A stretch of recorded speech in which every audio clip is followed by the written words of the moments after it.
Can you hear me, man? All right. Just got back from the gym. Who's going number one? I don't think they're supposed to be, but yeah, they're open. I think they just moved in all their stuff inside, like they were working out.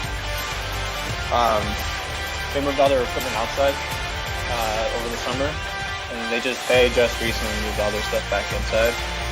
So I have no idea what they're gonna do.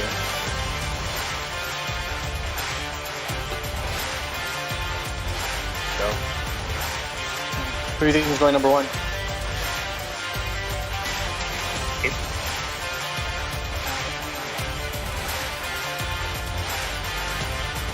What's up, Rob?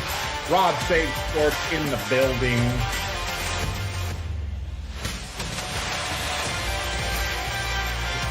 You don't have.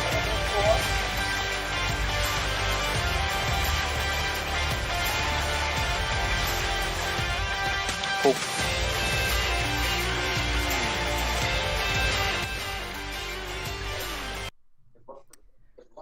What is up, guys? Welcome to a live episode of Rob Save Sports, and today we're doing an NBA draft watch party. Today we are almost minutes away from the first pick in the draft, and so right now I got a couple guests here, and I got Nathan and I got Ryan for you guys. How you guys doing tonight?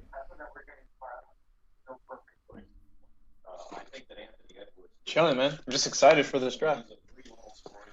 It's Yeah, a very I think- interesting draft right now. Oh yeah, I can't remember the last draft where it's been kind of like almost no really set number one pick going into this draft. Like there really hasn't been a consensus like top pick so far. This is a pretty deep international draft too. Like I think sure, this is going to be something teams in the later lottery rounds are going to want to like increase either like their depth or like take chances on with guys like Killian Hayes or even what's his name, David David It is a real kid.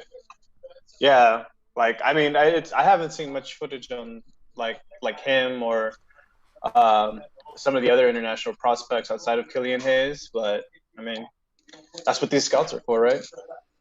Yeah, they get paid millions of dollars to make these decisions, but yeah, there are It's gonna be. Yeah, Go there ahead, are Rob. a lot of more international players, probably as far as like depth in the draft as there has been. You guys like Denny Avdija from Israel, but then also Killian Hayes from France too. And I know there's. I think he's going to Chicago. You think he's going 4? You think he's going that high? I think Killian might go. I mean, they need to figure out their point guard. They've been trying to figure out their point guard situation for years, man. And I like Kobe White, but I think he's very clearly like a scoring 2 guard or works best at that. So if you have Zach LaVine, chances are Kobe's probably going to be coming off the bench unless you trade LaVine anytime in the near future. Yeah. What do you think, Rod? Ryan? I'm super excited, man. You know, it's like Christmas. You know, this week we got trades and free agency, and the draft is my favorite time of year, man. I'm fired up, man. I think LaMelo Ball is going to go number 1, no question. I think he's the best player in the draft. You know, and then we'll go from there. You know, I've put together my own little mock, and I've changed my mind 100 times. You know, just based off of stuff you hear, and you know, I almost moved Ball off the number 1 spot. I just think he's too good to pass up. You know, he's been playing professionally since he's been 16, basically. He's just really good. And people want to clown him because of his dad and the big baller brand and stuff, but the dude is a stud, straight up. And I'm a little biased, you know. Obviously, we're from SoCal, so we're a little biased here, but yeah, man, it's going to be fun. I think we'll have a lot of trades, and there's already been some trades today. So Yeah, there's been a ton of trades so far. I mean, even to the start of the week, you had well, actually, the Bucks with that trade to get Drew Holiday from the Pelicans, trading away Bledsoe. Yeah. Well, also that New Orleans is going to have to move some of those point guards. They have too many point guards. They've got Bledsoe and George Hill and Lonzo, obviously. So they're going to have to move. I was trying to think of some three-way trades for the Clippers today. I was trying to have some like Lou Williams going somewhere or Trez going somewhere, and then Gordon Hayward getting routed somewhere, and then us getting maybe like Capella. I see. I'm kind of on the opposite end because I think right now they have. I don't think Bledsoe's going to be playing a lot of the one. I mean, even in Milwaukee, he played a lot of off ball, so chances are he's probably going to be starting at the 2. I mean, unless they find some sort of starter for their 2 guard this off season. But I can see Bledsoe probably playing the 2. Switching off between 1 and 2 between Lonzo and Bledsoe because Lonzo plays a lot of off ball himself. And then George Hill should be a solid veteran coming off the bench. I mean, they could obviously still make moves. New Orleans they're racking up picks as much as, OKC is right now. So, yeah, I mean, obviously not. I mean, OKC is kind of being greedy with all the picks they're racking up, but I think they have the same blueprint of making moves right now in terms of maybe taking on a few bad contracts, getting as many young prospects as they can, and then just loading up on draft picks so they can make moves. They're in smaller markets, so like they have to be smart with their off seasons. They can't just go get a star. They got to make trades. They got to collect assets and stuff. That's a good point. I just think, like you said, they're a small market, so I think Bledsoe making $18 million is the contract they'd want to get off of. For a small market team to be paying, I don't know. I'm not a big Bledsoe fan anyway, so. It's a movable contract at least. I mean, if Bledsoe doesn't work, then it shouldn't be hard to move him because there's going to be a lot of teams that need a defensive wing. I mean, his offensive game is obviously probably on the decline at this point, but I mean, he's still strong. He's still got an outrageous wingspan, and if you need somebody to come off the bench is he on an expiring deal? Do you know that, Rob? I haven't looked into it. Who? Bledsoe? He's probably got like 2 years. I know he makes. I would 18 say, million. I would say 2 years. Is it 2 more years? Mm-hmm. Dude, I love Yeah, it. I mean, yeah. The Pelicans can eat that contract. I mean, they still have they're gonna have to pay Ingram, but they still have Zion. Lonzo's not going to be as valuable unless he steps up this year, but we'll see. Yeah, so Bledsoe's got 3 years left, average about 18.5 million. I mean, that's not terrible, but It's movable. It's still a contract that you can move because it's not, and he's still a serviceable player, even though if he's not going to start or like come off the bench, he's going to give you good minutes, but he's probably not the point guard you want to rely on. Because I remember I liked Bledsoe coming out of the draft when he was on the Clippers. Like he looked like a very promising guard, but then they traded him away. He's been in the league for a while too. No, but we picked him like 18th or something, right? Yeah, it was like a pick from the Celtics, I think. Yeah, he's had a very up and down career. Right now, I mean, it's just I think there's a lot more question marks around him than there are actual like answers, which is why Milwaukee. I mean, it's Drew Holiday too. Like he's an obvious upgrade. So, but I mean, it's for New Orleans, it's not hard to eat up that contract considering Zion, Ingram, Lonzo. You're gonna have their bird rights, and you can go depending on how well they are. You can obviously go into the luxury with them, but Pelicans have a lot of interesting options moving forward, I'd like to think. Yeah, you kind of wonder where they want to go as far as they probably want to re-sign Ingram, which is going to be a lot of money. Yeah. And then, Bledsoe who I like has that contract. Yeah. Yeah, Ingram's good. He showed a lot last season, being his first-time All-Star. And being here we go. The focal point. All right. I'm behind you guys. Well, Minnesota. Timberwolves are on the clock. I think it's going to be Anthony Edwards. I mean, like I understood what Ryan was saying about LaMelo, but LaMelo right now, I think LaMelo has a lot of question marks, and the gamble on him would be that his talent would override all of those question marks. You know what I mean? Because I mean, I'm not disputing his talent. Like, he's arguably the best playmaker heading into this draft. But it's also like in terms of his shot selection and his basketball IQ, it's been hard to gauge because he's been on the move so much since since like if he would have had a clean shot through Chino Hills to UCLA, we probably would have a general idea of what he is as a prospect.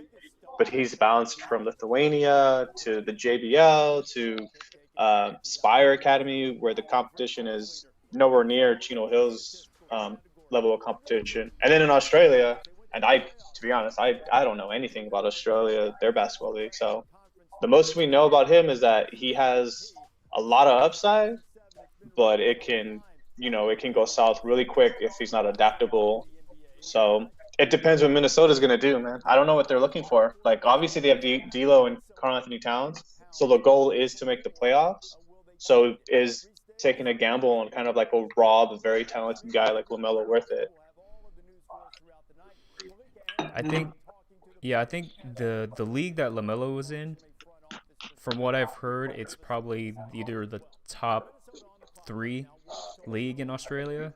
So he's still getting a decent amount of competition. But just from looking at his stats and just looking at his kind of like his play, like he shot, even though he was known as a shooter in high school, as like a scorer, he shot like less than 40% from the field and like less than 30% from 3. So those percentages, he is taking a lot of shots. At the same time, it seems like he still needs to work on his shot selection and just an overall shooting form, like consistent shooting form, because that's what I've seen from him. And like none of his shots are the same as far as like his base. Like, he's always off balance, shooting fadeaways like all the time. His toes are always pointed a different direction. Yeah. The Ringer did an interesting breakdown video on him. I guess in Australia, his shot form was improving in terms of his base stance, but it kind of just seems like wherever he's been, it's always a big knock on him has always just been his shot selection.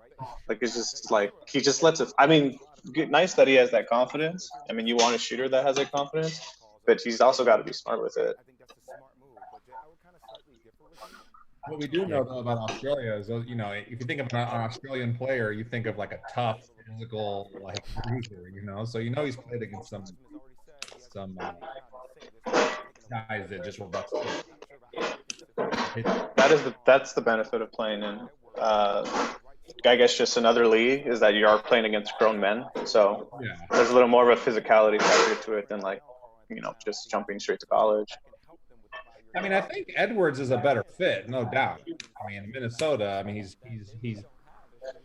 the better fit. When I look at Edwards, I see like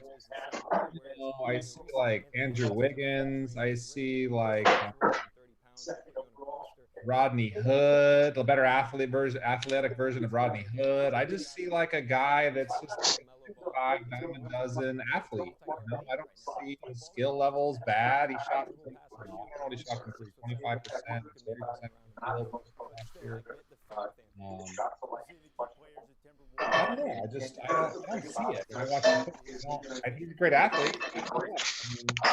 You've got to be able to understand the game, and their team sucked last year. I mean, it's I don't know. But I was thinking about that. Their team was bad, but then whose team was also bad when he was in college was Ben Simmons. LSU was not very good either, and he turns out to be pretty good. Who knows? Well, they had no one around him at LSU. Yeah, Georgia by all accounts is a pretty bad team itself as well. I mean, with Anthony Edwards, I guess his shot I'm not too worried about, because outside of his 3-point percentage, I mean, his free throw percentage was still like admirable. It was like 80%, and then his 3-point attempts were pretty high up there too. So there's at least a distinction of a good shot that can at least develop. Hey, Rob, you know who this is in my background right here? You know who this is right here? Who is that? That's CJ Wilcox. Oh. I did a pre-draft in 2014. That's yeah. That's a picture of us. He actually went first round. Couldn't even jump off his left leg. I literally had to go off 2 feet every time or jump up his right leg. I just tried to find a photo that was basketball related as fast as I could. That was the only one I had. All right, just when the first pick is coming, we got another guy coming on. Who dat? Is it Vic? Hey, What's up, Gary? How you guys doing? Hey, what's up, Gary? Just waiting for the first pick. Who do you think What it was is? that? Who you got, Gary? You're a We Warriors got fan. Jerry.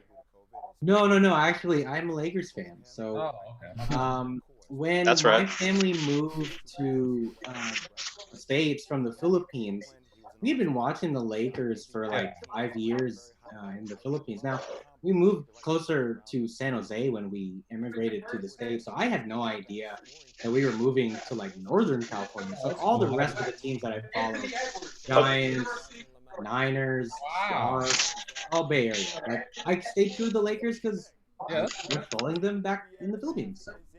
Hey, guess what? That's why Minnesota's Minnesota, because they think They just drafted Anthony Edwards for the first pick in the 2020 draft.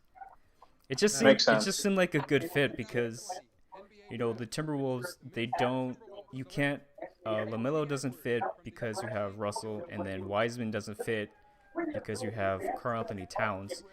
And so in my opinion, I think Edwards' floor is probably higher than either Wiseman or LaMelo. So you can't really go wrong with him. Plus, with him on the team, he's not going to be like, usually when you're the first pick in the draft, you are going to get the most touches, like the most. You're the immediate bearer of Yeah. responsibilities of Yeah, the team's and, success. and on Yeah, the it is good. Timberwolves, he's not going to be that.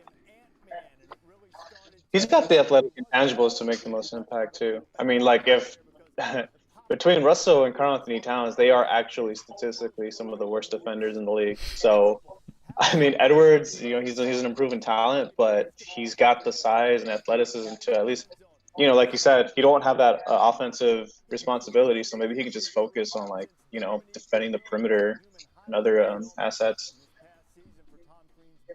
Who's got the Warriors? They're actually keeping the pick. I mean, did you see the news today with got hurt, Klay huh? Thompson? Klay He got Thompson, hurt yeah. during a workout, and it looks really bad. So I think It's the time to blow it up. Can't put any weight on the legs, so sounds pretty bad. I don't even know what he was doing. Like, just doing a I workout. know he's had about a year and a half off. Like it's kind of crazy. It's just kind of if it's a tear, man, that's just unfortunate. That might be his career might be, in jeopardy if it's that case. his other leg, right? I heard that he tore his ACL on his left leg, and this is like his right leg. So maybe It's always that thing with your injury. If you have an injury on the right leg, the left one will overcompensate, and then you'll hurt the other leg. So it's just like that sucks. I think they're gonna go Wiseman. I'll be like utterly shocked if they do take LaMelo Ball. Hmm. Yeah, I agree. I think Wiseman's the pick here for sure. He'll probably have the same role as Edwards, just kind of like run around, play defense, learn basic professional fundamentals before he takes like a huge offensive responsibility. The best fit, as much as I hate that organization, the best fit for LaMelo is probably Charlotte. It kind of sucks seeing someone so talented going to a wasteland like that, but I don't see them passing up on him. Charlotte's been, I think they've been improving the past couple seasons. I mean, they've been in the bottom of the conference for like almost like a decade, but Well, here's the they thing: they have have some pretty young pieces that are good. they have like a semblance of talent on their team. I think the question is how long until management messes it up. Because they're already in discussions for Russell Westbrook, and it's just like that sounds like the most Charlotte thing to do is trade for Russell Westbrook. Do the Charlotte trade for Westbrook, or do the Knicks trade for Westbrook? Oh man, Anyone will want him, to be honest. That confidence. I know Jordan is like a huge like Westbrook fan. Like that's like a known fact, right? Yeah, he's Jordan Brand, Westbrook. Right, yeah. So I mean, I don't know. I mean, it'd be nice to see him in New York. Um, I don't know, man. Those are just really bad organizations. I'm just not a fan. I'm not a fan of bad management. Not gonna lie. Chicago looks like they're on the up. You know, they have a lot of options. Yeah, I mean they're already talking about trading Wendell Carter, like their pick that they drafted last year. Wendell Carter's good too. This pick could get traded. Yeah, I've heard the Chicago trade to move up to 2 right here. So. Oh, that's true. That's true. Never know. They probably have to give up Levine and probably the 4th pick. I mean, I think I brought that up earlier, but I think Levine's on too good of a contract to just dispose for a rookie right now. So it looks like the pick is in right now for the 2nd pick for the Warriors. I also heard that they could take Denny Avdija. I heard that too, just for his shooting. Avdija. I haven't seen too much of him. It's got to be Wiseman unless they trade. Wiseman only played 3 games last year. Yeah, he played only. Then he got in trouble. 3 games. Yep. Then he got in trouble. Happened. He got Reggie Bush. I don't know. Just from looking at him, he fits probably what the Warriors need the most, as far as just have a big guy athleticism. that can you play defense, do the pick and roll, rebound, block shots. They haven't really had any. Like that. They haven't really had anybody like that since like maybe Jordan Bell.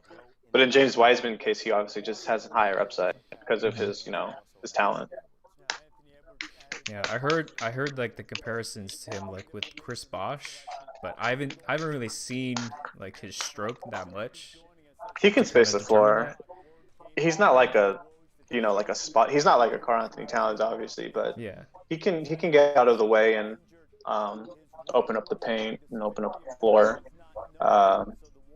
Yeah, it's probably on a team like with Klay Thompson getting hurt, dude. I feel like it changes the whole dynamic of the team right now. What they're gonna go for this upcoming season. Yeah, they just don't have any cap space. No, like they're completely tied up. Wiggins is their only kind of contract that they would probably want to move, but that you can move at least. I don't know who wants that at this point. Well, no one's taking Wiggins' contract unless they're getting whoever they're picking right now. Mm-hmm. Or even so if it's not Wiseman, then do you think that they're probably gonna look to trade for that? Oh yeah, I mean it's never. No matter who they pick right now, they could still trade it like within the next coming weeks too. Like I don't think this is a solid face of the franchise moving forward right now. Yeah, that Wiggins contract's so bad. Next year, $29.5 million, then 31, and then 30. I know. Honestly, you probably could have gotten something better for D'Lo. Yeah, it says that you got it from Woj and Sham, saying that Charlotte is going to take is focused on taking LaMelo Ball as a 3rd pick. I thought they were gonna not let these. I thought Woj wasn't supposed to tweet all the stuff early this year. They tried to get people to stop doing that. Guess not. It's funny. The illusion of tampering. Yeah, you got Woj and Sham tweeting at the same time. They're trying to compete with each other. There it is. Yep. For the uncertainty of the talent, it's pretty kind of going like how, as expected right now, I guess. Edwards, Wiseman, and it's probably LaMelo. And Killian Hayes is probably 4. Who's got the 5th pick? Cleveland, which I think they're gonna pick Opie Toppin from Dayton. I think that's what I've heard and just what I've seen so Penny far. Hardaway's there. Oh, what a I heard Toppin is like the most like NBA ready prospect. I always hate like those NBA comparisons because they compare him to Amari Stoudemire, which I can see with like his athleticism and he can space the floor a little bit, but I don't know about that. Well, it's because they're comparing them to like these just like star NBA players. Mm-hmm. So it's not like they're gonna immediately come in and start averaging like 20-something points a game. I don't know who knows. Toppin, I mean, he could win Rookie of the Year easily. If he goes to like a bad team like Cleveland or Detroit or something like that. I like Devin Vassell from Florida State. I mean, with as much as who's the two guard for Cleveland? Is Colin Sexton? Is he playing the two? He's like splitting guard duties with Darius Garland, right? Yeah, it's the both of them. Like neither of them can play the one or the two, I guess. Yeah, and Kevin Porter's off being stupid, so I don't see why you wouldn't take a chance on a guy like Devin Vassell. I feel like that's really high for Devin Vassell. Because I know, like, defensively, I know he's probably one of the better defenders, probably coming out of this draft. Yeah, and as you know, those Florida State guys, they come to the NBA ready to play, Mm-hmm. Terrence Mann, Captain Kelly, they're ready to go. Florida State. Gonna get those minutes, those Ty Lue minutes for the rookies? I don't know. The second-year guys, maybe? We'll see. The draft's going to really start at 4, so I think everybody knew this was going to happen. In order, nobody really knew, but I think the Wiseman Ball Edwards thing was kind of even Wyatt in my mind, I had Honolulu at 3, and then changed it. LeVar talked about that mess about MJ, and now his son might go play for him. I guess they get to finally play one-on-one then, if he does get drafted. Oh God. He spoke. It's been spoken into existence. Damn. How crazy is that? That came I like the big guy from USC too. Onyeka Okongwu. Mm-hmm. Yeah, I like him. I mean, he might be just as good of a prospect as Obi Toppin. I don't think he has like the as good of an offensive game as Toppin, but as far as like a defensive big, like he's probably something that the NBA looks for now, like a very mobile big who can run the floor really well. Yeah, it's hard to compare because Toppin is like really talented and the most NBA ready, but he also has an extra year of college under his belt too. So I think in terms of upside, I think Toppin has like a very like noticeable ceiling. So it's going to be up to him and where he goes to like break that ceiling and become something other than just a serviceable starting big.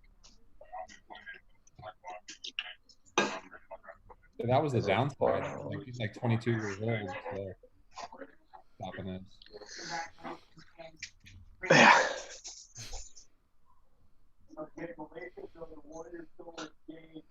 Seems like the age thing gets overblown a little bit. Like even though 22, but it's like they've been in college for like 4 years, but that's 4 years of experience that is like better than high school and does seem to translate there's so much. well. Yeah. There's so much context to go. Like, was Donovan Mitchell? Was he like a sophomore or junior coming, or was he a freshman? It was I think he was a freshman. Oh, was he? I don't think he was a sophomore for some reason. Well, Buddy Hield did, I think, all 4 years. Well, Rob, if you remember that, didn't the team that we worked for at Long Beach, didn't we play Louisville when Donovan was there? On that long road trip where we saw all like that was tough. That was like we saw Frank Mason. 2 weeks. 2 weeks of like 5 top 15 teams. We saw Jared Allen with Texas, and then I'm pretty sure that Louisville team had Donovan Mitchell on it. because we lost all of those games. Yeah, well, not it was Texas. We could have beaten Texas, Almost. but every other team destroyed us. Oh, there goes LaMelo. Yep, up LaMelo Ball, third pick. I mean, Going this to the kid- Charlotte Hornets. You guys know the story, but I mean, just imagine coming up as the youngest brother, always being the smallest person, still dropping 50, 60 points. That's gonna be an interesting lineup. They still have Devontae Graham, Mm-hmm. Terry Rozier. Yeah. Maybe Devontae Graham just gets traded then. You can package him with Terry Rozier to try to get off that contract, I guess. But Devontae Graham and LaMelo. I mean, LaMelo is like clearly like a point guard. Like he's tall and he's got pretty good athleticism, but it's his playmaking that you're gonna want him in for. Need the ball in his hands. Yeah, and I think the way that Charlotte's been playing, I think LaMelo would probably fit well because Charlotte takes a ton of threes, like almost as much as the Rockets. Yeah, Devontae Graham. I mean, look at his shooting percentage. He's like less than 40% from the field goal percentage. That's because he only takes threes. He's like 38% for three on the season. Mm-hmm. So I think at this point, I think it's probably going to get very interesting. There's been so many just kind of like different ideas of who the picks are going to be. This is where the shuffle starts, yeah. Mm-hmm. Probably some trades too. Man, Woj keeps dropping these bombs. I don't even want to look at Twitter. It's ruining. I haven't even checked Twitter. Yeah, I should make it to not look at Twitter. That should be Sources: Chicago is selecting Patrick Williams with the number 4 pick in the NBA draft. Wow. He moved up a lot. Yeah, he did move a lot. That's I don't know about that. It is wow. But there you go. There's your first. There's your first shock of the night. Patrick Williams. Wow. Oh, that means Markkanen's gone then, right? I think they like Markkanen more than Carter. I think Carter might be gone. That sounds about right. No way. Wendell Carter's good, man. I think that's ooh. Well, Wendell Carter plays center though. Isn't Williams like a 4? I mean, Yeah. I think but he played because he came off the bench in college, and so he was playing kind of like the forward center position in college. But he's like 6'8", 230. Like I don't think he can play center in the NBA like that for like an extended period of time. I mean, you could play all three of those guys together. Markkanen, what's his name? Williams and Carter. Because I'm just looking at his college stats, and Those Florida State stats are always deceiving because they're so well-rounded, and their stats are never good. yeah.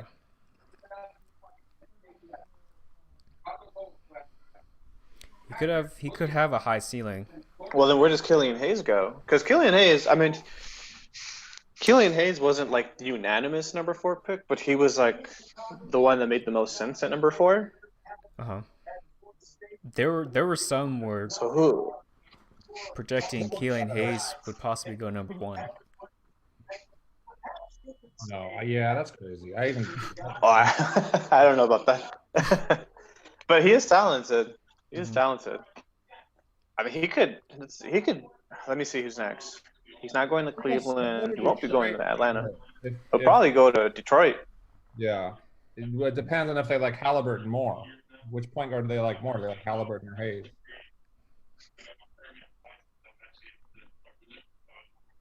And it's weird if this Avdija guy might drop. Who knows? Yeah, I thought he was projected to be like in the top 5. Yeah, a lot of people had him high. I don't know. I could see him possibly going to Cleveland. And RJ Hampton's stock really dropped. internationally, huh? I don't think people were that high on him to begin with, and his like time in Australia didn't really help either, because I don't think he played like that well. Wasn't he like Yeah. pretty highly touted coming out of high school? I think he Wow. was. I feel like I like heard about him. Hmm. He plays a lot. I don't know. He's not doesn't play like Russell Westbrook, but he like flies up and down the court with reckless abandon, attacks the rim, can't really shoot, but it's just all over the place. Sounds like a Knicks pick. Yeah. No, the Knicks are going to draft another power forward this year. Oh God. Remember they signed God. 3 or 4 of them last year? Yeah, that was fun. I have no idea. I have no idea what their what their blueprint was for last year. It's like once they missed out on KD and Kyrie, they were just like, They just and panicked. Zion, they were just like, take all the power forwards. They should equal one Zion. Wow. They have new ownership, or not new ownership, but they have new GM, and they have all the CAA agents working there now. So Ricky Rubio being traded back to Minnesota. when's the first trade going to happen? That's what I want to know. A lot of people are actually trying to get up to the Cleveland pick. The Detroit pick. I've heard some rumors about the Boston Celtics trying to move up to 7. Swapping Drummond and Gordon Hayward and some other picks. They could have traded down for Patrick Williams, man. That's a reach, number 4. And I'm not saying that he's like going to be a bad player, but there's no way he would have been projected this high by any other team.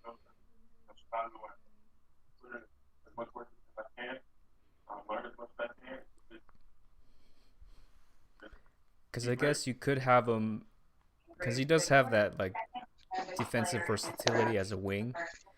Because you could pit him with Carter and Markkanen, and like that's a big lineup, but it still feels like. All right, it'll probably just be good for their depth too. I mean, him and Kobe White coming off the bench. The lineup's still probably going to be whatever point guard they end up with: Levine, Otto Porter, Markkanen, and Wendell Carter. Yeah, I just looked at Otto Porter's contract. That is rough. How many more years does he have? It's like 3 years, 27 million a year. He does not have 3 years left. No way. Let me see. Like it's not good. But he's not a bad player. But it's just the type of money that he got. It's just. Yeah. Oh no, Cleveland has Drummond. I said Detroit. I meant Cleveland. Sorry. And actually, if you look at Detroit's roster, they have nobody. Hey, Rob, this should be Nobody. Otto Porter's last season. Oh, okay.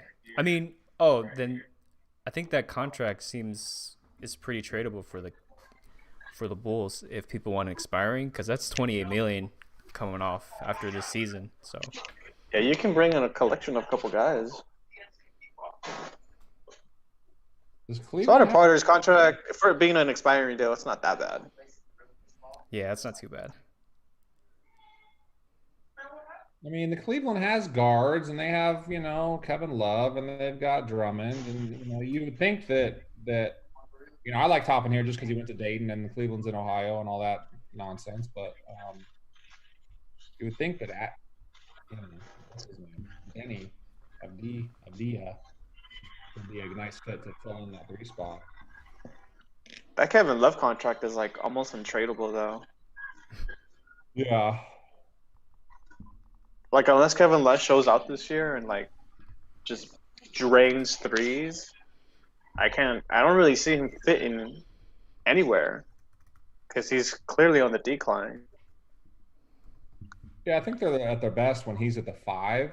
So maybe a guy like Toppin would fit if they played Love at the 5 and then or a Toppin at the 5 and Love at the 4.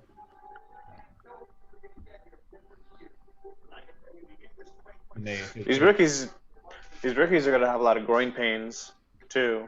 They usually have a 4-month period before the season starts. They start playing in about a week. or a month. Sorry, not a week. Yeah, they got to go to training camp in 2 weeks. Yeah, like they're gonna have to adjust really, really, really fast. Oh man, Luca, that's my MVP pick for next year. He's so good. God. So good. I hate how good he was. He's I hate so it. good. I hate Like, it so much. I respected the fact of how good he was. I hated it, but I'm like, God, he is so good. What's up, Vic? I'm just Guys, what's up? How we doing? Hey, let's say How's draft congratulations to all the Laker fans out there. Let me get that out of the way. Congrats. You already know, man. Congrats. So what do you guys think of the first 3 picks so far? And who's in here, by the way? Who we got in here? We got What's up? Nathan, Gary, got Nate. Ryan, and Gary. Okay. I think we called the first 3 picks like verbatim, Mhm. and then the Yeah, fourth I'm- pick was like, I might have like messed up. completely out of left field. Yeah, Patrick Williams. I was like, what is up with that one? But yeah, the first 3 were pretty much chalk for the most part. Mhm. Thought the Warriors could have Isaac? taken Melo, but Isaac was a smart pick. That was the right pick. Yeah, it just has. They get something that they have to fill the need for as far as center wise. Because who's gonna play center? They only have Kevon Looney playing center. True. The 2020 Oh shit, Cavs are I like this pick. Cleveland Cavaliers. I'm behind. I like this pick for them. I don't. Okoro Oh, from Auburn. Okay, Isaac Okoro. Oh, Okay. okay. Okay. All right, Isaac Nate. What's the Okoro. backstory, bro? What's the points? What's the rebounds, assists, man? Give me the breakdown in his history, man. So he's freshman from Auburn, 6'6", 225, Okay. athletic, super athletic. Like, very versatile. mhm. He's gonna. I think this is a good pick for them. He's gonna be there to play defense. He's gonna be into what they need him to be behind Colin Sexton, Darius Garland. He might even. He's probably gonna be better than Darius Garland. I'm not a big fan of Darius Garland, but you're not asking him to do much on a Cleveland team that's not expected to do much. So this is a safe pick for them. I think their backcourt's just bad in general, man. Sexton and Garland. I'm just not a fan of either of them. I mean, they're okay, but they're nothing like special. I actually do like really Sexton. like. Yeah, I actually really like Sexton. I think he improved it. If you didn't watch He needs Cleveland, to be a better defender. Like that's what he was. It's funny because he was expected to be a good defender right off the bat, and he kind of just turned into a good offensive player with no defense. I wonder if that's just because he's in Cleveland. Like he has to. I think he led He the team has- in scoring. So Well, even when I think you can tell a defensive mindset when a player plays point, and when he was playing point, he was struggling to just read defenses. Oh yeah, You he can was see horrible. like He's a yeah, liability. that's why they moved him to the 2, and that kind of basketball IQ shows on the defensive front too. So I think that's why they got an athletic defender for the wing who has tangibles to become something on the offensive end. So the thing It's a I nice worry pick. is that like he shot below 30% from 3, and he shot like 67% from the free throw line. So that doesn't bode well for like his shooting potential. But yeah, hopefully it's could just be- mechanic issues. hopefully, yeah, he could be like a solid starting wing who can play defense and be kind of like that defensive wing almost. They probably want him to be like that prototypical 3-and-D guy. At some I think point- just after them whiffing on Darius Garland last year, I think the most you can ask for right now is just someone who A fits in your serviceable rotation. player. Yeah. Rotational guy. Just a rotational player, man. Like young Something. rotational player. Mhm. I think he's gonna provide something for them at least. Darius Garland, I don't know. He's looking very bust worthy right now. Yeah, there's definitely a lot of bust potential there. I'm curious about what the Hawks do here, man. I've been hearing trade for Hawks at 6. So but I don't know. I don't know who they go for. I mean, you go for maybe Denny. a wing, maybe a Three- wing. You could go for Denny Avida from Israel. Yeah, He's such Yeah, a he- gamble. Denny feels like such a gamble. I think when you get to, if he drops all the way to like 10, I think at that point you probably could take him because he still has potential as far as being a good wing player. I heard that Boston was trying to move up a while ago. I mean, they could swoop in, just give up Gordon Hayward and I don't know, like up one of their 3,000 first-round picks. To go for who though? Like for Denny? I don't know if it's worth going up for Denny. I mean, yeah, probably not. They have- Whoever they want. But I think the trade itself would be just to get Gordon Hayward off the books too, though. you could. So Yeah, so this 'cause guy his- Tyrese Halliburton, like how good is he? I don't know much about him. I don't know if you remember. Who, the point guard? If I told you, Victor, when we were in the office, like I was telling you about him. Like, You're talking about and Tyrese? I was telling you about Tyrese to take a look at him Okay, for sure. because he does have like the length as far as point guard skills. Like he did get hurt, I think, at the end of the season, so he didn't really play the whole season.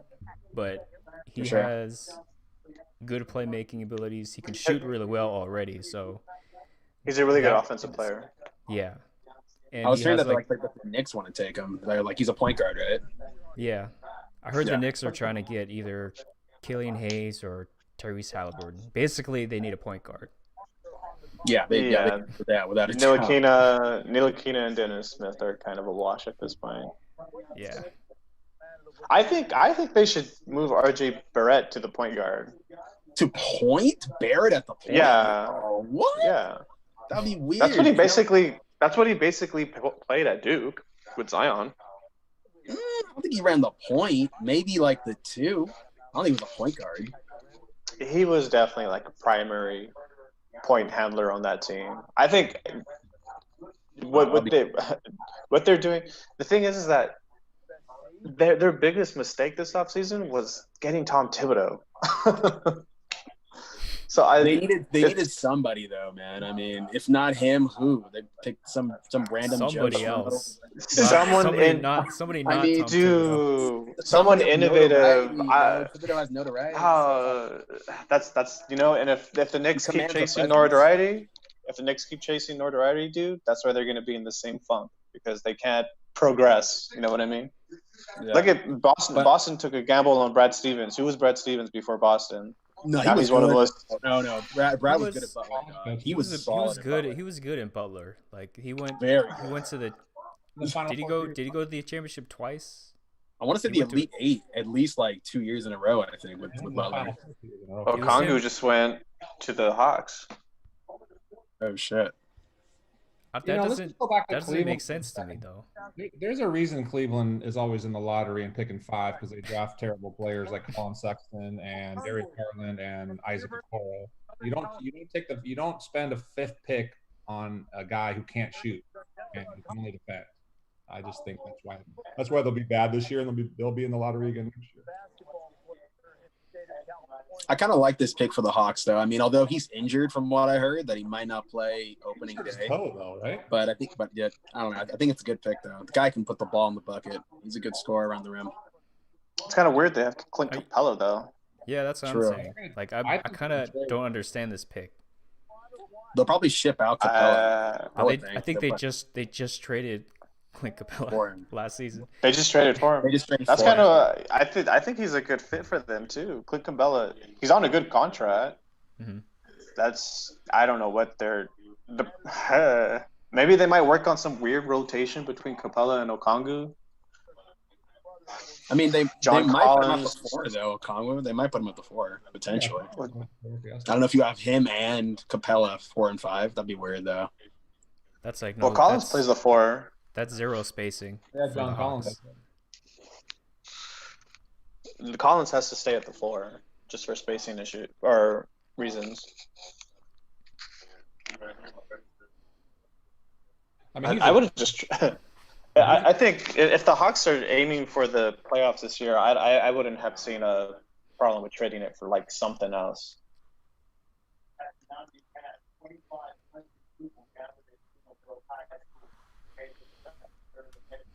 And another reason, you're drafting guys that have value. So even if he's not a good fit, you know, he who has the most value? Who can get the most back if you decide to move on from him later down the road? True. Good point. Good point. Yeah, maybe they just see him with a higher upside than Capella, I guess. They Because probably- Okongwu, he's like strictly a center, isn't he? Yeah, I want to say, yeah. I think so. Yeah. That's kind of fishy. If I'm Capella, I'm like what the hell? I guess y'all, if you're y'all traded if for you're, me. if you're drafting for depth, but I don't know if you want to draft depth with like the 6th pick in the draft to be like Yeah. a backup center. That Right. seems like a wasted pick. You can definitely trade down if you want depth. Maybe Yeah. get some more pieces. They've got to move Whatever. on. Capella or Dedmon. They have. I mean, Capella makes 18, 19, and 20 the next 2 years. Dedmon makes 13 and 13. They've got to move on from one of them. I think the Pistons. I think the Pistons take. They take I a think they point take guard. Killian Hayes. Some type I of think guard. No doubt. they take a point guard. It's going to be Have to. Halliburton Hayes the next 2 picks, no question. Hmm. And I don't know That's who with goes. D Rose going. Yeah, they definitely a guard. And I don't know. I mean, who's running point for them now? They have nothing. Derrick Rose and Blake Griffin. That's all they have. Right. The rest of the roster is like That's what I was seriously. It's literally Luke Kennard, I think, maybe. But Kennard's Yeah, a they- 2. I don't. Yeah, he's a 2. I'm just saying in general. Ooh, I'm hearing Klay Thompson ruptured his Achilles. Oh no. Oh, Yeah, dude. I knew it was Damn. bad, bro. I knew it, bro. Oh my god. So what does Golden State do now? Do they make a push for the playoffs? Do they make a push for championship aspirations still, or they blow it up? No, they No, got they don't blow it up, but I They think can't. they push I don't for a think they playoff can spot. blow it out. trade Wiggins and try to get some multiple pieces. I'll What probably kind just of pieces stand are you getting pat for on- Wiggins, though? Yeah. Yeah. No one wants to. No one's gonna help the Warriors Look at No Detroit. one's helping the Warriors, man. give Blake away, Griffin. take up There it is. Wiggins. They got a couple guys. I'm pretty sure the Warriors just stand pat though. I can't see them like doing anything too crazy. Just roll with it. You know, I mean, I know it's gonna suck without Clay, but shipping out Wiggins for what? For like some used car parts? I mean, might as well just keep them on the books, man. You know. They took- Yeah, that's a tough situation. I mean, it's still a desirable market, but I mean, Klay Thompson, if he's done, then you got Steph Curry. Steph Curry tried to handle the load. Last season, he got hurt by like the 10th game. No, Yeah, like- and he like said, the third and he's game, like, bro. I'm out. He's like, I'm out. I'm out, dog. I'm out. Yeah, and Steph Curry has been notoriously injury prone. So it's like, what are you building around? Yeah. Nope. Detroit picks Killian Hayes, Well, the guard could be got guard that. from You France. don't take Halliburton 100% because he's a CAA client, and all those guys work for the Knicks now. No. That's Yeah, right. hey. Because the new GM's from CAA, right? Yeah, Yeah. and he's a CAA. My brother goes to Harvard Business School, and I actually sat in on one of their classes where they had a guy from CAA, Oh, really? and that was really fun to hear like their thought process of like who they get. Yeah, it was just really nice. I would love to work for like a agency like that.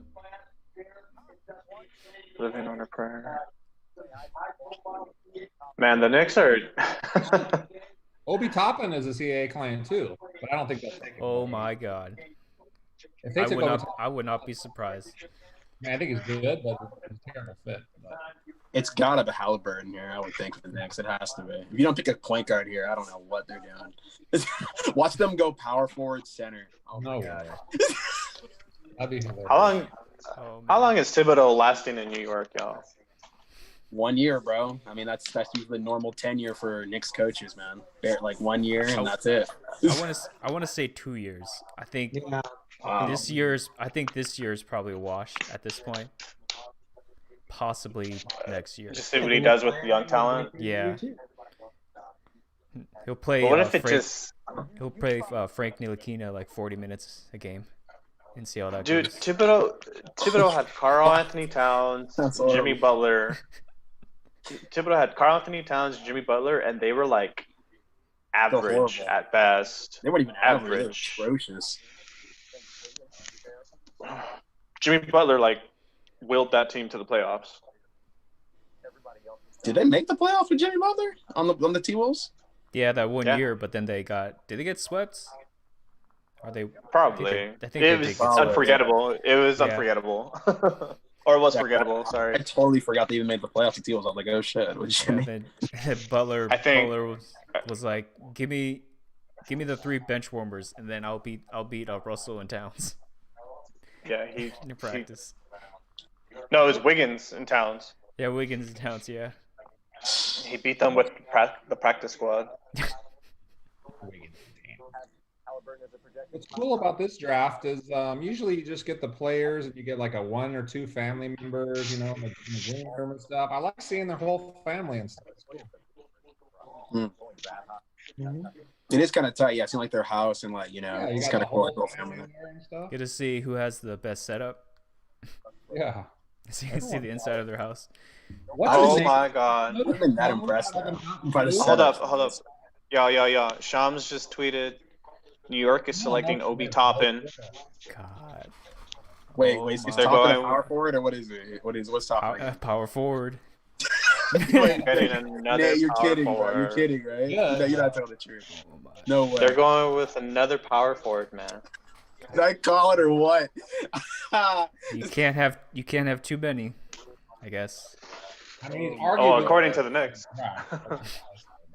This is What true. the hell? Is he even would he be the best power forward that they have?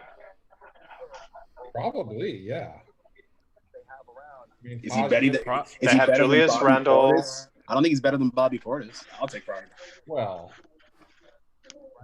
it's a coin flip, I'd say, right now. But It's hard to say considering he hasn't played a single game, but I guess in terms of like what does Obi Toppin do? Is he like a shooter? He's like a pick and roll player, athletic finisher. He can space the floor a little bit. Like he got progressively better every single season. He's legit. He's So was the volume of his like scoring like in the post? he how about catching lobs, dunking on people. He scores in the post. Out. He's a 3 he can score at all 3 levels. I mean, he's a legit pro. But will he work though with freaking Robinson down low? Well, here's what I think. I think the Knicks just said straight up, who's the best player? Forget fit. Forget who we have. We'll try to trade some pieces. Who's the best guy out there? I think that's what they just did. And they took. Can he play the small 5? He can play a small ball 5. Yeah, He could. 6'9". He's not a very good defender though. It's weird. He can jump really high off 2 feet and stuff, but he laterally moves really weird. Watch, all these highlights are going to be just long. Lobs and dunks. And people, Okay, well they have the season got canceled. they have The season got canceled in March, right? They were the number 4 team in the country. They could have went on to win the championship, and he would have been like, look at this guy. But no, the season got canceled, and now no one even talks about him. That's true. They were the favorite. Dayton was the favorite going in, or like Yeah, one they of were. the. Yeah, He they would have were a been 1 third seed. year, the whole 9. Yeah. well they have Taj Gibson and Bobby I like their Portis as coach team at Dayton. options. I don't see Bobby Portis or Taj Gibson coming back at least to New York. They were trying to trade Randall earlier. There were a couple rumors a couple days ago of Julius being on the move, but They probably still will trade him. I mean, with drafting Toppin, I mean, you got to assume that they are looking to trade Randall at this point. I can't believe Halliburton keeps dropping. People are talking about him being like the 4th pick, and now he's going to go. Shoot, he might drop all the way to like the Spurs. would he go to Washington? Do you think they might take him and then try to ship Wall out? Because the rumor is they want to get Wall out of there and build around Beal. So Yeah, but no one's taking Wall's contract, man. I don't know. Houston was open to it. Houston, Yeah, it would have been like a literally bilateral move. So I think at the end of the day, they're just like, this is pointless. Because then Washington would have had to sacrifice picks just to get Westbrook. And at that point, you might as well just keep Wall. True. not a straight up trade for Westbrook and Wall. And you know what? It would have been It's complete. basically Yeah, fair like, to me. I don't see how that helps either team. It doesn't. It's literally like Just like I'll take your bad player, you take my bad player. Yeah. You know, yeah. Westbrook and Beal. I mean, it would have been it. It would have made no sense, to be honest. Well, Bobby Portis is on a team option, so if they decline his option, then he's gone. I'm pretty sure they're. Him and gonna- Taj Gibson. Taj I'm pretty Gibson- sure they're gonna decline because Bobby Portis is making like 15, I think. Damn, 15 million? Yep. That's ridiculous. Team Well, option. it was a 2-year contract and then a team option on the second year, so it was kind of probably just like a wait and see.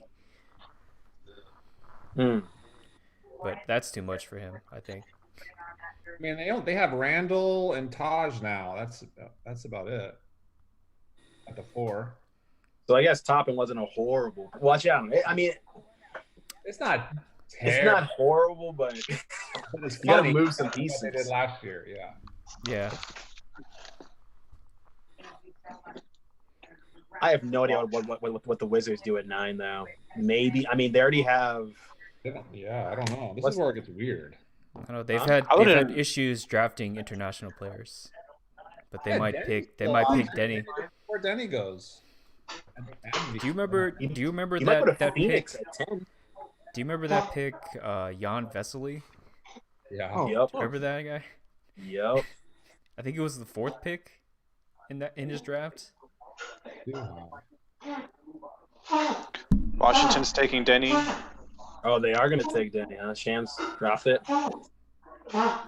Man, Shams is dunking on Woj this draft. He's been doing it all trade deadline, bro. I know, man. Woj he's got to step it up. This coverage he's doing for is it ESPN? It's hurting his efficiency. Twitter game. Yeah, but I don't know the Denny pick at 9 to Washington. I don't know about it. I would have much rather seen him go to Phoenix. I think that would have been a really good fit. You could have built around Dude, Chris Washington- Paul and Booker. Washington just has their hands tied, man. I like Davis Bertans. He's a free agent. Yeah, he's gonna be free agent. Yeah. I mean, what's he gonna ask for? He'll probably get at least 15 mil, I would think. At least I would. I mean, I think he's worth that. Every team is gonna want him. It's hard to gauge their value right now because depending on the NBA's like income this next season, we don't know what the salary cap's gonna look like moving forward. Yeah, for sure it's not going up. So Yeah. So it's gonna be very interesting. 109, just like last year, mhm. with the luxury cap being 132. I think I could be wrong. No, it's 109. Yeah, you're right. I know this year it's 109. Next year it's who knows. Well, it depends. Yeah, the TV contracts and everything. Yeah. Well, they got Jerome Robinson. Washington does. Don't forget about that guy. Lottery pick. Trash. Who? That's called sarcasm. They had one good pick and one terrible pick right after. Yeah. They have Bradley Beal. They got Mo Wagner. Oh Oh snap! god. Mo, the former Laker. Laker. Man. The former Laker. I like Mo though, Was man. it Coming out of Bonga? Michigan, he was dope, bro. He was dope. He was good. Isaac Bonga. He was a Laker too, I think. He was. Bonga was a Laker too. Oh, they have Thomas Bryant. Played a lot I that actually year. like Thomas Remember, Bryant. He was playing a lot. It was like Kobe's last year. Danny, look at Danny and the wine. Man, super professional. Look at that. Now that's probably the best setup so far. My goodness. So Washington has some pretty good pieces. They have Thomas Bryant, who I like, Rui Hachimura, who was pretty good last year, Rui's Troy decent. Brown, who I think needs to get more minutes, and then John Wall and Bradley Beal. I mean, John Wall just needs to Stay needs to healthy. look like John Wall next year to have any type of chance in the East. The East is so top heavy, man. Like when you have a star like Bradley Beal, you got to make moves to push through That's the only. I mean, the fact that the Nets made the playoffs without their 2-star players, it's 100% top heavy. You know what I mean? Yeah, like you can't have Bradley Beal and a healthy John Wall coming back and be in the lottery again. Like, you just can't. No way. Yeah, no, I agree. John Wall just needs to be safe. Yeah. I mean, John Wall's had 2 years off by the time the season starts. He will have had 2 years off. But what has he done in these 2 years, though? That's the question. Hurt himself again. That's what happened, bro. Remember how he slept in his house and re-injured his ACL again? That's where the most serious injury came from, was his house, right? I think it was, yeah. Jesus, man, that's unfortunate.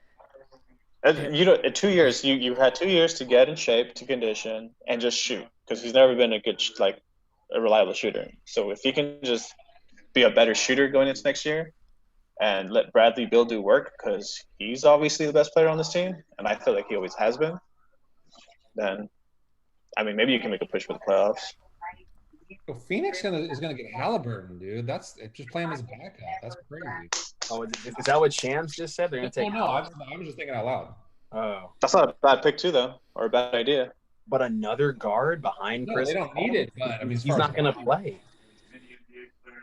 Well, I wouldn't expect Chris Paul getting some heavy minutes, especially with Devin Booker. Chris Paul is there to make people better and make sure this team wins, but he is getting up there in age, so they have to take care of him. Yes, yeah, I guess potentially. Do you know why the place looks so nice with Denny? A restaurant or something. Because he's in Israel. Well, because he's with the commissioner of the Israeli league that he played in. Like, he's with the commissioner. Oh shit! Yeah. So that's why it's like his nice. Pride and joy. Yeah. It's like his pride and joy right there. Yep. That's his star. It's his star, man. You guys gotta represent. That's the Israel Luka Doncic. All right, guys, I gotta get out of here. It was nice watching this 10 picks with you all. So, it's all good, Gary. For sure, Gary. I'll catch you later, bro. We'll see you around. Thanks, Gary. Guys. Thanks for coming on. Hey, good luck. Good luck with work, Gary. Oh, thanks. Second Spectrum 5. You guys got playoffs this weekend.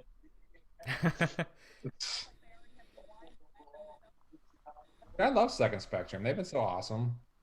Like, I don't know. Someone said the Wolves just drafted Andrew Wiggins again. Ooh, I don't know about that. I feel like Anthony Edwards was way more impressive than Andrew Wiggins was in college. Man, I'm not a believer in him. I like Wiggins in college. I thought he was good. I was one of those guys who was actually pro Wiggins in college, but I was a Jabari Parker fan. I like Jabari Parker over Wiggins. I was too. I was high. Like, I know people were high on Wiggins, but I was like, nah, Parker's a shit. And you know what? Parker would have. Imagine if Parker never got hurt in Milwaukee with Giannis, man. Right? Middleton, Prime, and potential. Yeah, well, he was averaging like 20 points before his injuries ruined his career. Was he averaging 20? I thought his peak was like 16 or. No. It probably Parker. was 20. Yeah, it was Parker 20. was killing it before he got hurt, man. He was straight killing it. Wow. And what sucks is that he would have been the perfect 4 next to Giannis is like 5. No, that's a good point. Guys, I hate to admit Which I think they should do. I actually thought Anthony Bennett was going to be a good player too. So I wasn't. You're on that. I mean, You're on that island alone, bro. That one was probably was, one of the biggest shockers I've seen. Honestly, like I was dumbfounded. I couldn't believe it because I mean he went before Oladipo, right? Yeah. Went too, right? Yeah. And he went before Nerlens Noel, who was like the definitive favorite for the bigs in that draft. Right. But Anthony Bennett, he can play multiple positions and space the floor. That was the argument. He was Elton Brand, I thought. But I don't know. yeah, well, that was Giannis's draft, so. Yeah. I mean, you can't no one knew what Giannis was going to be. Bro. No, Absolutely. that was a project player when he was coming out. That was the guy you just saw and was like, "Ooh, he looks nice. Let's see what we can squeeze out of him." He played in Greek and he was dunking a whole bunch of people. He was all skinny, man. Who was in that draft? Cody Zeller, Otto Porter, Giannis. KCP. Oh wow. CJ McCollum was on that. That was pretty good. Dude, Rudy Steven Gobert. Adams. And CJ went like late in the draft. Didn't he go like in the Oh, he went 10. teens? He went Okay, 10. went 10. Yeah. Okay. Steven Adams calling it. This is like a great role player draft. Rotation player draft. Dennis Schroeder. Mason Plumlee, Reggie Bullock, Andre Robertson, Rudy Gobert. Yeah. Got Tim Hardaway, Solomon Hill, Reggie Bullock. Yeah. Definitely a role player draft, no doubt. Ooh, who's Phoenix getting? Point guard? If it's Halliburton, that'd be interesting.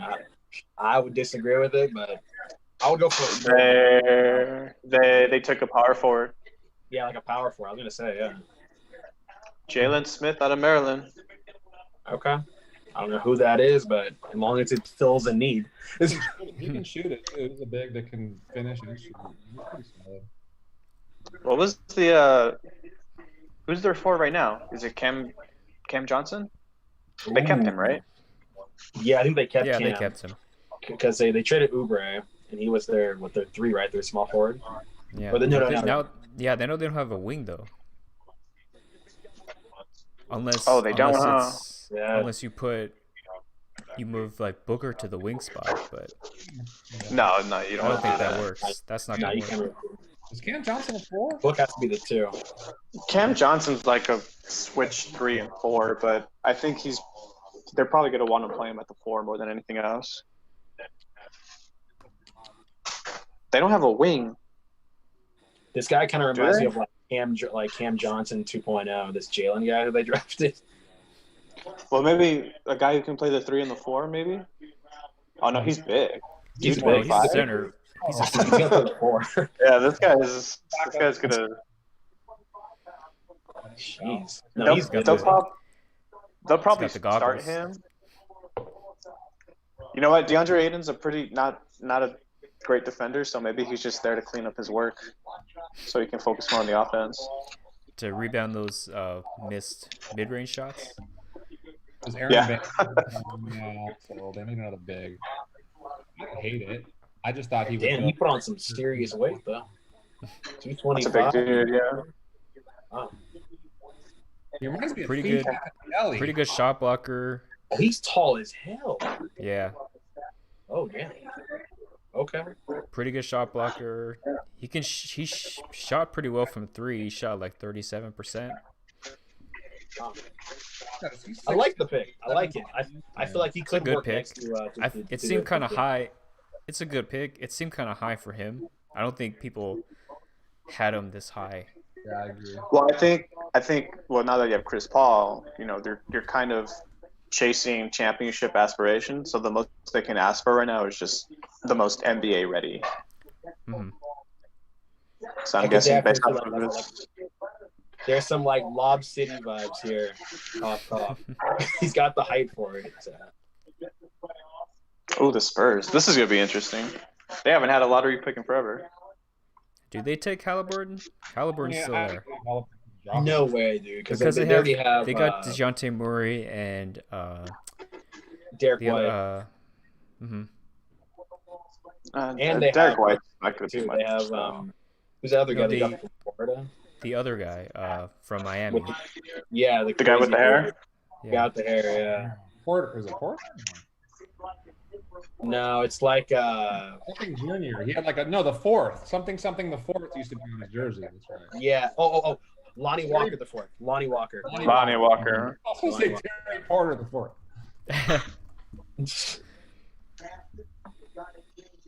They got DeRozan, DeMarcus, Rudy Gay, Patty Mills, Amari Carroll finished there? Or did they trade him? Carroll's not there anymore. No, He's not there anymore. Yet. Carroll's in Brooklyn. Trey No. Lyles. I don't know where Carroll is. I don't know where Carroll is actually. He might be out of the league, to be honest. He could be. I think player Halliburton development, might. backup small He might forward. drop. I think they. If go he doesn't forward. get picked, he might drop all the way to the teens. Because you got That's pretty Kings, crazy. Pelicans, the Celtics. The Celtics might take him, but they got Kemba. The Kings would be dumb because I mean you already have Fox. I doubt they take a guard. That wouldn't make sense. That would make sense. Yeah.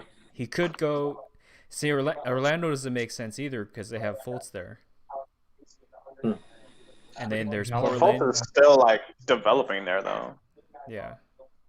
Does Fultz? He doesn't start for them, does he? I think he does He now. did at the end. Yeah. Like. Yeah. Did they start starting him? Yeah, they started starting him at the very end, which I believe was the right move too. He was playing well. He was balling out. He was like what, like 15-8, 15-7, all the time. Pretty good. I was hoping like the Clippers would try and get him a couple years ago because his stock was so low. It's like he's still a young guard. You might as well take a chance on him. Markel. Yeah. Yeah, Markel. Fultz. Oh, thanks. Sorry. Still need a point guard. We do. Literally everything outside of his shooting has been Anthony's like not going that high. What do you think? decent. I was gonna say I do like Cole Anthony, man. Like that's a really good value pick. Like if I was picking like in the 18-19 range, I might take a chance on Cole Anthony there. No, for sure. But you know who he reminds me of? Austin Rivers. Oh, Sort of. That's my comparison. That's not. Kind of. Son of a dad coach, and he plays kind of similar. I don't know. We have similar vibes. I was watching this. What is this TV show called The Elite? It was a reality show about these EYBL travel teams, and they followed his team, and he was very confident in himself. Put it that way. Austin Rivers had the dopest high school mixtape. Yeah, I That was bet. crazy. I think. That Do story. you guys know? Oh, actually, I don't know, Vic, if you were here, or Ryan. Rob, do you remember Bradley? He was another Clippers fan. Yeah. Mm-hmm. Yeah, Bradley. He was a big Clippers fan, and we were talking about Austin Rivers one day, and we were going over like his high school stuff. Dude, his player comp in high school was Oscar Robertson. He was so highly touted. Like it's so easy to forget that he was like a #1 pick coming out of high school. Yeah, Dude, he was he the balled out #1 in high college, school man. player. Duke was great. Yeah. He had a great Duke career, in my opinion. It's like that comp with Deshaun Stevenson, where his comp was Michael Jordan. Oh God. These scouts got to take it easy, man. Like at least give them a chance to like fail. Right. Oh, Hey, Devin Vessel. Devin Vassell. That sounds like a Spurs pick. totally his Honestly. first pick. Exactly. what I was That sounds like a Spurs pick. Watch Devin this Vassell. guy Watch this guy become like the next like Tony Parker or something. Some mocks had him going like 6. He has the face of like a Spurs guy too. Oh, Like that, Boring. like that developmental. I'm gonna come in there and just like pay my dues. Just handshake. bored. I like him, dude. I like this guy. Okay. He's just like a pure like wing, Yeah, over 40% from 3 for the 2 seasons in college. So Here's another Florida State guy with no stats. You see, it's funny. All these guys' stats are so low because they just don't. You guys they, 12 they points a play game. they play Oh. like they go like 10 deep at Florida State. Yeah, they play a bunch of guys. Yeah. So he's basically gonna fit in with San Antonio, who just, dude. I remember. Do you remember when we used to auto segments, like San Antonio? Where is it auto or manual? I don't know. But we'd actually have to keep up with the game, like in soccer. That's man. Yeah. Yeah, dude. Running a segment game for the Spurs sucked so much, dude, because Pop was always subbing people in and out. You always had to be on your guard, man. Just constant subs, constant. It's because Pop goes like super deep into his bench, man. He goes in Yeah. like what 13 deep, like. He's got a Dude, little. like, He's really He's got a system. He's got a little Paul George. Not saying he's Paul George, but he's got a little. He moves a little bit like him. He has the size of Paul George a little bit. Yeah, he's built. He's a big kid. How tall is he? Paul George is like 6'10", isn't he? No, he's like 6'7". Paul George is 6'7", 6'8"? No, Paul thought it was George bigger than is that. like 6'8", 6'9", at least. I always figured he was like a pretty big 4 or a pretty big 3. Well, Paul George coming out of high school or college was a 2. I know he was a 2 at Indiana for a while. Why'd Sacramento take a point guard? Sacramento's gotta do something stupid, dude. Another team, just like the Knicks, bro. Just just whatever, whatever they're feeling that day, dog. We'll wake up in the morning. You know what? Let's draft a fucking point guard again. Watch them draft your point guard, dude. They like We have international guys. They'll probably take Halliburton. They could It take looks that like- Pokajev guy, the 7-foot shooter. I have Why would no they take Tyrese idea who Halliburton? that is. He's like 7 feet 2. He's like 101 pounds. But he shoots the crap out of it. But he's like, they need Who is center. Sacramento They need, taking? overall defense. Marvin Bagley, he doesn't still play the 5 for them, does he? No, I think back. Well, he does sometimes, but I think he plays the 4 mostly, right? Who's their center? Rashawn Holmes, isn't he? Oh my! Yeah, They just took a point guard. They Did they picked, take a point guard? they picked Tyrese Halliburton. They did. Well, that's got to be just straight value right there. Mm. Oh, You got- you can't write this, guys. It's too easy. Just knowing the front office. What the heck, dude? No, but I mean, that's- does he get a You know what's play better? You know what's better than 1 point guard? 2 point guards. Oh, actually, people have always said about Halliburton that he's 6'5" and he could play along with Trey Young and with these other guards with the so I could see it. It's just The worst thing you want to do though is if he plays Take- it too. the worst thing you want to do though is take somebody who's good with the ball and make them play off of it, because then you end up with like a Tyreek Evans situation. Because Tyreek Evans was like a natural point guard, even won Rookie of the Year as a point guard.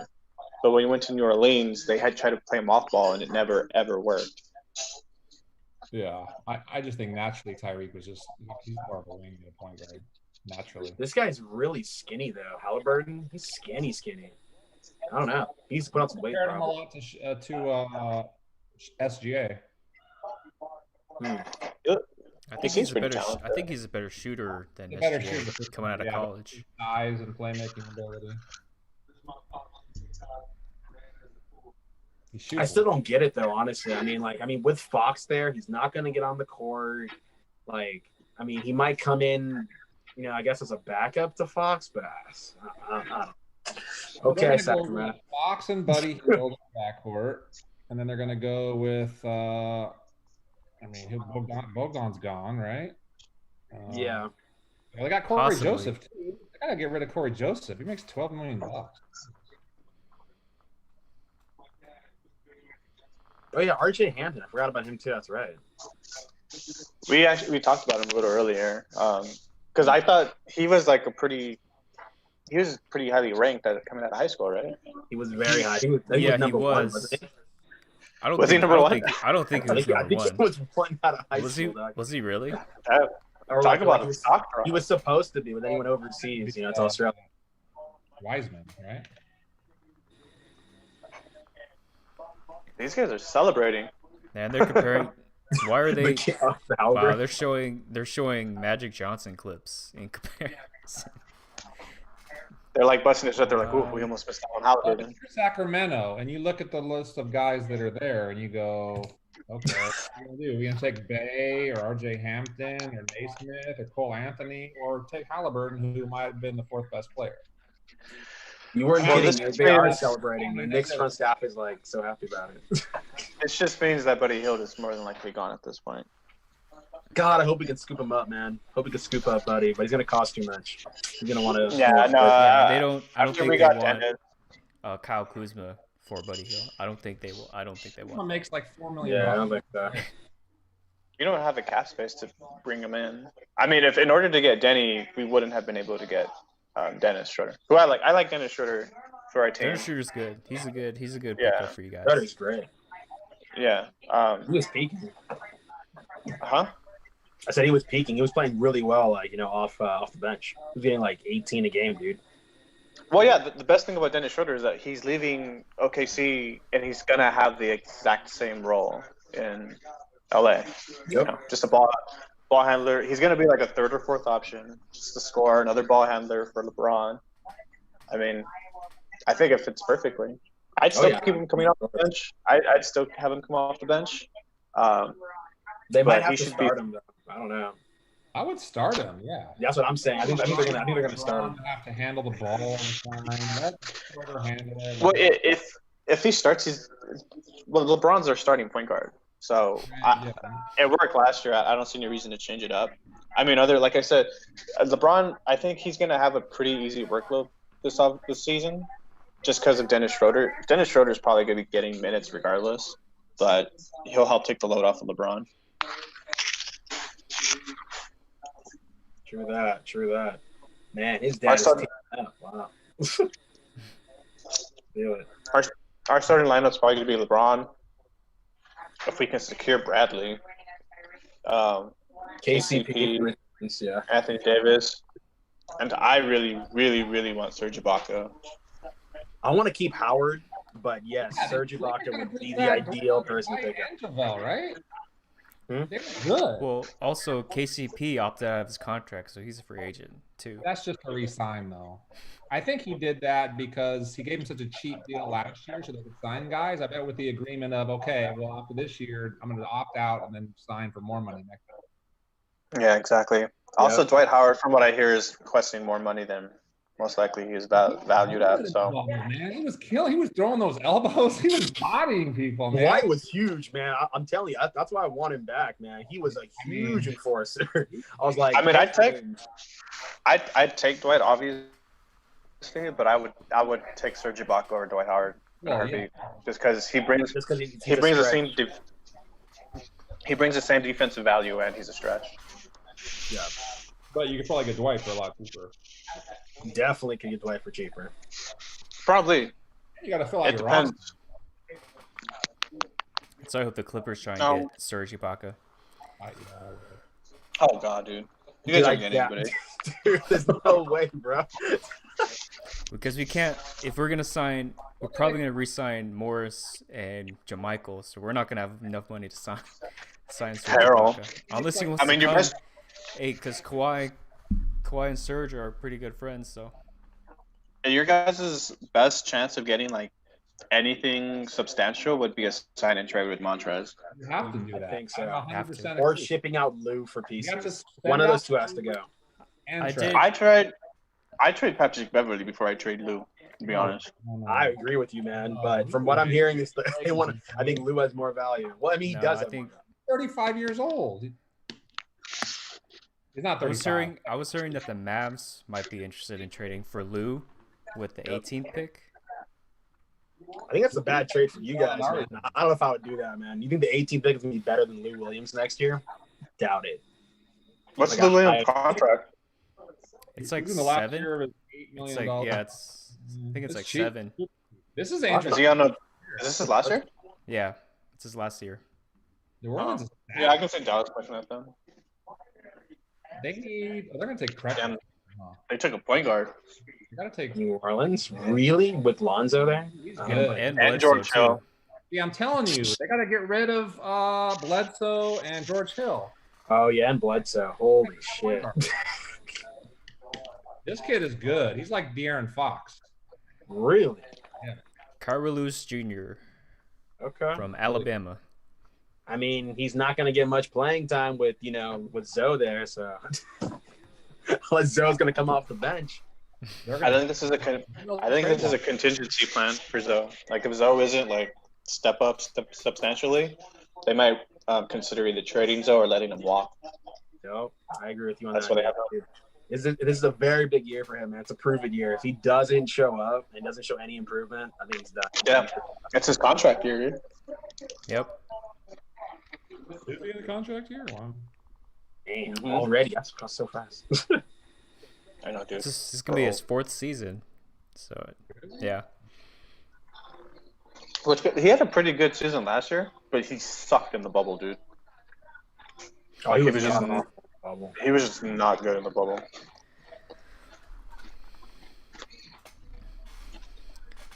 I think Bledsoe's gonna play more of the 2 on that team now. You think Bledsoe stays? I think they ship Bledsoe. Like, I think Bledsoe has. I mean, he doesn't have to go, but I mean, it's a clusterfuck at guard, though, man. I don't know. And I don't trust him. I think- He's a good Ugh. teammate. I think they'll probably keep Bledsoe just because it's a pretty decent contract, and I think he's just gonna be there for defensive purposes at the 2. And he was pretty good spotting up in Milwaukee, so spotting up with Lonzo shouldn't be too bad. But I mean, it's a movable contract. If it's not working out with Bledsoe, it shouldn't be too hard to get rid of him. Well, he makes $18 million for the next 2 years, so Bledsoe does? Wow. yeah, 16, 18, and 18. No wonder Milwaukee wanted to get him off the books so bad. Holy jeez, he's not worth that money. They probably wanted to get rid of him like 2 seasons ago. Like after that bad series with Boston. Oh, yeah. I hate to say this. Maybe the Clips should sign and play Tez for Bledsoe. I hate Bledsoe, but I don't know. You want Bledsoe with the Clippers? I don't, but I mean, we need a point guard. You know what I Bledsoe's not a point It's guard, true. man. This mean? is true. Bledsoe's a point guard, Bledsoe works better off the ball. but he's a point. The So where- point in Milwaukee was a mixture of George Hill, Giannis, and occasionally Bledsoe. But Milwaukee learned that Bledsoe worked better off the ball. Yeah. Where do you guys think That's Fred why- Van Vliet goes in free agency? Oh, sorry. My bad. I was going to say, where do you guys think Freddie goes in free agency? I think the Knicks are going to give him the max. Yeah, if the Knicks didn't draft really a point guard, they didn't draft a point guard with their pick, so it seems like they could be They looking know at a run for him. God. If Giving him if a I'm max, Van but- Vliet, though, why the – I mean, just go there for the money? Damn, man. I don't know, man. You already got a chip, I so wanna- it's like But for that amount of losing, fuck that, bro. You gotta have more pride than that, dog. Like, I mean, jeez. I mean, if I they wanna give- see Van if they Vliet- give you a lot of money, it's like I mean, if they I give hear him you, a man. max contract, like Damn. can you say no? Like But you can, but it's like they're not gonna max him out. Come on, I mean, a max contract for Van maybe not a Vliet? max. Yeah, Maybe they'll give him. They will max him out, man. They will max him out. Oh, I want to 4 see years, Fred. 4 years, 80 million. I want to see. Nah, dude, he's gonna get more than 80 million. whoa, wait, Nate, what do you think? Over 100, bro? 100 mil for He's probably gonna get about 23 to 24 with a slight percentage increase each year. Wow. In I New don't know, York. man. I mean, he's good, but man, 23, 24 mil a year. No, I don't think he's worth that. I'm not saying I think he's worth that. I'm just saying New York will max him out. Yeah. No, I feel it. I want to see Fred Van Vliet in Chicago more than anything else. I think with Levine developing like Markkanen and whoever they took in this draft along with Wendell Carter, I think he'd be good in Chicago. But if the asking price is anywhere between 20 and 30 million, no, you can't. It's not worth it. I feel that. That was my thought process. Like, I'm not going to pay him like 23, 24 mil a year. I mean, if he wants to come for maybe 18, 17, Mhm. that's more, I think, his ballpark. You know, he's like worth his value, you know? He Yeah, could no, also, that's- I mean, he could also just resign with the Raptors because they played Kyle Lowry and Fred Van Vliet together a lot. Right. That's They should And resign. They can probably I forget. they can how offer him the much- most money too. Yeah, Kyle Lowry's contract expires after this season. But that's also the thing too, though, that if he stays with the Raptors, like whatever outrageous amount New York could offer them, the Raptors can offer them more. So with the Raptors, it's like, do you want to tie your future to Siakam, Van Vliet, and I don't know, Josh Norman or Norman Powell? Is that his name? Yeah, Norman you see Powell, that? yeah. Norman Powell. Yeah. Yeah. So I don't know. I mean, maybe. I mean, just out of loyalty, and he's good. He's been really good in Toronto, dude. Like he had a really good year, and he had a good finals. But what is he actually worth? Oh, here comes I stupid would say Boston. keep him in Toronto, man. I mean, it's a good nucleus there, you know. Van Vliet, Lowry, Ibaka's gonna walk, but I mean, like Lowry, Van Vliet, Powell, Yeah, OG and then and what? Anobi too. OG. Yeah. I mean, it's like- good. I like Anunoby. I really like Anunoby. I think he could be something special if they like give him more volume in the offense. Yeah, I really like Norman Powell coming out of college. I thought he was gonna be pretty good. Same. It's so hard to gauge a lot of the Mhm. Raptors players, probably outside of like Siakam and Lowry, because all of their players are like solid, but like, what's the main reason as to why they're good? Is it because they're in Toronto with like good players and other solid players and good coaching? Like, what is their value going to be worth when Van Vliet goes to New York? You know what I mean? Right. This kid- I think it's value drop if you ask me. I think Van Vliet, like most of his talent was because of the coaching there in Toronto. I think Nurse really like took his value to his absolute peak. Oh yeah, dude, the development in Toronto. Like, look at Siakam, Norman Powell, Van Vliet. Like, they were solid this year. Yeah, They were a really good team this year. Yeah, so it looks like the Celtics took Aaron Nesmith A small forward. shooter. out of Vanderbilt. Just shooter. Yeah, just They're playing another young guy. Oh shit! I'm gonna have to call you guys back in a minute, okay? Yeah, For sure. I'll see you guys later. I'm actually, see ya. I'm gonna grab some tacos. I'll be right back. He's the best shooter in the draft by a lot of scouts. Because he only played 14 games this season, but he was taking 8 threes a game and was shooting like over 50%. Yeah. But I don't know how many of those were at the college line or the NBA That's true. line. But I'm assuming him shooting that many threes that he probably has like NBA range Yeah. from for sure. from shooting that many. Yeah, it says he shot 52% from three. Just another solid role player that the Celtics could use. Oh, he got hurt, you know. Yeah.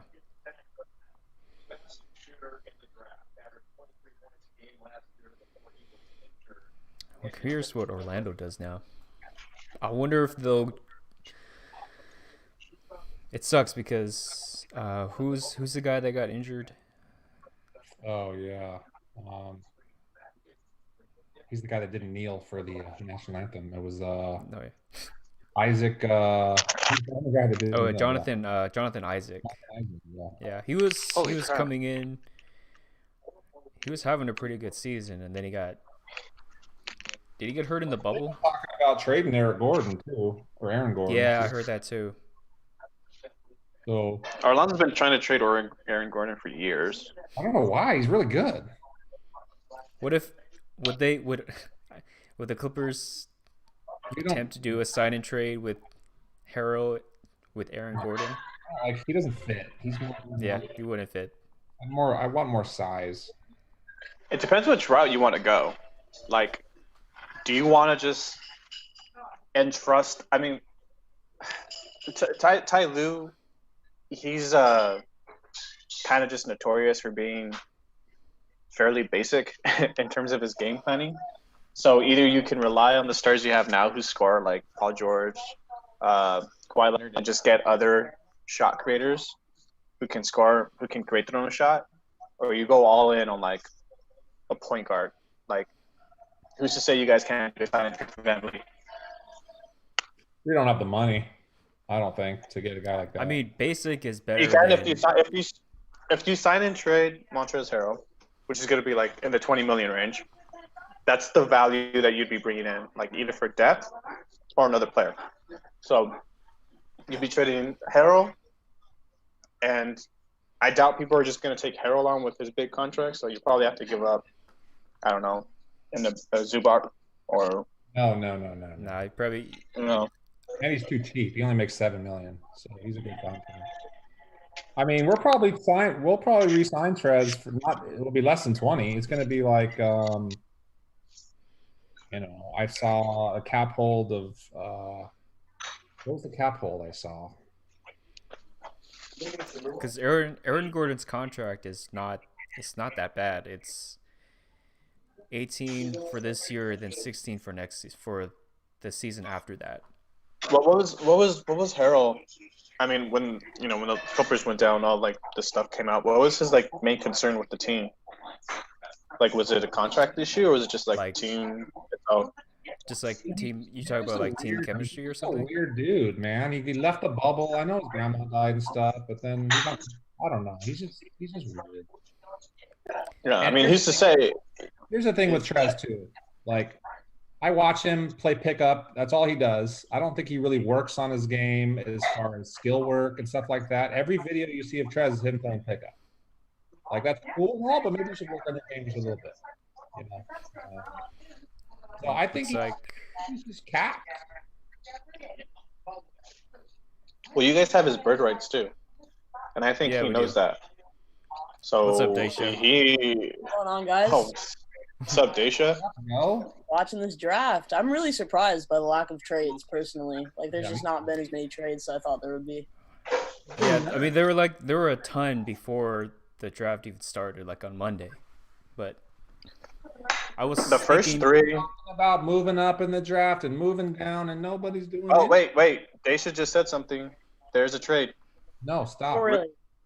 Ricky Rubio is officially traded to the Timberwolves. What? No. What? Is that real? Minnesota. Yep, Minnesota. Dude, OKC's trading him for more picks. That's crazy. Minnesota is acquiring Ricky Rubio, the 25th and the 28th picks for a package that includes the number 17th pick. So Minnesota's getting Rubio, the 25th and the 28th. They're getting Rubio? Why are they taking Rubio? Why are they? They just drafted a guard. Like, what's going on? It's like. What, for like backup purposes? Maybe they're just trying to fill out their roster. So it's D'Lo, Edwards. Well, it's going to be Edwards, Malik Beasley. They're going to switch off. Is Malik Beasley going to be on the team next season? He's a free agent, right? He had I think he got arrested for. Oh, did he? Yeah, he did. I think it was for drug possession, but I don't want to misspeak. Or gun possession rather. But I don't want to misspeak about that. Well, his value went up. His value went up when he was in Minnesota. I think it's likely. Well, I get Rubio's probably just going to be a backup. That's kind of an over. He got charged. He got a felony charge for threatening a family with a gun. So I don't. That's not good. He's probably not coming back though. No, I don't think so.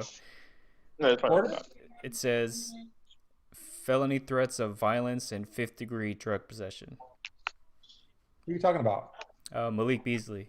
Malik Beasley. Rubio's back in Minnesota. That's so funny. Full circle, man. Life is funny that way. He didn't like Minnesota. Well, he didn't like Minnesota because they weren't winning when he was there, right? So that's gonna change next season. It's money this year. I don't even see his contract on here. Did Ricky Rubio play with Karl Anthony Towns at all? No, because he was there with Kevin Love, right? Was he? I don't. Oh my God! Has Rubio been around that long? Yeah. Because he got drafted the same year Curry did, but he waited 2 years after that to play in the NBA. That's true. That's very true. I'm kind of bummed that Orlando's taking this guy. Like, I kind of was hoping he'd fall to us, but it's okay. He's not good. I know, but I don't know. I'm just kind of like, 20 is one of those things where it's like, if you make a bad pick at 20, nobody really like judges you for it, you know? But, dude, like, you guys are gonna be fine. You guys are gonna get Giannis next year. you guys are gonna be 20th pick. That's not bad. Cole Anthony. Yeah. Cole Anthony to the Magic. He's small. I take that means Austin Fultz is gone. I assume Fultz is gone now then, right? This draft, I've noticed, since they're not everyone is crying, which is great. That's cool. But I've noticed they're crying more maybe because they're at their house with their family and not in the green room with all the other people, so they're worried about how they're going to look. Oh, definitely. Also, I don't know how it looks in their point of view, but I'm wondering how they see themselves on TV. You know, like, do they know they're being on it? They're currently Yeah. live. You know, There's a camera there, probably. there's a lot of crime. Is that his girlfriend? Who's that over there? Your sister? I like the idea of Rubio in OKC. I don't know why they traded him. I think for a replacement for Chris Paul, just like a playmaker, a point guard, like a serviceable starting point guard, I thought he was a nice replacement. A lot of money though. I don't know what OKC's doing. They're kind of stacking picks, and Yeah, that's all they're doing. every Well, time they have not going to be competitive, they end up being competitive though. So I don't know. Somebody's making all the right moves up there. well, they're gonna have a new coach. Mhm. Sam Shea is Presti. gonna be. They have Sam Presti. Shea is a proven scorer now, so he just needs to make that all-star job. They got Kelly Oubre, who I liked. Me too. Kelly I like Oubre was Kelly Oubre. Yeah. so he's gonna get a bigger role now. So we'll see what he can do with that. They got rid of Terrence Ferguson. They still have Steven Adams. Who's gonna just trade his contract's gonna be up soon. God, what else do they have? I mean, they're gonna have cap space and picks, but it's just like who's They got Dort. attacking free agents right now? That's the reason why they're loading up on picks is because they're OKC. They're Yeah. not going to be able to sign the best players, so they're just going to take a shot at all the youngest guys that they can get. Well, they made a trade today. Who did they get from? Oh, they got Al Horford from the Sixers. There you go. Okay. They're eating that contract. Oh, Al Horford. He's probably going to play their four. Portland. So it's going to, This pick is for You're gonna Houston. play Horford and Adams. yeah, that's most mean, likely what they're going to do. That didn't work with Embiid and Horford in Ooh, yeah. Philadelphia. Wow. That's for Houston. Embiid's a ball dominant like center though in the post though. Yeah, that's Horford, I think Horford's just going to be there strictly for like spacing reasons and Those are some great defense. The small ball five, probably. Yeah, I think him and Adams and Horford probably going to share a lot of five duties, but they'll probably start the game together on the court. I'd be surprised if they kept Horford. Is Portland ever gonna answer for their crimes? I mean, I'm just wondering. Just because, like, I'm wondering why they're taking a point guard. I guess it's late, semi-late in the first round, but I don't know what they're thinking. Is it Isaiah Stewart from Washington? Backup center? He has like a 7'5". But they have- Crazy. I mean, they have like 4 centers. This is for Houston though. This is not Portland's pick. Oh, okay. Oh, okay. Oh, it's for Houston? They traded Ariza to Houston. This was pick for Covington. Oh, okay. Oh, okay. Yeah, Houston needs a center then. Houston's Good- like, well, that good didn't pick. work. Then That's good fine. pick then. That was pretty. That's a solid pick. He's a little undersized to be like a full center though. Even though, So Minnesota's on the clock right now, but this is for OKC. okay, This kid Stewart's got a long arms. He had like the longest wingspan. so then if OKC traded Rubio, RJ Hampton's still available. Yeah, that could be. Yeah. Probably to play alongside Shea. Shea was a point guard coming out of college, right? There's the Maxey kid. There's Bay. There's Hampton. There's a lot of those wings that were projected to go pretty high or earlier than this that are still available. So the post trade to Detroit. What? Oh, did they trade this pick? Is that the Portland pick went to Houston, and then Houston turned around and traded Ariza to Detroit. That's right. Oh, wow, that's a. Well, Detroit. they should once you join the chat and ask for trades, all this confusing mess starts happening. It's all my fault. I want trades. What's happening? I do want trades. No, there's too many trades. I think Scale it down. Deja. I think the Heat are gonna take Sadiq Bey. I'm so sick and tired. I know Villanova. that we love our stretch fours and our forwards, but it's just like, for Shooters. God's sake, please give me a young point guard that's not only Kendrick Nunn. Like, I like Kendrick Nunn, but like, please give me a point. I just want. We're always the big man guy, you know. Like, I just want 1 year or we take a guard that's fire. Like, I like Tyler Hero, but I feel like he's gonna be trade bait at some point. Like, I just want us to have our homegrown. Hey man, if you guys don't want Goran Dragic, Lakers fans will be happy to take him. Well, No problem. I told you the same thing about Dion Waiters. It's like you guys wanted so bad. It's like, well, I knew what we were getting with Waiters though. Goran Dragic, he's the dragon. I think he's really good. he is. I think Stanford guard. the finals. I think the finals would have been a little more competitive with him playing. This is that 7-footer that I was talking about. Alexic. Shoots the crap out of it, but he's like 100 pounds. Alexic Pokumansevitsky. I don't know who this is, man. This is the internet. This is when people are starting to roll the dice on these international ones. Dallas? Of course it would be Dallas, huh? Of course. No, Dallas. this is 18 from pick. this is for the Timberwolves. Dallas has to do. Oh, is this Timberwolves? Yeah, Dallas is next. The youngest Dallas. eligible player, They're- 18 years old. Guys, Dallas is I probably gonna. Later, Ryan. Later, Ryan. That's it, Ryan. And I was going to say, the Heat should take Terrell Terry from Stanford. He's a stud. Forward. Point He's a little guard. guard. Shoots. He's like Okay, Steph. yeah. Yes. The Heat will be fine. They're gonna have so much cap space going into next year. I think they have cap space this year, right? I think we still have Olenek. He's a lot of money. I don't know. I think Myers Leonard is a lot of money, but I think he's walking. Dragic, but I think we're probably going. I think Dragic wants to stay in Miami, so we'll probably pay him if he does. But yeah, He can take a discount. we'll see. But also, we have to start considering. We have to extend Bam very soon. And he's honestly, Bam could get a max from a team like a Sacramento, like a New York. New York might max him out. Who knows? New York likes to max out forward. We're running low on big, so they might make an offer. Dude, we were making we were discussing Van Vliet, and I was like, Vic was like, who do you think he's gonna sign with? And I was like, oh, New York's offering the max for sure. Oh, for sure. Yes. New York's gonna have one bad contract at the end of this offseason. I already know it. Wouldn't that be hilarious? Like, yeah, we're gonna build our franchise around Fred VanVleet. Like, obviously, we're gonna max and him. they- out. And they Obviously. drafted how- another power forward. Hey, This would be hey, good. Rob, your Clippers just made a move. What is it? This is a three-way deal that includes the Pistons, but Luke Kennard is heading to the Clippers. That's interesting.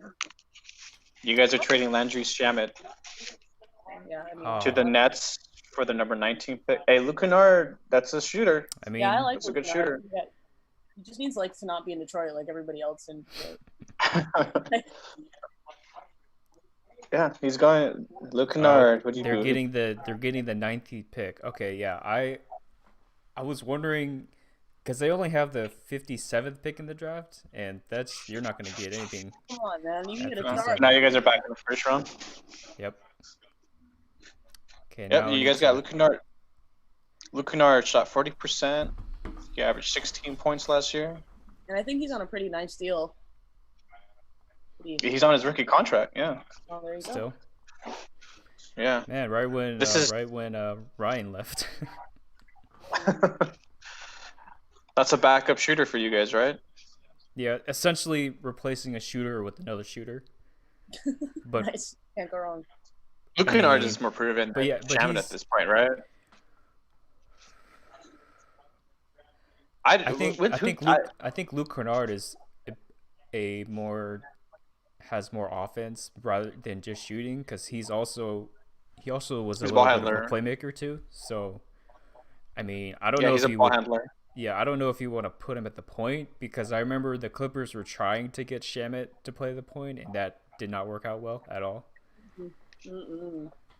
Absolutely not. No, it was always painful too. It's like you knew Doc was gonna do it, like, and it was always really painful to watch. I really don't like Landry Shamet. I don't know, not a big fan. I don't. Why don't you guys make a move? You guys should make a move for like Ricky Rubio then. You guys just need like a serviceable point guard. Well, I mean, I know Bledsoe's expensive, but I got into like a conversation with Daniel about it because when you look at Bledsoe's contract, like among like other players at that price point, I mean, you know what he's gonna give you. He's a good defender at the point. I don't know what else is available right now, but the Bucks are looking to move him, so that's an option. You can probably move him for a whole lot of nothing burger. Probably get him. They need the. Well, the I don't Bucks know. already moved Bledsoe. Well, now it looks like the next pick is the Clippers because that's the Nets pick. Yeah. They could get Just get a one point of the essentially, yeah, get a Kentucky point guard. Because there's like 3 of them on that team that still haven't been picked yet. I think it's the one that did the workout with Anthony Edwards, Tyrese Maxey. Oh, Maxey, I have Yeah. heard of. I have heard of that guy. So he's going. Yeah, this is probably gonna be a Clipper or a point guard. I forgot. Is RJ Hampton still? No, he got picked. RJ Ham. Who drafted RJ Hampton? Is he still on the board? He is. Oh. Yeah, I think he's on the board. He's still available. That's so The luck's tempting. changing for the Clippers. I think The Clippers supposed to get RJ Hampton and show the league what's up. Wait, Brooklyn is picking for the Clippers now? Oh, Yeah. this is no. Brooklyn is picking for Detroit. Okay. Oh, The man. Clippers got Luke Kennard, Brooklyn got Landry Shamet, and the Pistons are getting the number 19. oh, Sorry, that's, Rob. That's a 3-team. No, RJ Oh Hampton. man, you got me all excited with RJ Hampton. And you got Luke Kennard. Yeah, I'm not mad at that. I think he's probably an upgrade as far as like more offense with Landry Shamet. I can play alongside. He's an PG upgrade for Kawhi. sure. Point guards. Who is an available point guard for the Clippers? Well, let me see the free agents. You guys can get Rondo. Aren't you guys making a push for him? Do you want Rondo? They are, but I would advise not. I just don't. What, just for the money? Because he's probably gonna ask for a lot. What about Fultz? I'm sure Fultz is available. I wanted Fultz a couple years ago when his stock Now or not. stock was extremely low. But the Well, Clippers could get him cheap. yeah, so and he showed he was capable in Orlando. I don't know. I mean, if you're talking, you really need Clippers. I think are the bubble thing really screwed them up. The Lou Williams thing really screwed them up. Like the Clippers don't really need that much. Really, they don't. Like you can go into next season and just run it back. What's the worst that can happen? Next Yeah. season, it's just go anywhere. You're gonna be everybody has got a free pass next season because they just didn't have a whole lot of time. So The only thing about running it back is that you're running it back with teams that are clearly getting better. clearly, You know what I mean? Like the Lakers just got Dennis Schroeder. Miami's gonna get better with whatever they do, just because they still have young players. Brooklyn's having Kevin Durant and Kyrie come back. I mean, on the West side, I mean, Denver's gonna be there. Utah probably gonna be better as well. The West is a gauntlet, man. I was looking at the teams again this year. Like even teams like Dallas, dude. Dallas is gonna be pushing for a top 3 seed easy, just They're because. starting the season without Porzingis, and I do think at this point with their roster makeup, they are a little too dependent on that duo really, really working out. I don't really know what they're gonna do as far as like did they pick already? I don't know what they're gonna do with this draft pick. Josh Green. Oh, Josh Green he's a guard wing from Arizona, but they need because Dwight Powell got hurt, so I don't know if he'll be ready for the season. And then Porzingis is just routinely hurt every season. I think JJ Barea is turning 100 next year. He's getting shorter too. Yeah, I think so. I think he's like 5'2" now. Like I think Miles Turner is on the block right now, I think he'd work really well in either Boston or Dallas. That's interesting, Nathan. I just want to see Miles Turner be somewhere else because I do think he is. I would trade Zoo for Miles Turner. Oh, I'm sure you would. I don't know if Indiana's interested. I don't know if Indiana's picking up the phone for that. Yeah, but- Indiana's because- probably hanging up on you real quick. Yeah, they already got Sabonis. Do they have Sabonis? Yeah. Is he up for extension? I think maybe after this season. Okay. You gotta pay him, man. Gotta Yep. pay some. I guess Oladipo's not available. That was a smokescreen, I suppose. Indiana's interesting. I was one off Daisha.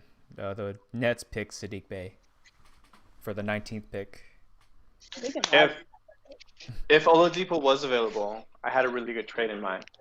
You can trade Oladipo to Toronto for OG Anunoby and Norman Powell. I thought that would have been a cool trade. I think that's a pretty good interesting. trade. I think the Raptors probably want to keep OG probably. I don't know, man. I don't know if he. After last season, he had his opportunity to be the guy, and I don't think that's the guy. I don't think I he don't has think- to be the guy. In Toronto, Well, I still think he has a lot of potential. I think the only reason is that he got outshined by Pascal Siakam, and I think that's fair because Siakam has more experience over him in general. But I think I really like OG Anunoby. I think he just needs a few tweaks, and he can give you he can be like a solid 15 to 20 a game if he just works on his offense because the defense is there. He's already he's already an integral part of that defense. he definitely He's got right now, he's not afraid of the moment. I guess you can say. yeah, that. and they're really not asking him to do much in Toronto. So, and if he has if he's highlighted a little more in the offense, which I think he will be this coming season. Especially, I don't think Fred VanVleet's coming back. I think Someone's gonna give the him big lie.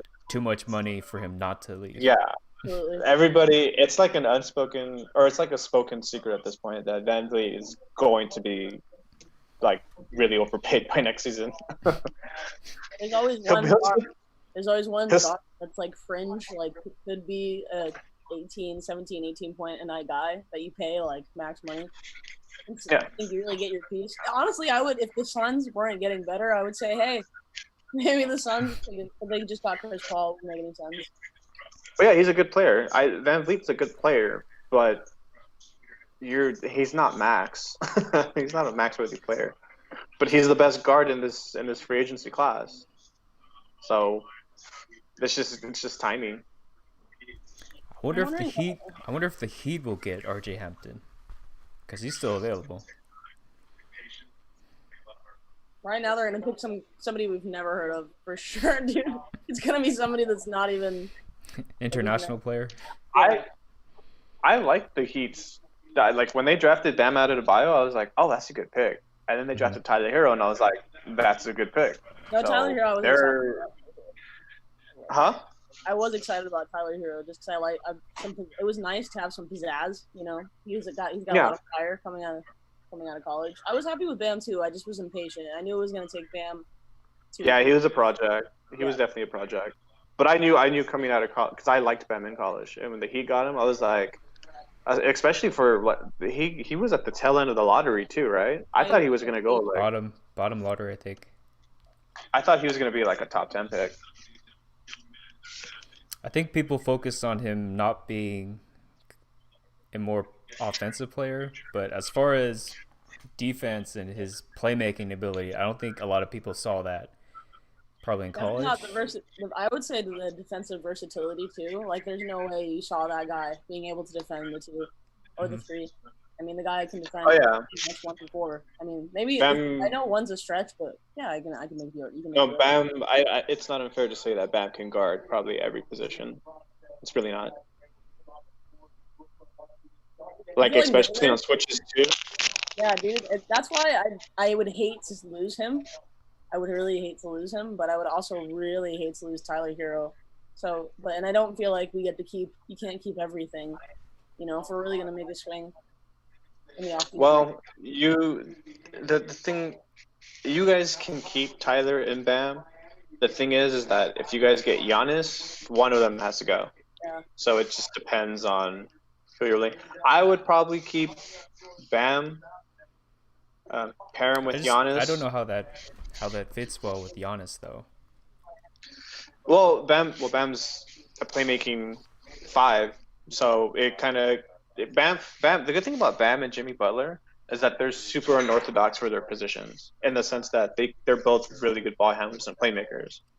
And if you're not going to surround Giannis with shooters, the next best thing to surround him with is playmakers. Like that's the blueprint for guys like Giannis and LeBron.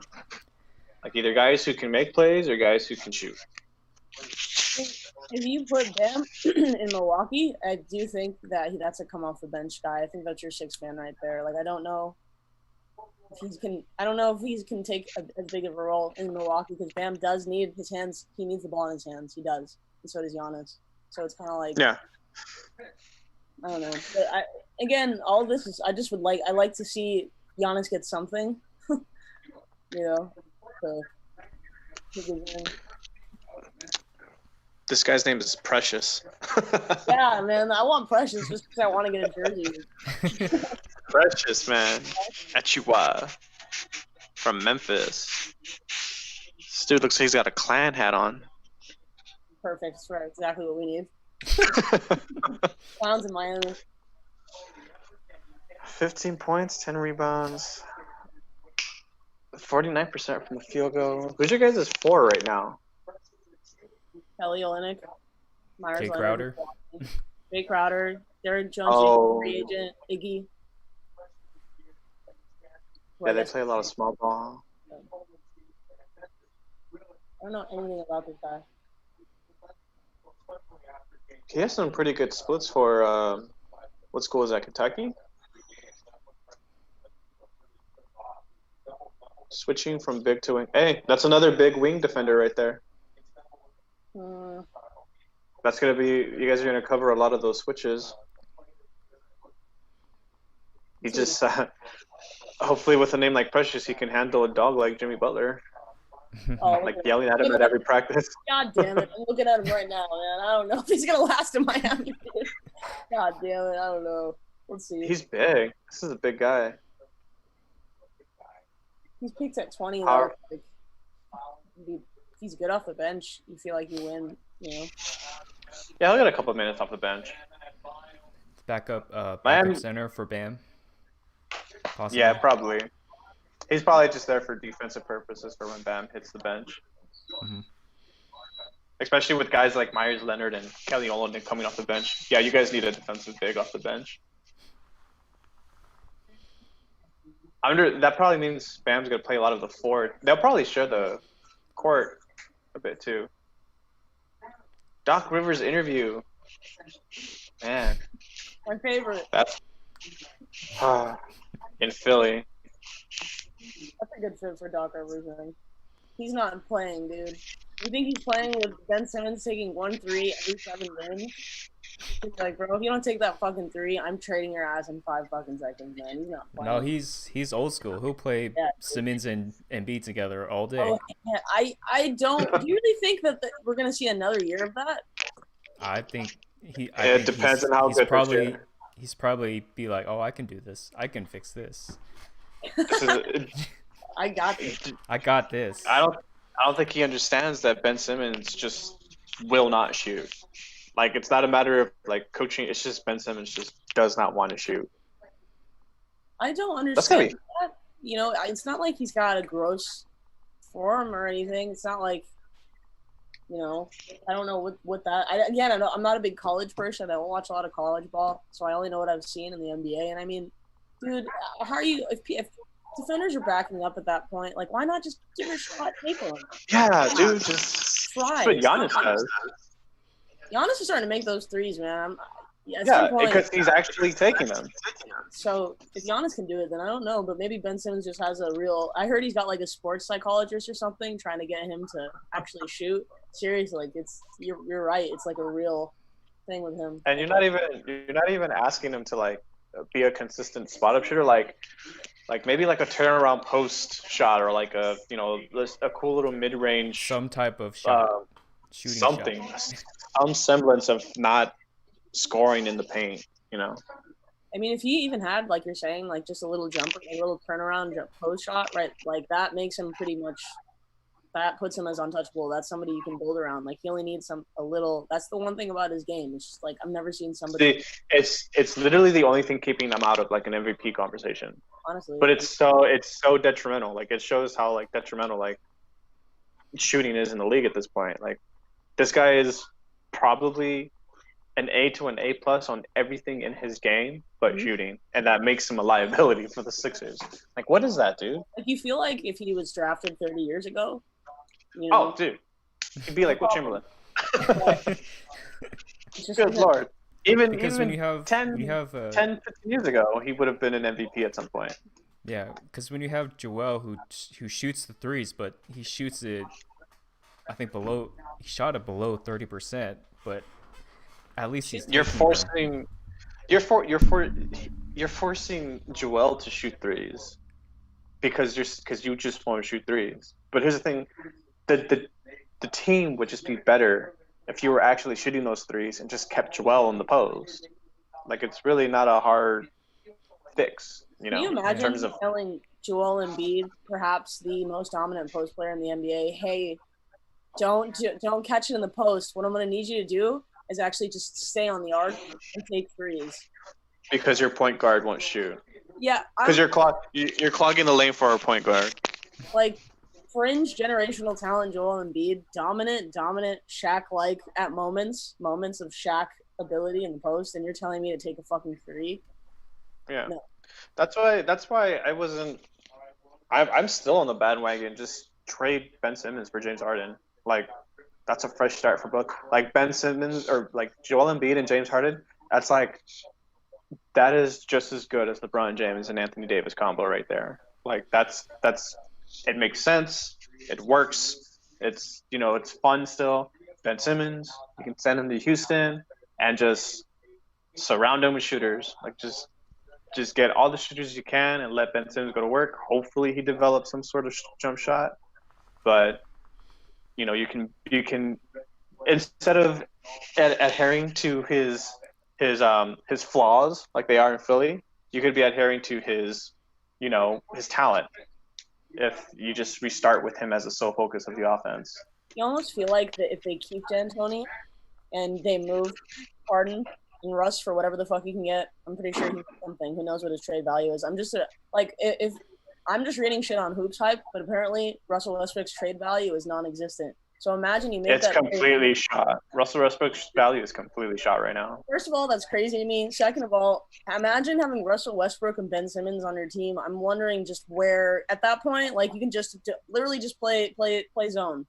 It's fine. Take threes. Like what else? Oh yeah, that's gonna be just a completely. You're gonna be building houses with Westbrook and Ben sounds like Simmons. a nightmare. Yeah. You don't want to watch that shit, right? Like, oh god. I don't know. Russell You're Westbrook- probably gonna ask money back from League Pass for that team. The reason why Westbrook's value is so shot right now is because first of all, he's asking to be the sole focus of an offense, which we've seen, and it doesn't work. And two, like he's kind of just like an outdated play. Like he's a player that relies almost 100% on his athleticism. Yeah. Like his basketball IQ, it's not elite. His shooting is not elite. His defense is not elite. Certainly not elite. His decision making. And he's gonna be making like top 3. He's making like $40 million, So it's hard to figure out what his. I mean, who knows? Maybe a fresh start. Like if he goes to New York, maybe he becomes like a triple-double team that could lead the Knicks to like a 7th seed or a 6th seed. But is that really what you want to aim for when you're paying him like $40-something million? I'm just wondering, like, if that's really what the only way that happens to the Knicks is if they genuinely can't get anybody else to make a trade. Because what do the Knicks have? What are you gonna do? You're gonna trade Mitchell Robinson? Wow. Oh yeah, if I'm Houston, I'm not taking anything from the Knicks. Yeah, like I don't want Julius Randle on your 3-year, like $45 million contract. Like I don't want. I don't know who the fuck else is Moutier still on that team? I know I don't want Moutier. Like, Moody is on the Jazz. Dennis Smith Jr. That's right. Dennis Smith Jr. Right? No, I don't. Frank Ntilikina. Oh, Ntilikina, who I mean was supposed to be the second. Oh God. Horrible. So he was supposed to be. He was supposed to be like a second. He was supposed to be like the point guard version of Kawhi. Yeah. They were saying when he was coming out. Defense, Man. There, but I don't. It's just like nothing else. Oh, 76ers. Are they? No, they chose Tyrese Maxey Okay. from Kentucky. Number 21. I mean, Desmond Bain is still on the clock. I thought he would go higher than this. Tyrese Maxey. No, a kid, Desmond Bain from TCU. Your guy He's like RJ is still on the board too, guys. Would he go to the Knicks? Because the Knicks are 2 picks down. Instead of taking him 8th, maybe they thought that they would be able to take him at the 23rd pick. No, I think the Knicks are gonna draft like another center or something. Draft another forward, a power forward. Forward, dude. Just draft one more just to be sure, like. Or maybe the Knicks sign like one of Jeremy Grant in the offseason, right? Like I'm One of these telling has you, to pay off. Ooh, Jeremy Grant. I'm a big Jeremy Grant fan. I love Jeremy Grant. That's what's gonna happen. I'm telling you, man. The funny thing, Van Vliet, Jeremy Grant, these are all like solid players that are probably gonna like have outrageous contracts. Yeah, and it's gonna hurt their value moving forward. Or I wonder if they'll take smaller contracts because of the salary not increasing. Because Sure. would Well, teams overpay knowing that the salary is not going to be as high? well, that's what we were talking about earlier. Because Yeah. the league is obviously going to lose money this season. Mhm. Like, no fans. Like, the viewership's gone down because I mean we're streaming it now. So I mean, they're gonna have to figure that there's the what's it called the Players Association is gonna have to figure that out with the league as well. The cap is what 109 this year. I'm wondering what the product's even gonna look like. Honestly, like I think we had that conversation going into the bubble, like, it might not be the best basketball we've ever seen, but now I'm really like, yo, some of these guys, like, what about the Warriors? Like, how are those teams gonna look? The teams that haven't played since like the season stopped. You know, like I don't know how great basketball is gonna be until at least like the middle of the season, middle to the end of the season. But yeah, like these rookies, they're only gonna have a month to prepare. Yeah, it's crazy. They usually have a whole summer. They have a whole month, and they're gonna get thrown to the fire. I mean, they probably have been preparing since March, basically, because that's when their season ended. But giving those guys maybe like a couple weeks in a professional training camp, like it's probably going to be rough for all these rookies. Oh yeah. This is literally being thrown into the fire. I think for this draft, you're really asking, like, do you really want to start your rookies? I know, like, that's kind of like, I'm sure, I know 1 through 5, it's kind of like, that's non-negotiable, we have to start them. But I'm just saying, like, through the mid, like, because with confidence, it's so important for these guys. Like, you're really going to start your number 10 pick now. Like, he hasn't had an opportunity to play. Like, I don't know. Maybe I'm being a little too sensitive. I'm being sensitive, but. Well, no, No, I mean, I I think think that's probably the best thing about an uncertain draft like this is that, you know, you're not really taking a chance on like a superstar. Like, it's not a deep draft. Like, this is a very international and like system-based player draft. Like, it's very much so. All these players are going to be experimenting. Yeah, this is going to be a lot of experimenting. There might be a diamond in the rough somewhere, but that's going to be completely contingent on like the player developing and in the team. Like the top 3, like you said, like LaMelo, Anthony, James Wiseman, they're obviously going to get minutes, but after that, it's going to be like I could see like maybe the top 9 possibly starting. Oh yeah, Killian Killian Hayes. Like, start. Where did he get drafted to? Detroit. Yeah, Detroit. They need their point guard. Detroit could have picked any position, guys. Let's be honest. Like they could, yeah. They really could. I mean, and we don't even know what they're gonna do with Christian Wood, who I like. but he's a gamble to And pay he's right gonna now. get money. He's Get gonna a get lot paid. of money. So Yeah, you really I want like to his invest that much? offensive I too. mean, I'm not big on Christian Wood, but I also find Detroit just to be a disgrace. So it's kind of like I hate Detroit's watching bad. basketball. I hate watching Detroit.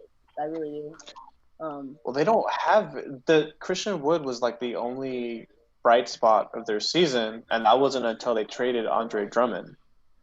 So it's like they don't even. That's like such a small sample size. But if he is as good as he looked at the end of the season, then yes, he is probably like a 20 million plus type player.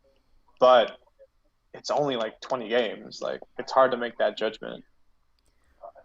Yeah, and then you could also see his development from the past couple seasons, where when he did get opportunities, because I think he was in Milwaukee and also the Pelicans, right. and so when he got that opportunity, he still played really well, and that's with Yeah, him, no, there's yeah, there's that's with him spurts like too, out of like the where he league. would- I Mhm. think he said he got kicked out of the China League before coming back to the NBA. So it's like, That's rough, man.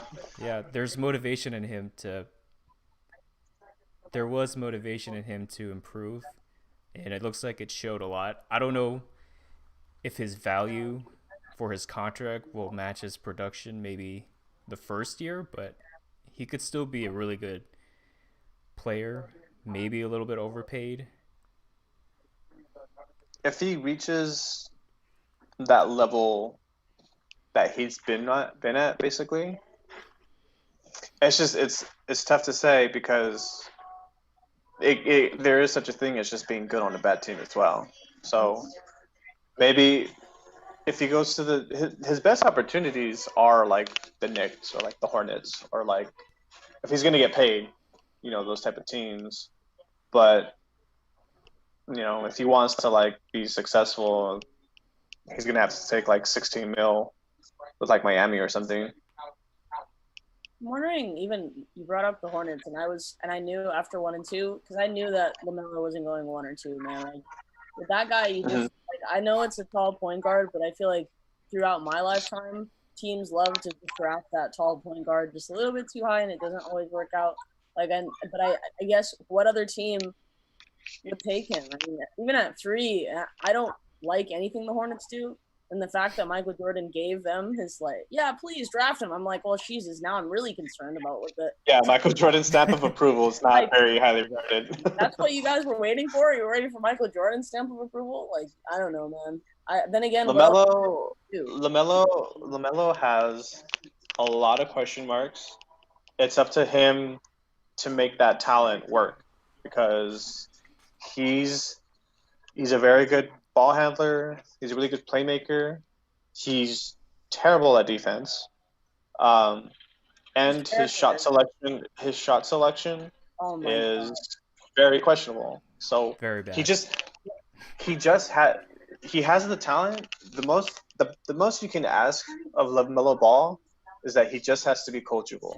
Like that's all you can ask of him. Like he just has to put in. What's the coaching situation in Charlotte right now? Is it still Borrego, right? No, it's still Barango. Barango. Like to shoot threes. That's they like to shoot threes. So he's in a situation where he can let it fly at least. But so hopefully they can at least enable him to take good shots as opposed to just throwing bricks left and right. What do they have on that roster? PJ Washington. Devontae Graham. Miles Devontae Graham is Bridges, probably the best prospect. and Terry Rozier. Okay. This is weird. Cody Zeller. You're starting to list them off, and I'm just like, this is getting weirder and weirder, man. It's just slowly becoming. It's a weird roster. I mean, it's last year. Last year was just for. Well, thankfully, they didn't do too much last year. Last year was just let's see what we got. Let's be somewhat I mean, they weren't competitive, but let's just see what we got. Let's see if we have any diamond in the roughs. They found Devontae Graham. A couple of their guys developed. They found out Terry Rozier is overpaid. I mean, I don't think you need to start the season to figure that out. But I like PJ. I think I like PJ. Interesting. I like PJ. PJ's good. Yeah. I think they're slowly discovering that Malik Monk just ain't it. No, man. And I thought I was really on that too. Like, I liked Malik Monk. I was like, man, he's going to be a shooter. I genuinely thought he'd at least be productive. Now I'm like, damn, bro, like, at least play some defense, do something. Like, why you got that headband on if you're not going to play any defense, man? Like, it's frustrating. I thought. Yeah, I And he think we has, all like, rooted for Malik Monk. personal stuff that needs to figure out too. Yeah, the team. They have a few trade pieces. I mean, if you're gonna have LaMelo Ball, you're gonna have to figure out what to do with Devontae Graham because that is just not a good defensive backcourt. You guys are gonna be. Rookie deal? Is he still on his rookie contract, Devontae Graham? I know he's quite young. I think so. 'Cause Yeah. Last year was This was the second year. Yeah. Second year? And So man, that's- I forgot. Nicholas Batum is still on the Hornets. Yeah, and he Oh my opted, he God. opted in, I believe, as well. So Of course he did. 29 million or something crazy. He's getting $25 million. That was that.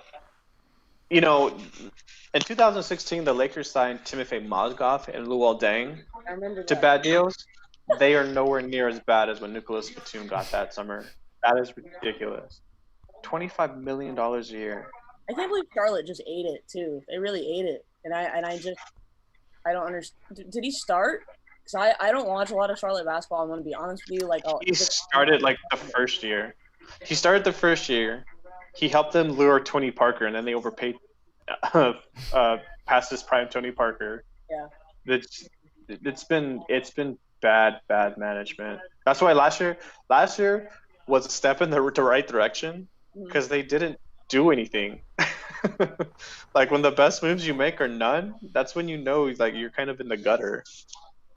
So that's what. So I was thinking last night. Like, a lot of people have been talking about if LaMelo had gone to a place like Golden State, where you go in and you have that system already set, like you have the best of everything. And I think like I don't want to. I've heard this just in the media as well. This isn't an original idea of mine or anything, but. And now he goes to Charlotte, where I know he's going to be able to take pretty much whatever shot he wants. Is that It's gonna be the LaMelo show. Is it really That's the what. best place? If I'm him, I'm almost like, man, I hope I slip to 7 or 8 or like, just go somewhere where the system is at least a little bit stronger. I'm not sure about Charlotte's player development. Maybe it's improving, but I don't know. That's maybe the worst.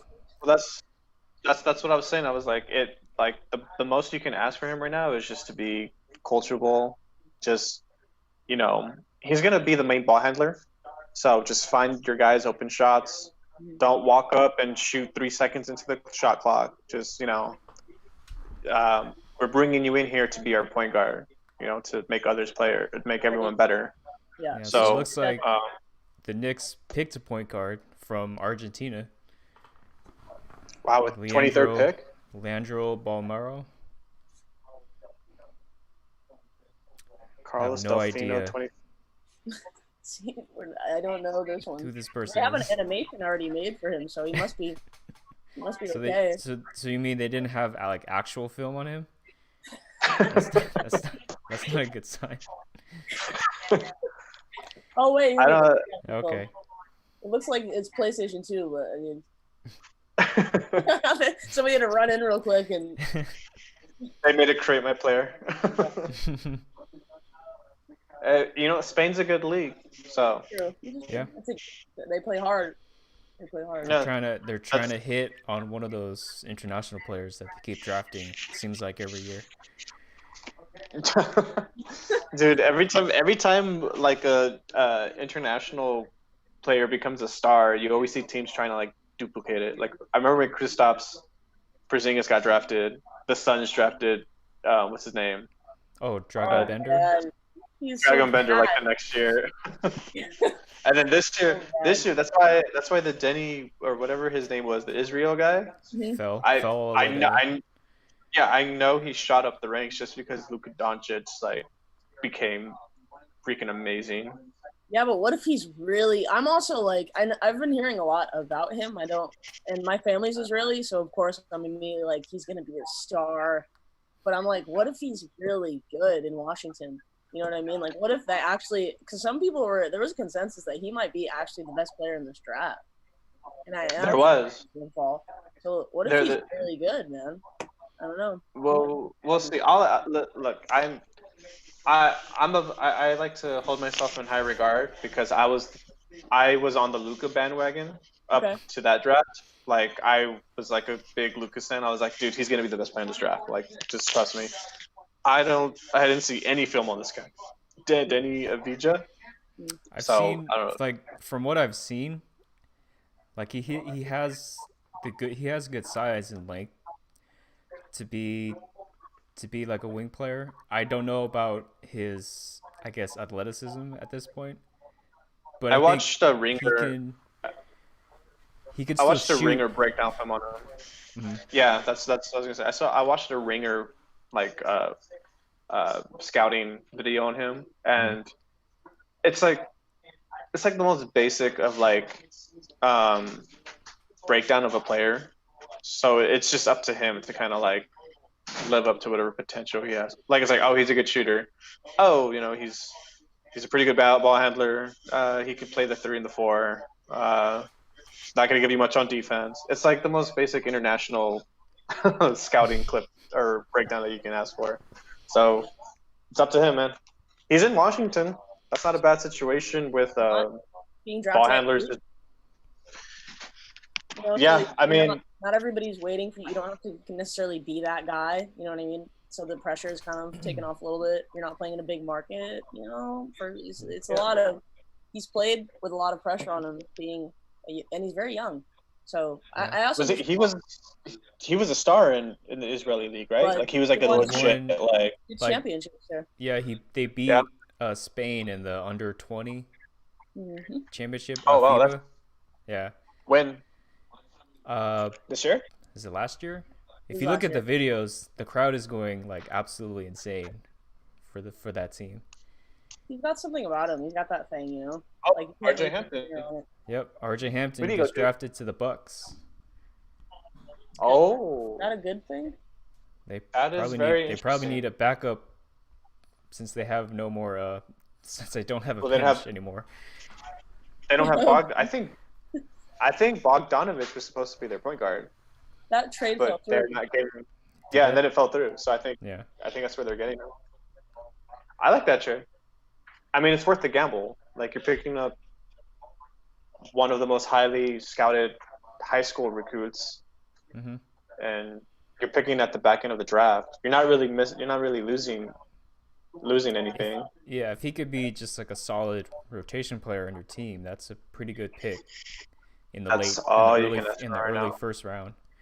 And then if he turns out something even better, I mean, that's just Well, there you go. icing on the cake right there. I mean, he has the potential. Like, if you're, like, I know the prospect list. It's not something you should hold as holy. But if you're the number one prospect coming out of high school, like, obviously there's something there. You got game. You got something. Yeah, you got something, and now you're being in a situation where you're not expected to do much.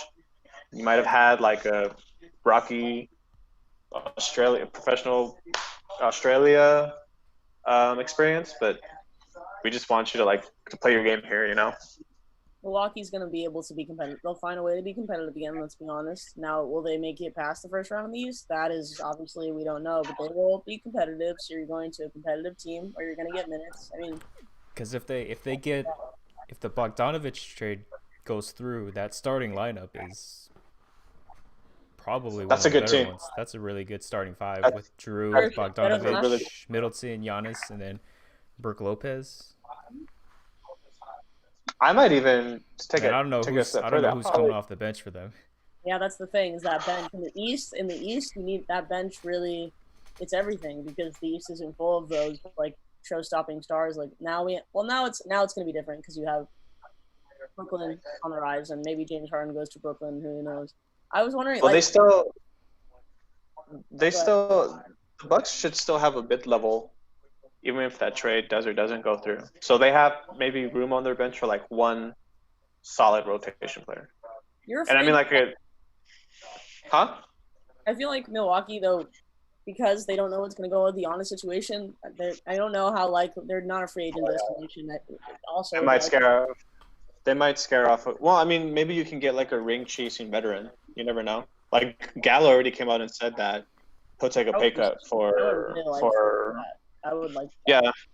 I want Gallo on the Lakers, but he said himself he'll take a pay cut to contend for a championship. I And mean, he could come back to the Clippers. Like, I wouldn't mind that either. oh god, I got. come on, Rob, get a point guard first, Rob. Did you not see that we traded for Luke Kennard? Oh man, you guys are gonna force Kennard to point? He can handle Luke he Kennard? he can handle it a lot better than Landry. Probably will ever though.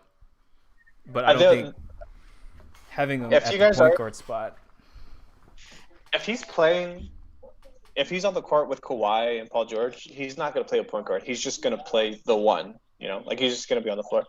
Like either your offense finds a good point guard or Ty Lue just has to like come up with the great like swing ball system where you don't need a point guard and your players are just making plays for each other. Like the Warriors, dude. Like Steph Curry, KD, and Klay Thompson, when they were all on the court, it wasn't just Steph Curry finding open players. It was the ball constantly moving. So, I mean, you guys can still do that. That's not out of the realm.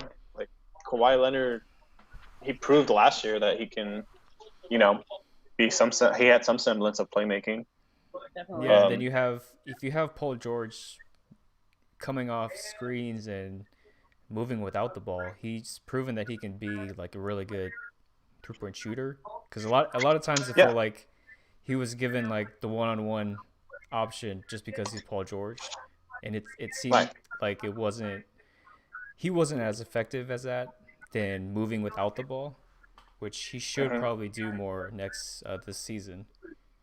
I love Paul George, but it's almost like as he gets older and realizes the athleticism isn't there like it used to be, and the injuries, you just really have to wonder like what if he's not willing to make those decisions on his own. I really think that that's a human problem, So like I don't see the Clippers really need to consider the fact that Paul George is not. He's like maybe at this point in his career a 17-point guy. He's not a 24, 25 point a night guy. You're paying him a hell of a lot of money. And you gave up a lot for him. He gave up more than any team in history. I don't know if he has any market value either, but I think at this point, I think the Clippers are in a really tough spot. I really do. I think that you guys – I don't know how competitive the Clippers are going to be next season. Like, we're talking about the Lakers. The Lakers have Anthony Davis and LeBron James. They could and Dennis Schroeder. Oh, yeah, and come on. I mean, that's going to be a really fucking good team. So I don't think Rondo does it for me for the Clippers. Like, it would be cool for you guys to get him. But I think you guys need that. You need another guy. I don't know how likely it is you get a Russell Westbrook. It would be hilarious to see him and Paul George get swapped for each other. It's just like, wow. But I don't know. If it's me, I might prefer to have Russell Westbrook than another fucking year. Paul George, half injured, tanking it in the finals. I mean, I don't know.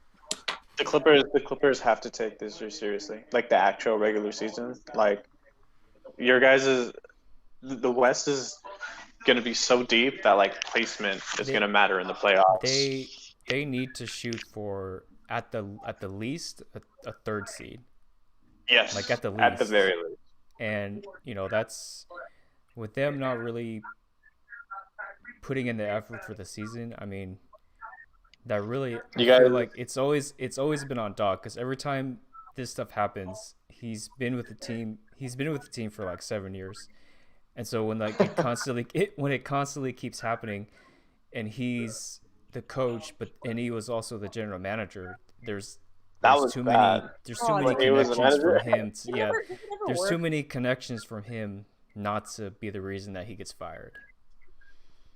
Yeah, no, that's. I've always contested Doc Rivers has been overrated. And it's funny because you replaced him with another overrated coach in Ty Lue. But I guess he was probably the best option, because you don't want to it's someone on the staff still.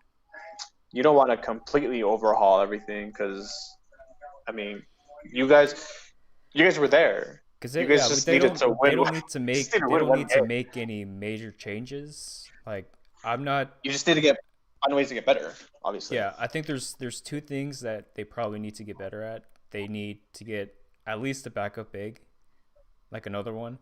Mhm. And then about the point, I don't know if the Or a point solid guard. big man. I don't see Zubac being the answer. No, I think he should get a lot more minutes this season than he did last season. Like I kept getting less and less invested with Montrez because having Yeah. someone who's 6'7" who can only score inside and can't not space play the much floor defense. and doesn't play any defense. Like Right. With it's guys it like was Nikola Jokic and it Anthony was Davis. almost it was almost predictable what was going to happen in the playoffs when if Doc was going to keep putting in Montrez, like even when he was out of the bubble, so he had an even longer extended period of time from the team, and it just kind of tanked the whole team, and then Doc just kind of went down with the ship that he wanted to roll with. Do you blame him for plugging in Zoo when he? I mean, because there would be moments where they're running the break and Zoo is just not. He just looks gassed. I mean, do you really blame? I don't know. At least with the big situation, like, yeah, a lot of blame should fall on Doc because there are moments where you look at that lineup and you're just wondering, like, even as a fan, I've never played professional basketball, but just as a fan, I'm like, dude, what the fuck is this lineup, man? Like, what? Well, the Nuggets series was just a mismatch nightmare. Like towards the end of that series, like the Nuggets were really just running the Clippers off the court because they didn't have any answer for Nikola Jokic and Jamal Murray. I mean, like when their point is a center, and he's just controlling the tempo of the entire offense, and you've got Zubac, who's, like you said, was just too slow to keep up with the fast-paced tempo. And then Montrezl Harrell, who's just going to get abused down low. And I don't even think he showed up offensively, right, Ro? No, like, he did not. Lou Williams, no. Lou Williams and Montrez did not show up at all. And that show up. And that hurts a team. Like, schematic, like even no matter, you can be the best coach and scheme the best plans in the court, but if your players don't show up, that's just another reason for you guys to lose. Which I guess is still on the coach, right? It's on you to make your players care, I guess, about the game. Oh yeah, Doc shouldn't have been playing Lou and Trez for as awful as they were. Like it's that simple. Like his.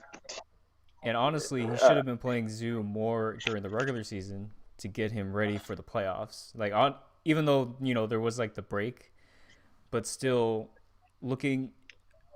I don't know. For me, watching almost all the Clipper games and just looking at the kind of like advanced metric stuff, you could tell how much better the team is with Zoo on the court than off the court, and also with Trez on the court. Because on the court with Trez, it was still really good, but if you put Zoo in, it's much, much better.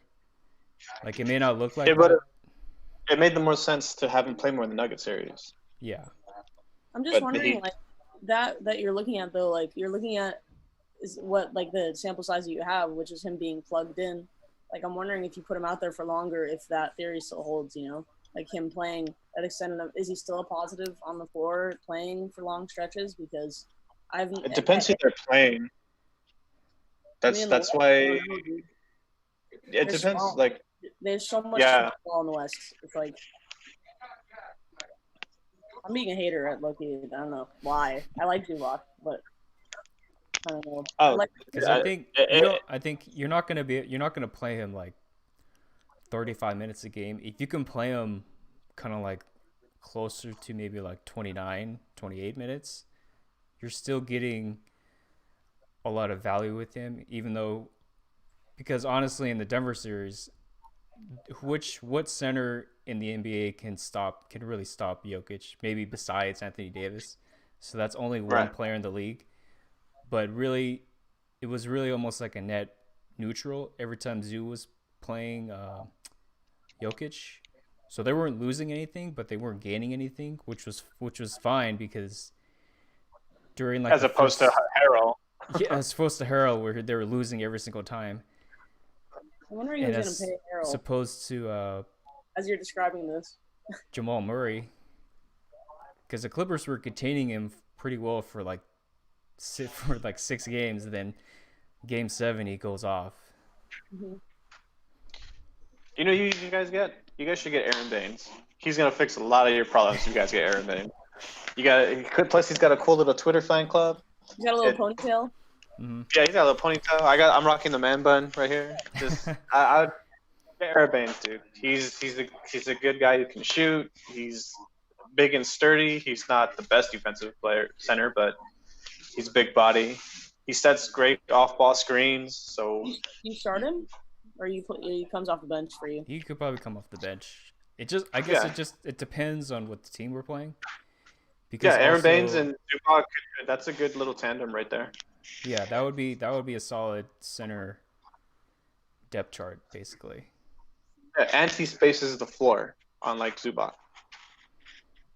So I wonder if Zubac has that ability, because his shot looks okay. Yeah, it does. Like, it's not. He's got a mid range, doesn't he? Yeah, he's got a good I remember, shot. So I remember him shooting it in LA, just off the high post or something. Mhm. He should shoot more, honestly. When he's got like a little 10-footer, little baby hook. It's so big, he's like 7 foot tall. You don't even really need to get very high off the ground. yeah. Yeah. No, it looks like Utah picked a center, Udoka Azubuike from Kansas. Yeah. Does that mean they're getting rid of Gobert? I thought they should have traded Gobert for that second pick. I still stand by that. I think Okay. Klay Thompson with getting the Warriors. That was available. Yeah. I said it made the most sense. Like for me, this was before Klay Thompson got injured. Right. I said if I'm Utah or if I'm going to State, I'm going to Utah and I'll be like, listen, I'll give you the number 2 pick. You can get James Wiseman, and I'll give you Andrew Wiggins to make the money work for Gobert. And I don't see how that doesn't work, because you bring in Gobert, you're losing Andrew Wiggins, but you're bringing in Gobert, who's going to be a big, sturdy defensive presence, and your answer to Anthony Davis and any of the other elite bigs in the league. And you still got Steph, Klay, and Draymond. Mhm. Plus, you can switch Draymond to be a perimeter defender now, so him and Klay can lock down the perimeter with Gobert down low.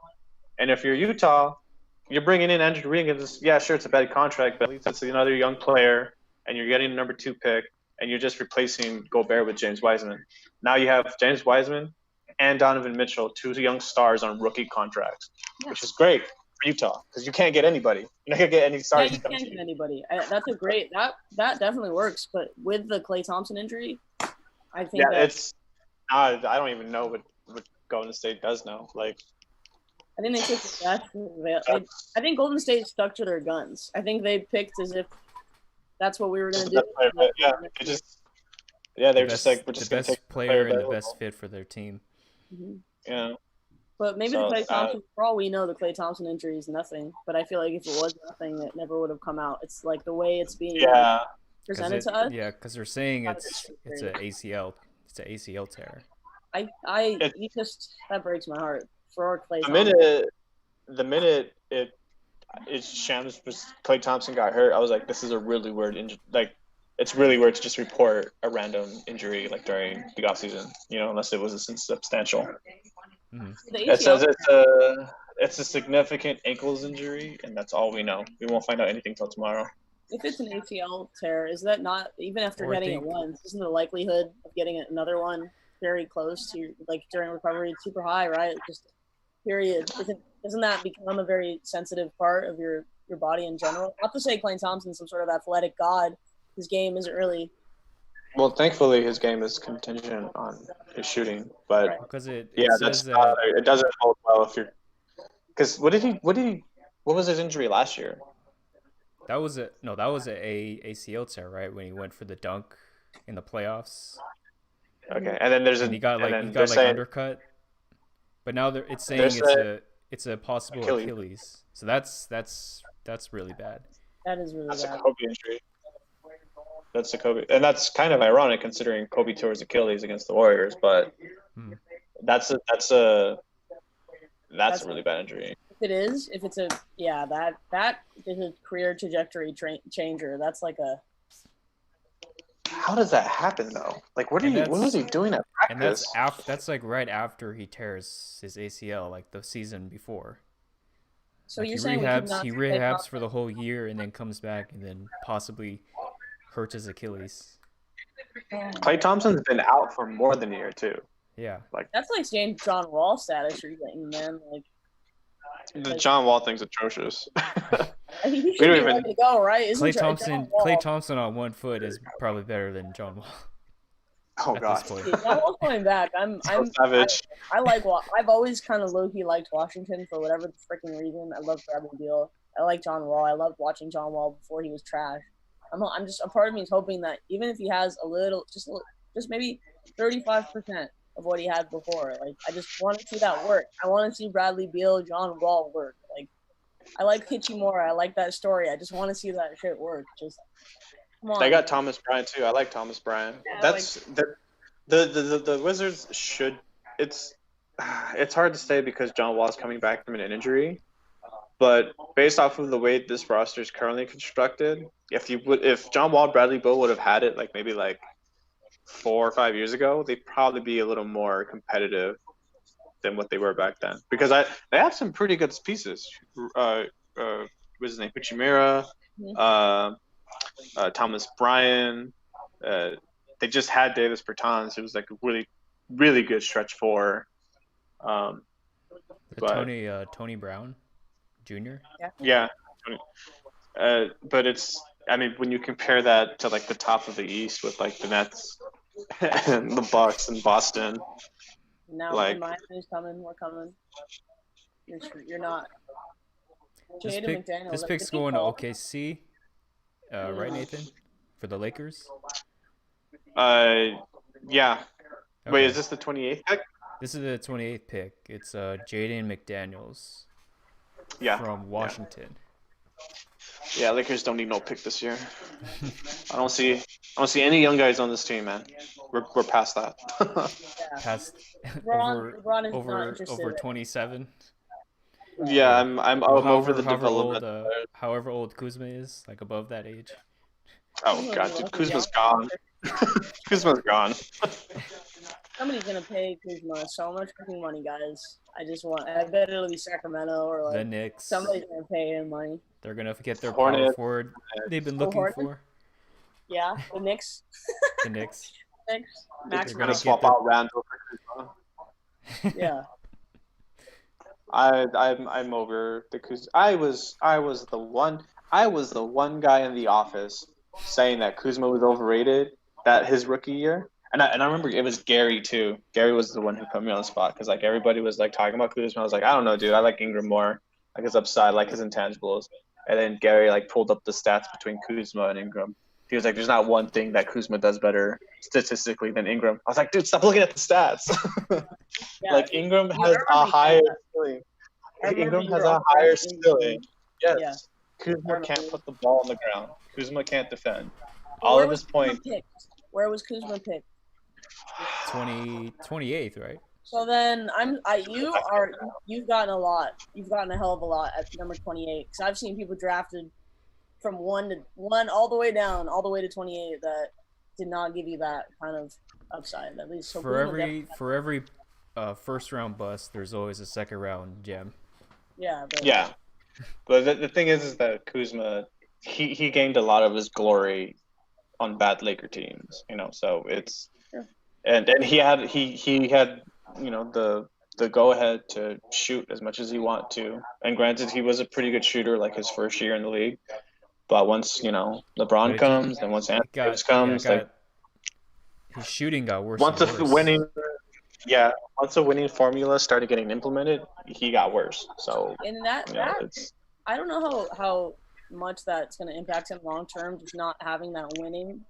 Because I know, especially with young guys like that have that their picks really late, you almost want to plug them into a system that's got an established winning culture. Because how often do you see that script change? How many fours have you seen that are productive and just can't freaking win, dude?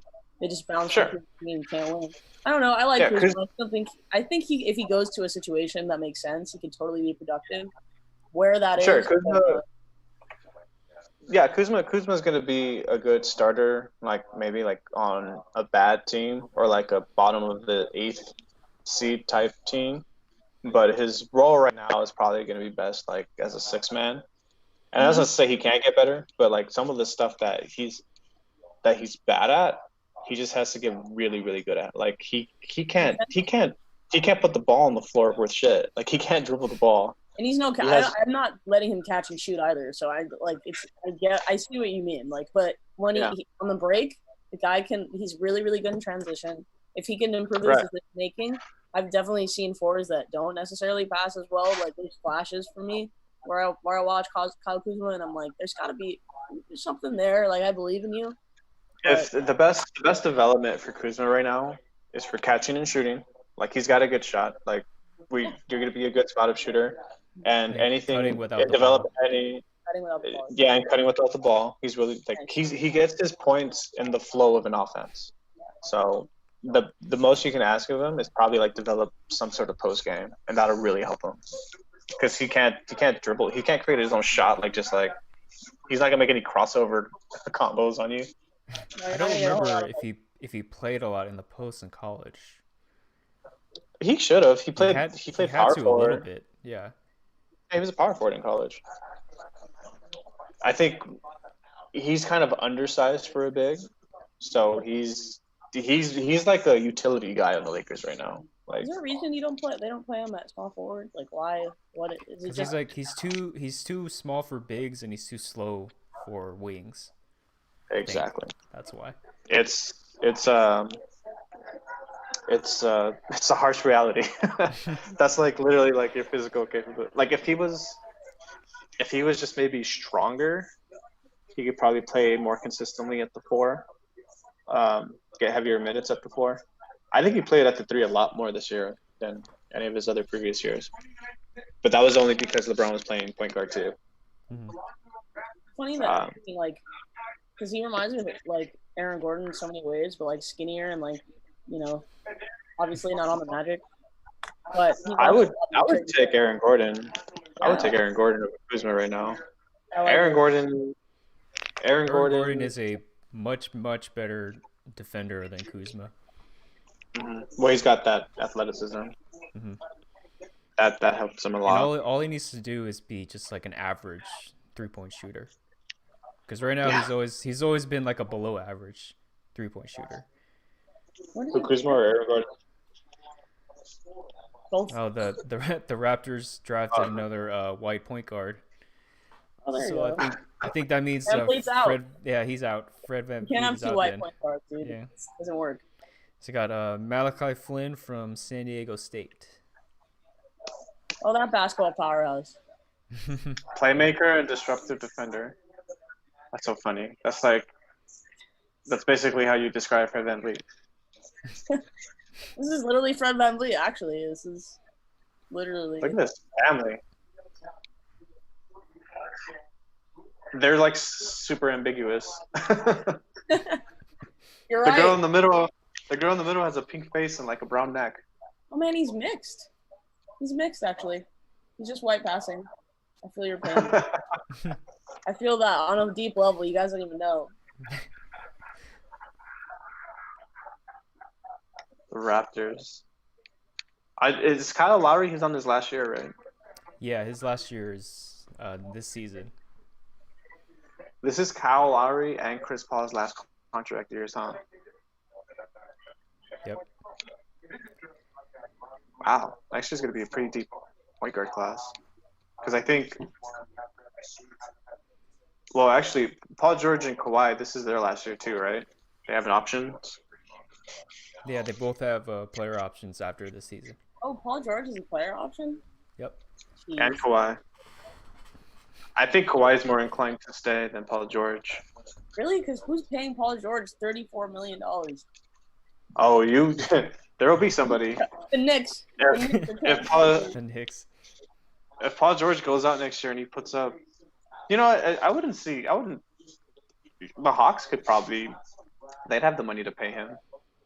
Because you got Trae Young and John Collins on rookie contracts.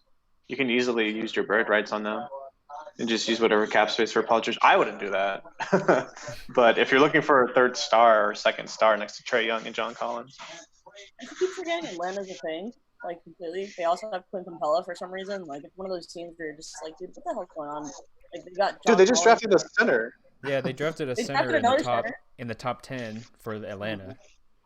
Well, After- it's good to know that they're really invested in their future with Clint Capella. Right? That's what we were thinking.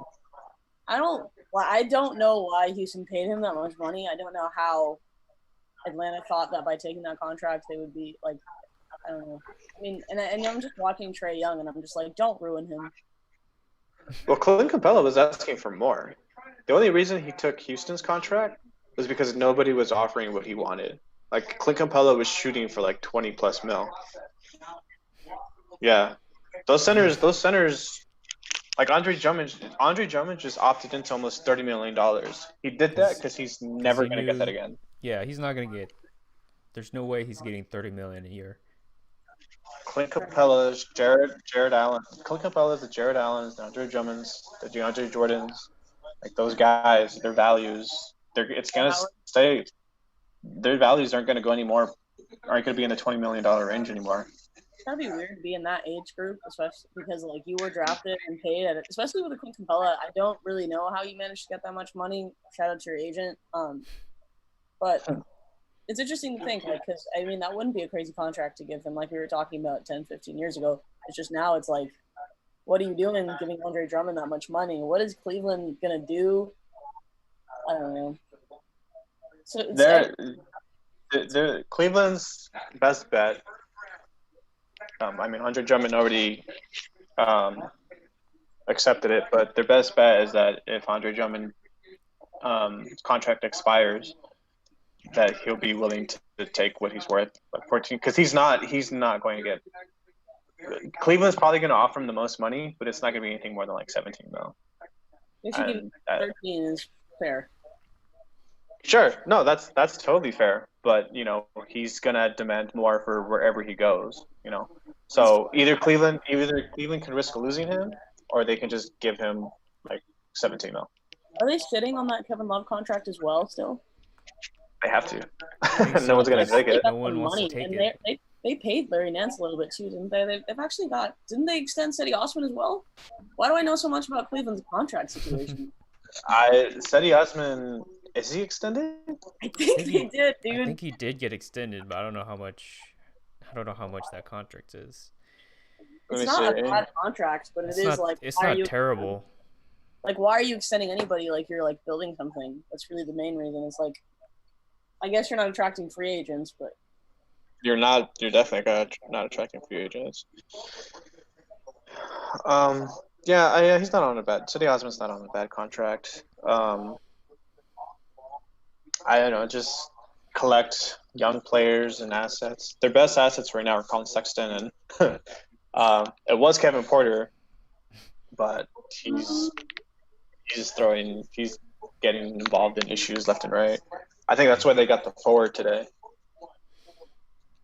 Kevin Porter's got a lot of personal stuff, huh? He's one of those kids. He's got some personal. Yeah, which is a shame too, because he was actually, they were talking about how he was going to be their building block. But you know, if you're messing up right now, either you get it together or you get shipped out to the Hornets. You get it together when you get and then you get it together when you're playing somewhere than not getting any minutes. We've seen it happen many times. Well, it kind of sucks too, because he's in Cleveland. Like, what's a bigger punishment than already playing for the Cleveland Cavaliers? You just said it, playing for the Hornets. Yeah, that's what I'm saying. Like, oh, we'll just ship you to Charlotte if you can't get. I don't know. Charlotte has those nice jerseys though, so I mean that's a consolation. True. Though.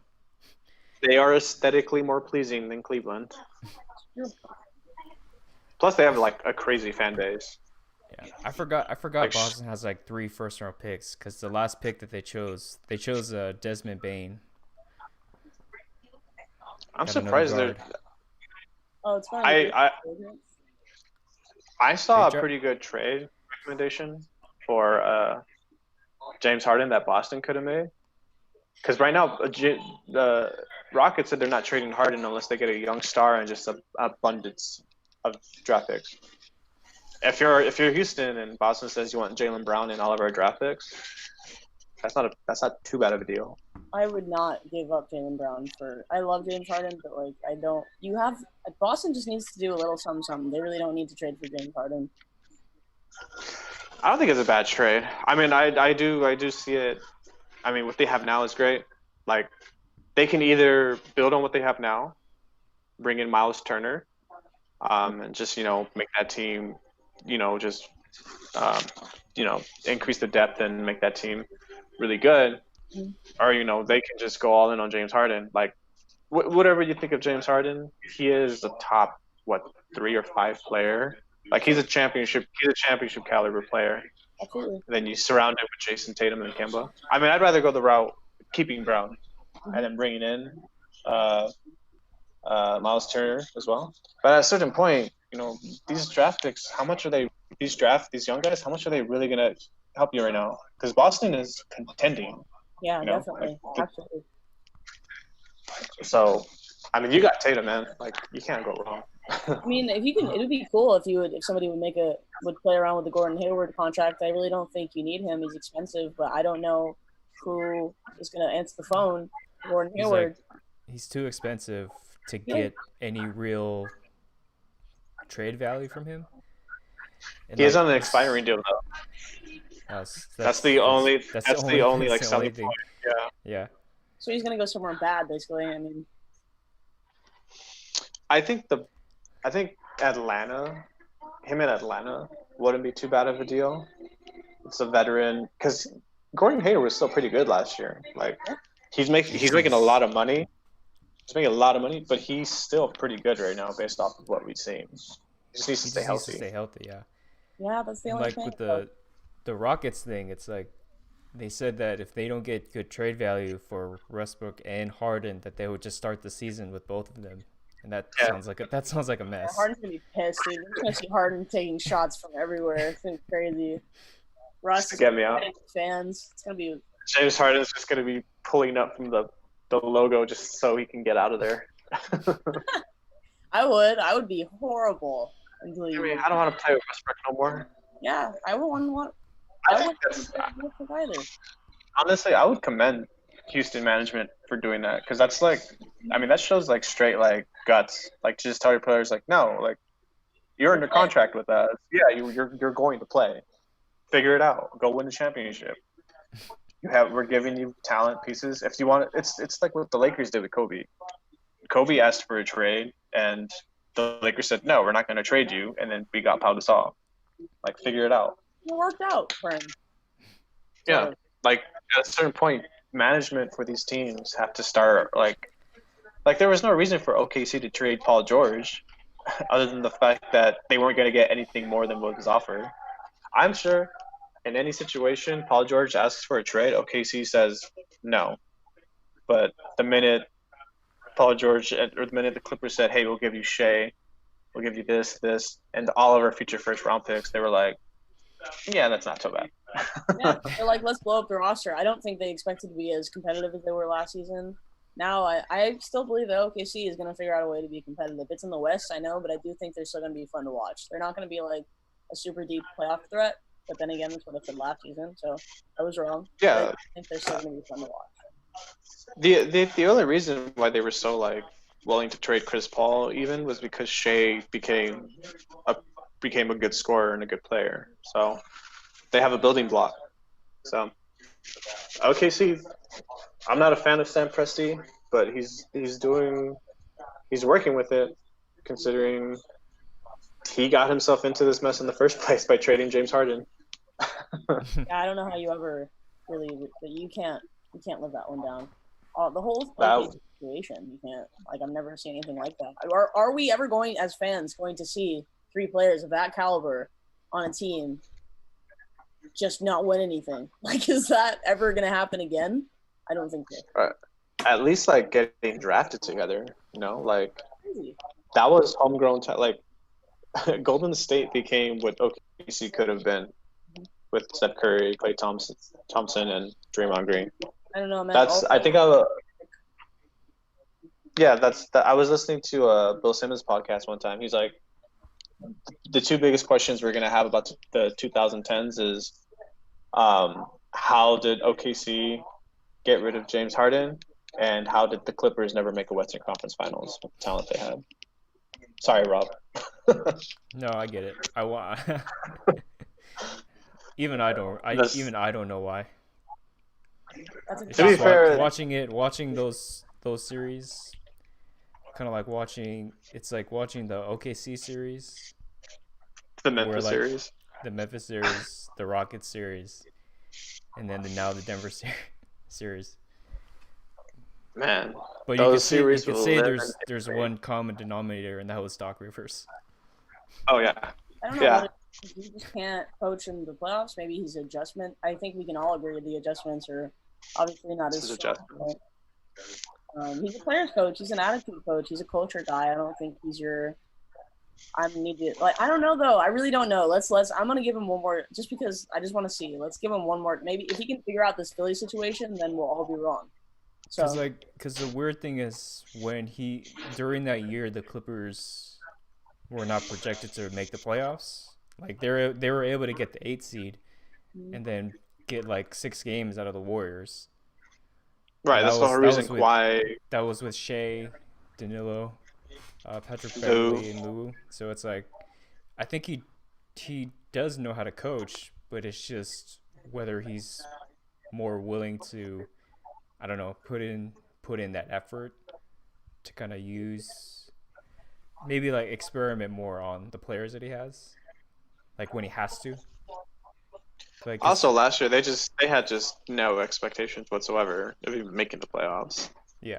So it was just the team grinding. And teams, I think, were oftentimes going in with the attitude of, I don't know why, but even towards the end, it just felt like the game plan was we're playing the Clippers, and they weren't playing the game teams. They weren't playing up to the level of the Clippers. It just seemed like the Clippers would always overwhelm them with their intensity and their effort. And I don't think that's what happened this season. So Yeah, Doc Rivers, even going back to his Boston days, Doc Rivers is notorious for not being able to make defensive adjustments.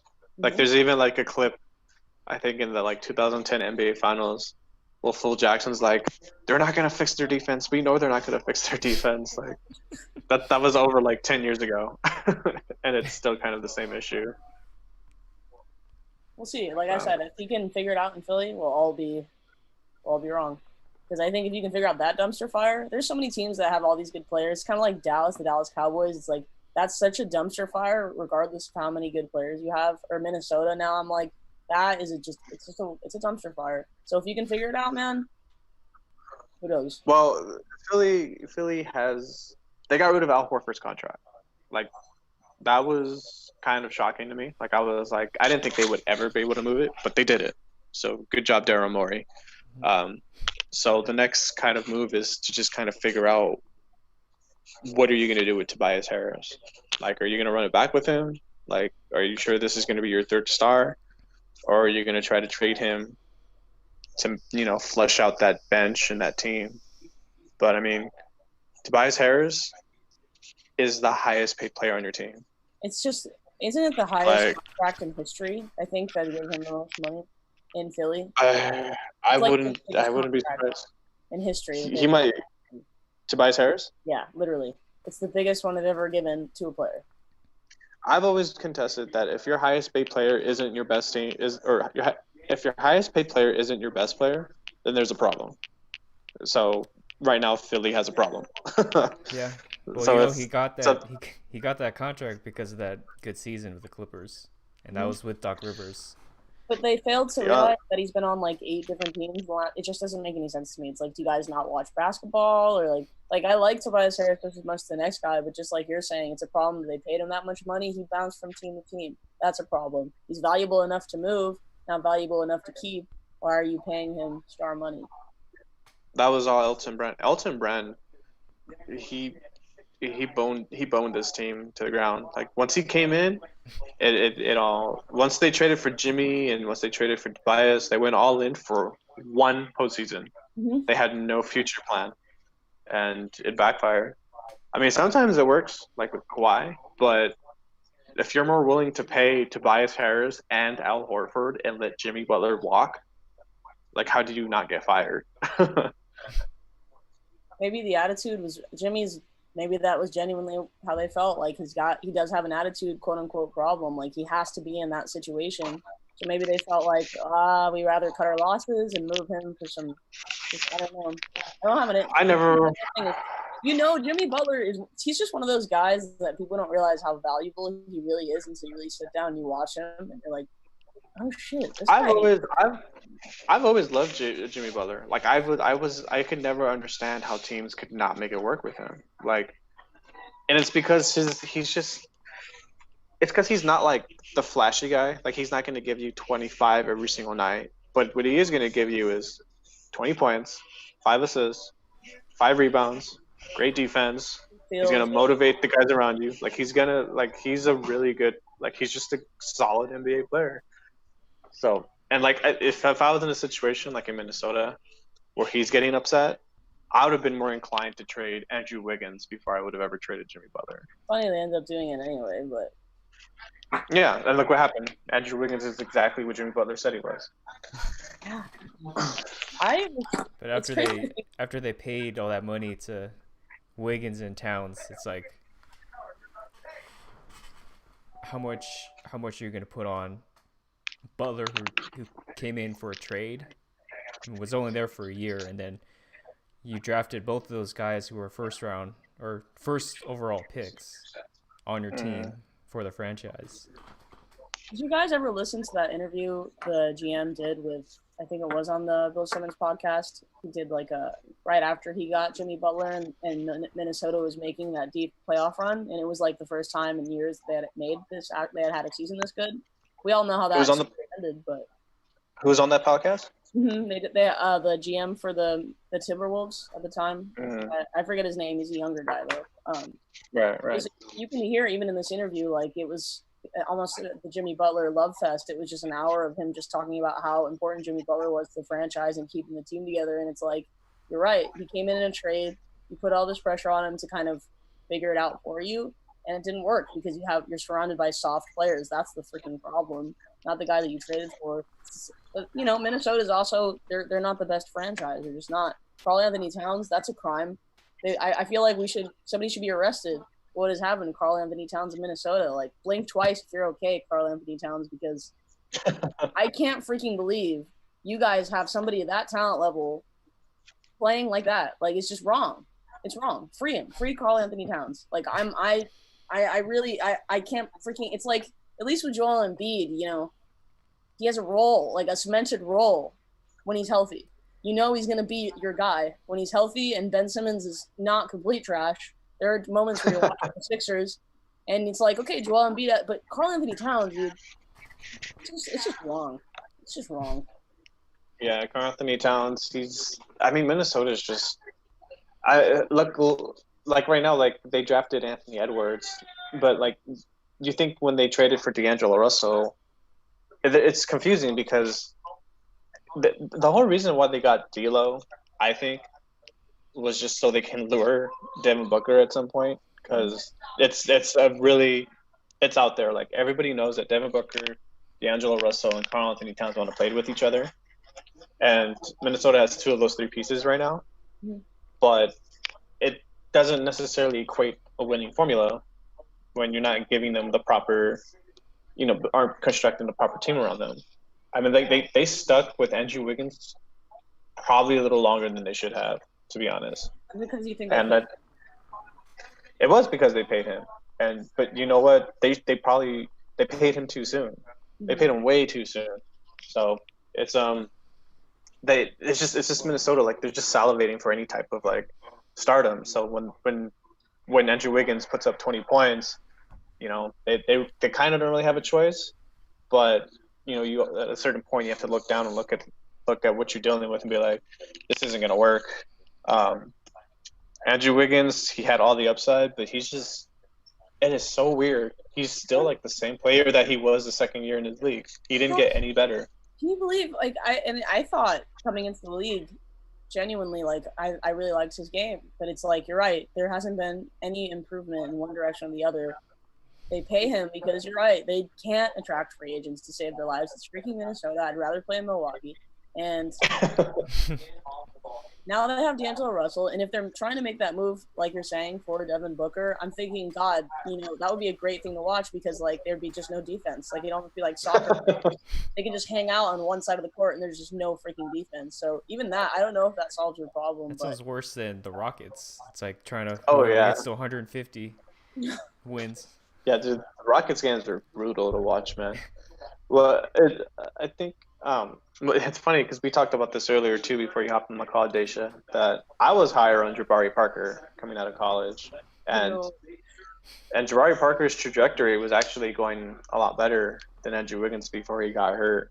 Mhm. So I mean, maybe if Minnesota drafts Andrew Wiggins and if Minnesota drafts Jabari Parker, it's a different story. Mhm. But I was never sold on Andrew Wiggins being the consensus #1 pick in that draft. Even Joel Embiid, he could have had a strong case for being the first pick in that draft, but he was injured. Then he fell to Philly. Jabari He interests didn't play for like 2 years after he got Yeah. drafted. Yeah. Also, the Jabari situation interests me because there was a point, remember, where they were trying to figure out whether or not they were going to be paying Jabari Parker. And I remember them not extending him. And I think he bounced to Washington after that, right? Or maybe he had that pit stop. He was in Milwaukee. He played very well. He had that injury. Then there was. I think he was in Washington, right? Was he in Chicago last year? He was in Chicago, but who signed him after Milwaukee? Was it Chicago or Washington? Must have been Washington. Chicago's, I think, his third team. So. Oh, we got a trade. Oh, really? There we go. Finally. More trade. Philadelphia is trading Josh Richardson and the #36 pick for Dallas's Seth Curry. Say that one more time. That's a good. Philly's getting Seth Curry, and Dallas is getting Josh Richardson, and the #36 pick. That's a good get for Philly. Seth Curry's a ball handling three-point shooter. I don't know what Josh. Is Tim Hardaway a free agent? Because no. Josh Richardson. Are you where are you gonna? He doesn't play. It's gonna be. He doesn't play well in the forward, guys. I promise. Like I saw him do it in Miami, and it was like him at the guard because he can't. He's like a stick man. And he can't play. He's gonna play the two. It's gonna be Luka, Josh, Tim Hardaway. Are they still running Kristaps at the 5? That's horrible if they are. It should be Kristaps at the 4 and whoever they can get at the 5. Who I think should be Miles Turner. If they get Miles Turner,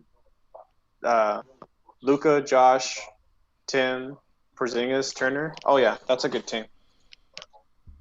And then Seth Curry in Philly. You know what they should do? They should probably experiment with Ben Simmons at the 4 if they're gonna have Seth Curry come in, because Seth Curry's been pretty good at the point guard too. He's a really undersized guard. Yeah, that's the thing. And then Luka. I'm sorry, I'm still thinking of Josh Richardson right now. That was like a brain disaster. I'm just like, man, I'm really trying to see that situation. I don't know if I like it, and I'm kind of pissed. Did he shoot well last year? I think he shot okay. Not as good as I think when he was with the Heat. Miami. Yeah. He's a weird player. Maybe Luka. Where he can make his shots, but he plays a lot of ISO for somebody who doesn't really play make as well. Like I don't know. Well, he was the linchpin for that Jimmy Butler trade. So, and he came out. Let's see. Last year he averaged 13.5 points. Shot 34% from 3. I mean, he's all right. He's kind of contract is he on? He won't be the focal point. I mean, he's going to provide some scoring, some defense. I mean, which is more. I guess they're just looking. I guess that's the most you can ask for, because Seth Curry next to Luka, even though he can score, he wasn't going to give you anything defensively. So I guess I can see it both sides. Seth Curry on Philly works. Josh Richardson. Looks like the Clippers made another trade to get the 36 pick. Oh, right now? Because they picked a center from you guys Minnesota. are getting a center? I guess so.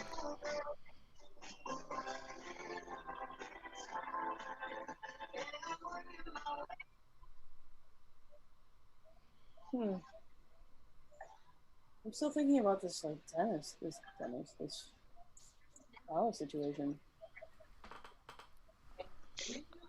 Because they're they're gonna need size if Yeah, like- Porzingis and Dwight Powell aren't gonna be like ready for the season, because all they have is who's the other guy on the team? The other big.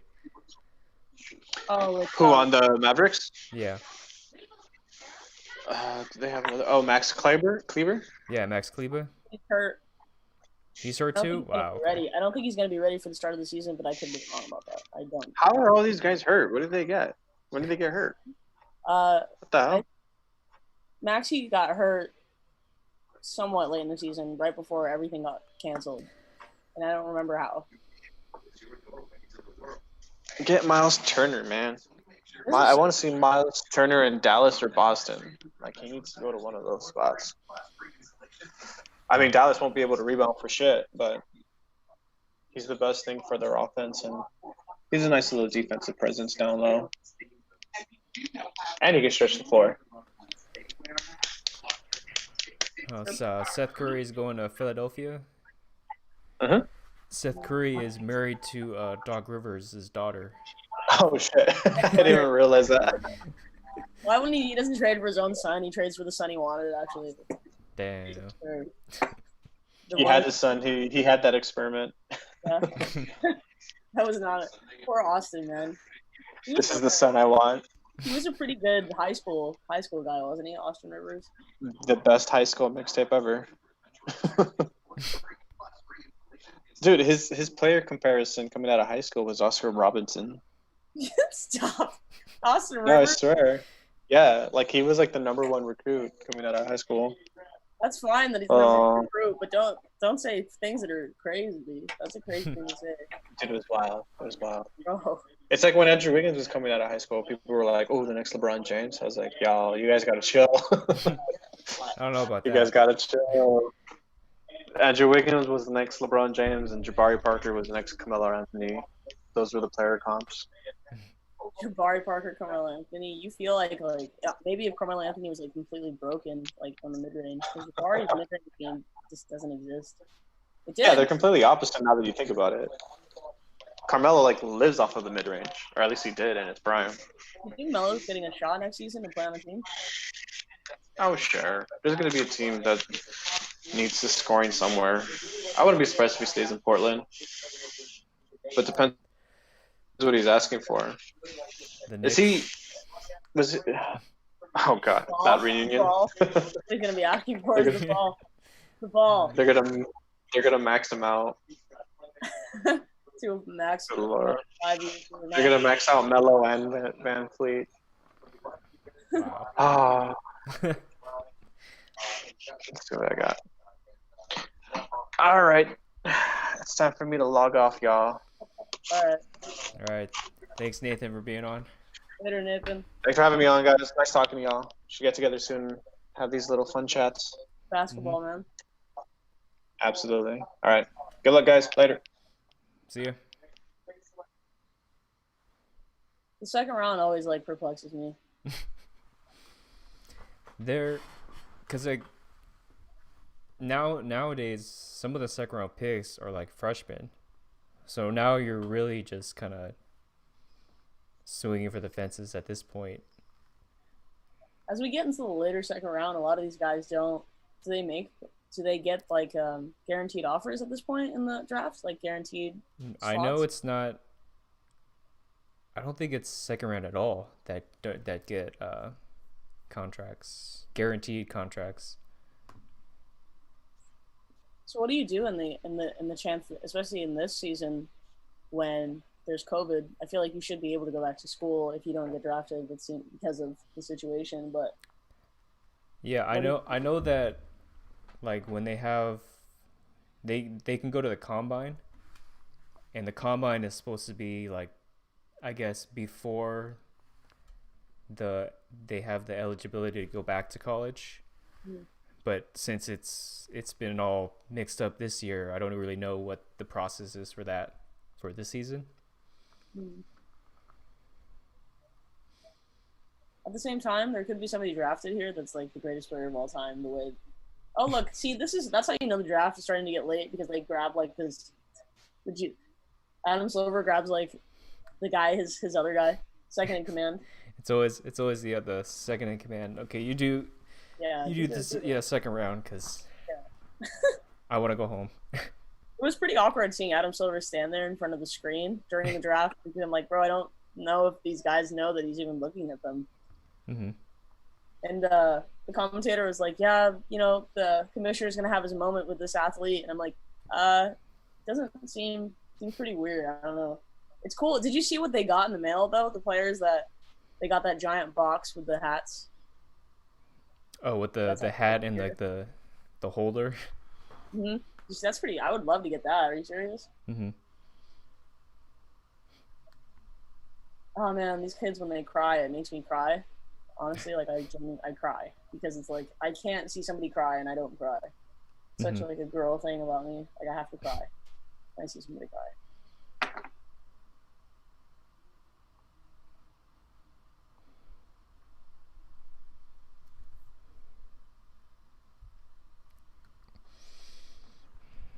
I don't think there's anyone else. Oh no, wow. I didn't realize he fell this far. Nico Mannion. He's a point guard from Arizona.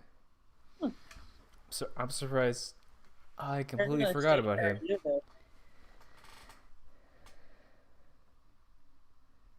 Yeah, so now they're just picking like left and right. They're just like, let's keep it moving. Yeah, they're just like, dude, whatever. Just like have the assistant GM pick at this point. Yeah, dude, you might as well just stay there, man. Stop. Gatorade Player of the Year. He's valedictorian of his high school class, followed his dad's footsteps, and became a Bulldog playing at Mississippi State. A very smart. I do remember there's like one guy who entered the draft who played in JUCO. And he was the #1 JUCO player. And instead of, I think it was recruited to go to Louisville, but instead of going to Louisville, he just said, oh, he's just going to skip it and get ready for the draft. So I wonder if he's going to get drafted in the second round. And his name is Jay Scrubb. I don't know how you justify that to your boss. Wait, who did we get? What was his name? Jay Scrubb? I don't know, man. It's like, no, really, what? No, really, who did you draft? Stop playing. What is his name? Trey Jones I've heard of as well, and he's still on the board. Yeah, good point guard from Duke. Yeah. Because his brother's, I think he's in Minnesota. Hmm? I don't know, but I mean, I guess he's not good enough to get drafted. So we'll see. Again, I'm just more curious as to what happens with these guys after the draft because I don't know what's going to happen next season. I can't imagine it being. It's going to take a while for the league to reset to a point where it's like it was like with things even out. But it seems like nothing is promised right now with sports, at least. The NFL just had like a plethora of tests. It's terrible what's going on in the NFL. Yeah, because also the MLS season is still not finished yet. And I think there's a handful of players that tested positive because I guess a lot of those guys go play in like international league. Yeah. Mm-hmm. Yeah, I'm just curious on how the season's gonna go for the NBA. It's gonna be because it's like some states will have fans, which now it kind of seems like that's very unlikely at this point. The NFL stays doing it. Well, I guess the NFL can get away with it just because it's outdoors. Yeah, because it's outside. They're gonna stay doing it. They're going to keep doing it until they absolutely can't. But the NBA, I don't think they're going to be able to do it all season. I don't think fans are going to be able to. It'll still be weird. Like, I don't know how they're going to make it work with the flying, because even with baseball, I think that was a huge part of it, just players flying from place to place. It's so easy to get sick. But they might have to start and stop again. I don't think they know. Yeah, it's probably kind of just like a wait and see, and have like implement those kind of precautions, but at the same time, you're not going to be able to control every single player. Yeah, especially flying. Like I'm telling you, man, that flying is going to get you. I had a friend. Which I've heard that like the flying isn't what's getting people in trouble. It's just people not following like the protocol. Yeah. Because that's what happened in baseball. Like a couple, the guy got it because he went to like a bar to celebrate with, I guess, his friend or something, and then he brought it back, and then he got more people infected. It's like, Oh, come on, man. yeah, Like, it's one thing if you're like 19 years old. I can't really get mad at you for going to a bar because, like, what the hell do you know at 19? But like, dude, if you're a professional athlete, it's kind of like that's just that's a judgment thing, man. I don't. Oh, there's Trey Jones. The Spurs took him. That's really interesting to me. Because every time the Spurs pick a point guard super late, I'm like, he's gonna be a star. He's gonna be a star. the Tony Parker. They're gonna give him a contract for sure. We'll see. He averaged 16 points, 4 rebounds, 6 assists. Why did he fall so far? I think it's similar to his brother, where he's not like very athletic, and so if you can't stay at the point of attack as a point guard, it seems you're not going to be as successful as maybe like a starting guard. So being picked in the second round, probably a backup, because they already have like a handful of good young guards. That's all they have. Yeah, that's all. And then DeRozan and Aldridge. Yeah, you're like Aldridge. Like, he's still playing. That's what people are. That's where all we're at with Aldridge. He's really actually not bad for his. Like, you wonder if he went to like a situation. Like, I hate to say it again because I know people have said it, but like, you wonder if you plug him into Portland, like, if he can really contribute still, to a contending team. But yeah, not gonna happen. The Spurs will keep him until he dies. So.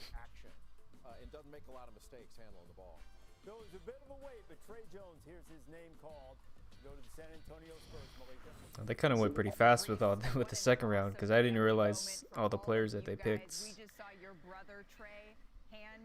Yeah, New Orleans is picking again already, man. They're just throwing caution to the wind. It's just like whoever's the coolest. The Wizards picked some guy from the Czech Republic. Okay. Maybe the next Luka. The Czech Luka. Wow, he's listed at 6'8", 167 pounds. Wow. What? That is just, yeah. I don't. Maybe he's long. Super skinny. Yeah. There's like no information on him. Nobody knows who he's actually. Yeah, man. Because his brother's an NBA player, they're giving him the whole thing. Tyus Jones is like, bro, I don't know if you're gonna get this contract, man. I like Tyus Jones too, though. I do like him. He's just small and fiery. Mm-hmm. I don't think he was drafted in the first round either. Oh, who? Is he on Minnesota? Oh no, he was. Oh, okay, no, he was late first round. He's still in Minnesota, right? No, he's in Memphis. He was in Minnesota for the last 4 years, or his first 4 years. It's these guys that like it's always teams that I don't watch. Like I'm an avid basketball fan, but when it comes, there's just some teams that I can't.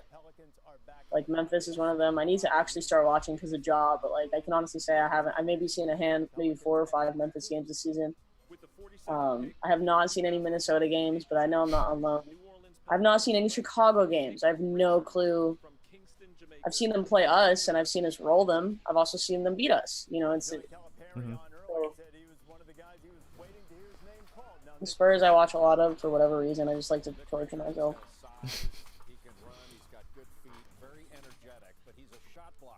Man, that's a lot of point guards on one team.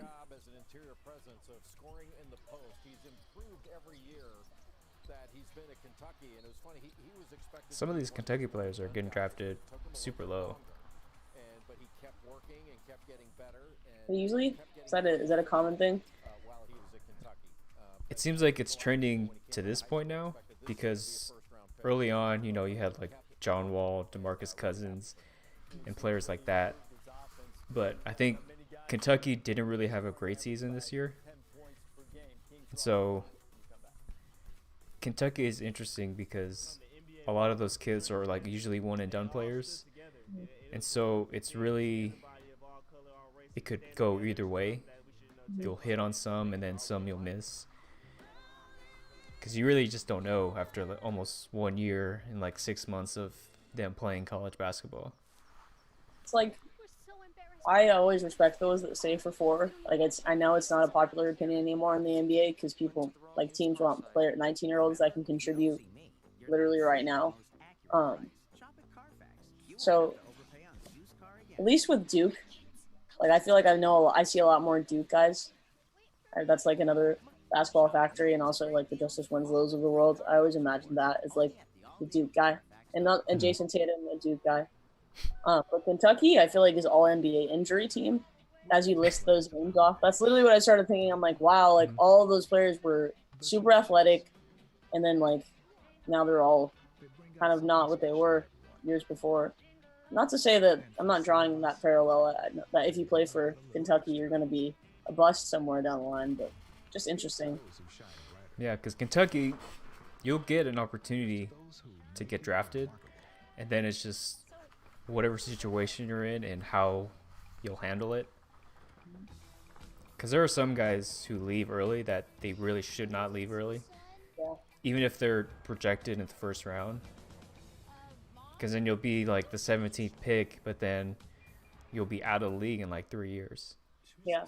So it's like, what's the point? You could have stayed in college for another year, 2 years maybe, and at least have had, because when you come in to college and you've played at least 2-3 years of college, I think you come in more mature, at least more capable of handling being in the NBA and waking up every day and being responsible and accountable for yourself and your development. I feel like when you go, I don't know how I can't imagine being 19. Somebody hands me $1 million and then the keys to an NBA franchise. It's like the amount of, like even somebody like LaMelo Ball, the amount of pressure is like, I don't know how good it is for somebody's player development. You have to be a different kind of person, man, for sure. So.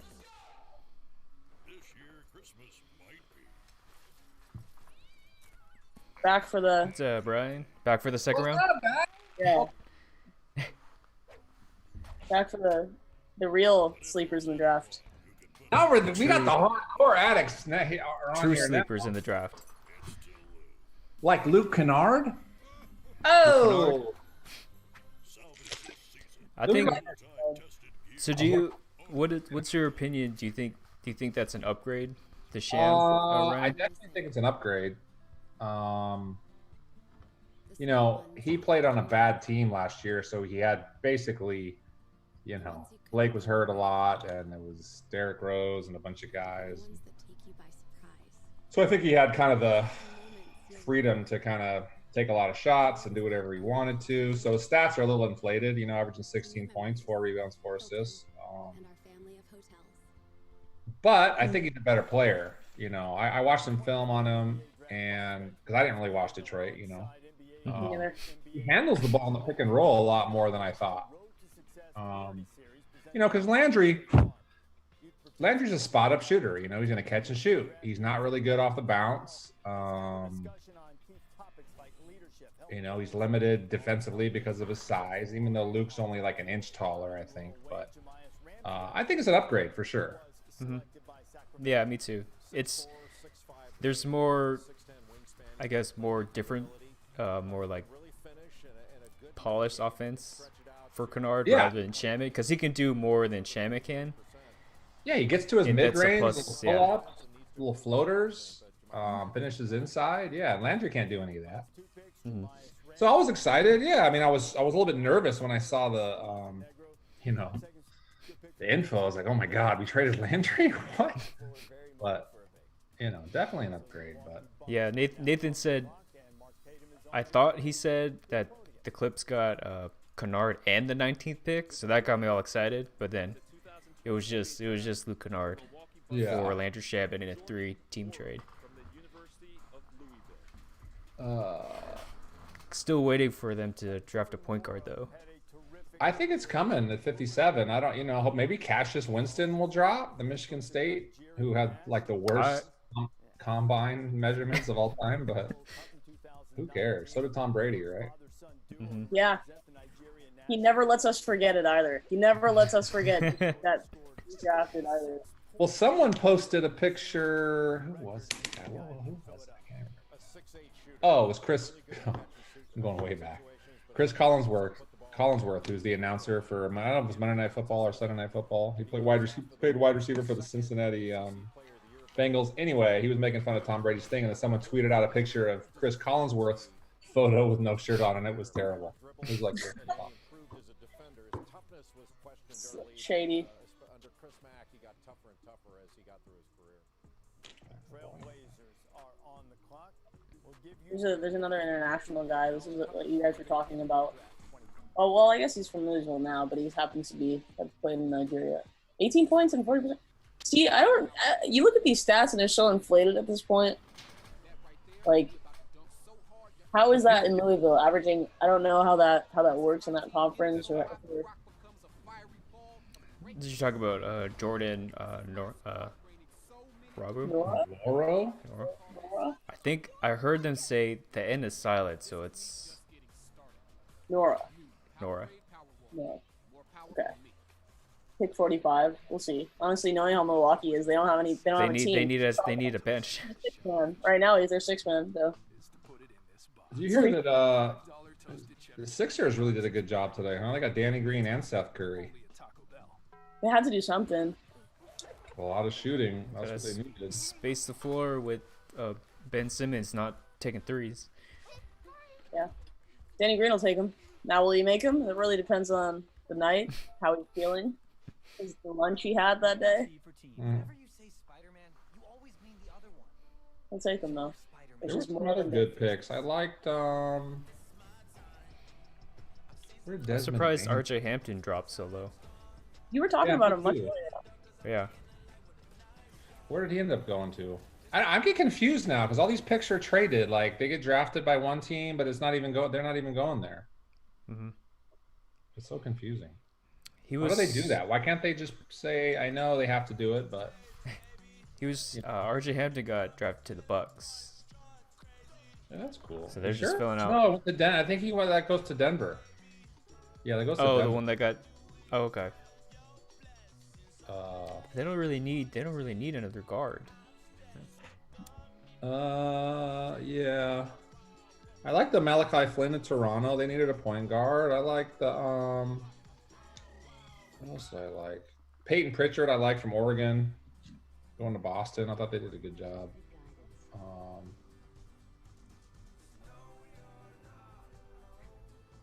That's about it for the later picks. Well, the interesting part is,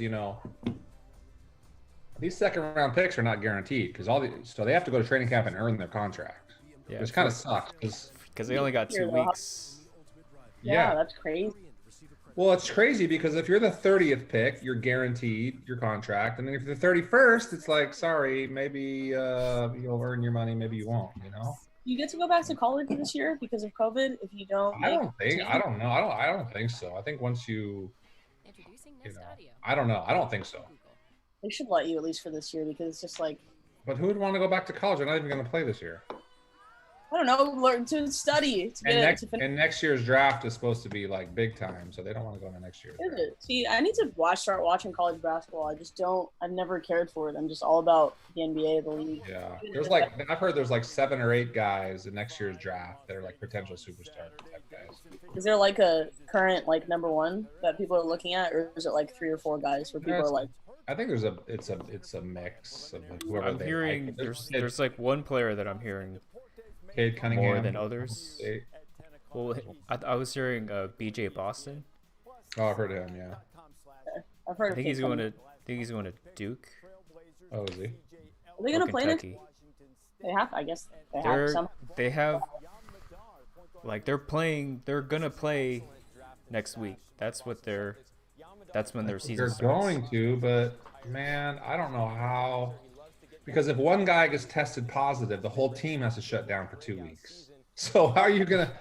So what's gonna happen? Like they're gonna try, right? Do they have those kids in a bubble of some sort? Like how's it working? No, they're all at their schools and doing normal stuff. I don't know, man. But then this regular students aren't at the campuses. No, but they're not in a bubble though. They're like at their school, yeah. So the student athletes are on campus alone? I think, for the most part.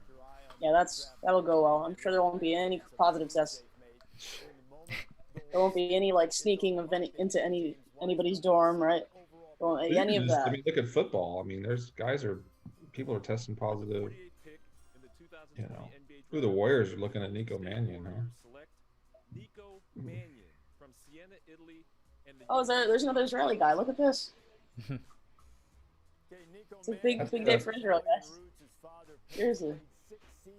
Like Israel, I'm not sure they've ever had two picks go in the same draft. Benny's like Serbian. His dad, well, his mom, I guess, is Israeli. His dad's Serbian, so I guess he would be considered Israeli. Definitely, he's the heart of the nation right now. He's the guy. He's the guy. I think he's gonna be good, but that's just because I'm biased. I don't even know. I thought Luka wasn't gonna be good, so I'm. What do I know? I hate the Mavs, so that's why I didn't think he was gonna be good. Dude, I wonder where Gallinari's gonna go, because I think he could have a big impact on a good team. I've actually heard Miami. If he wants to take a pay cut to come back to the Clippers. No, I've heard Miami. I've heard Dallas. Dallas would be a good spot. Dallas probably needs Gallinari. Yeah. The most. They played more than Miami. We won't pay him as much. I think we're saving our chips for next offseason. So I don't think we're going to pay Gallinari as much as somebody like Dallas. Yeah, I think you're right. Years when we played with Doc Rivers with the Clippers, you move Al Horford in that really big contract along with Josh Richardson, so you clear out some cap space. There's so much content on here. I was watching The Ringer had like a live stream on YouTube, and they're great, man. With they were so good. And Bill Simmons made a good point. He was talking about the broadcast of the draft and how like there's never arguments about the picks. They're all like, "Oh, great pick! Every pick's the best pick in the world." You know, it's like have an opinion. Someone have an opinion on there and be like, "I don't really like that," but then they wouldn't be asked back, I guess. It's the weird thing that I have with sports commentators, like especially basketball ones. Like, why do you have guys commentating saying how bad the sport is? Yeah. And then you wonder why, like, Gundy, you mean? Yeah, it's like, yeah. I love the Van Gundy's. There's moments where and they both got head coaching jobs, or one of them did. Yeah, I was gonna say they both did. Damn. They both? No. Steve, yeah. right? No, Jeff Van Gundy was. Stan got a job. Where is he coaching? Oh, Stan? I don't know. Stan's coaching somewhere.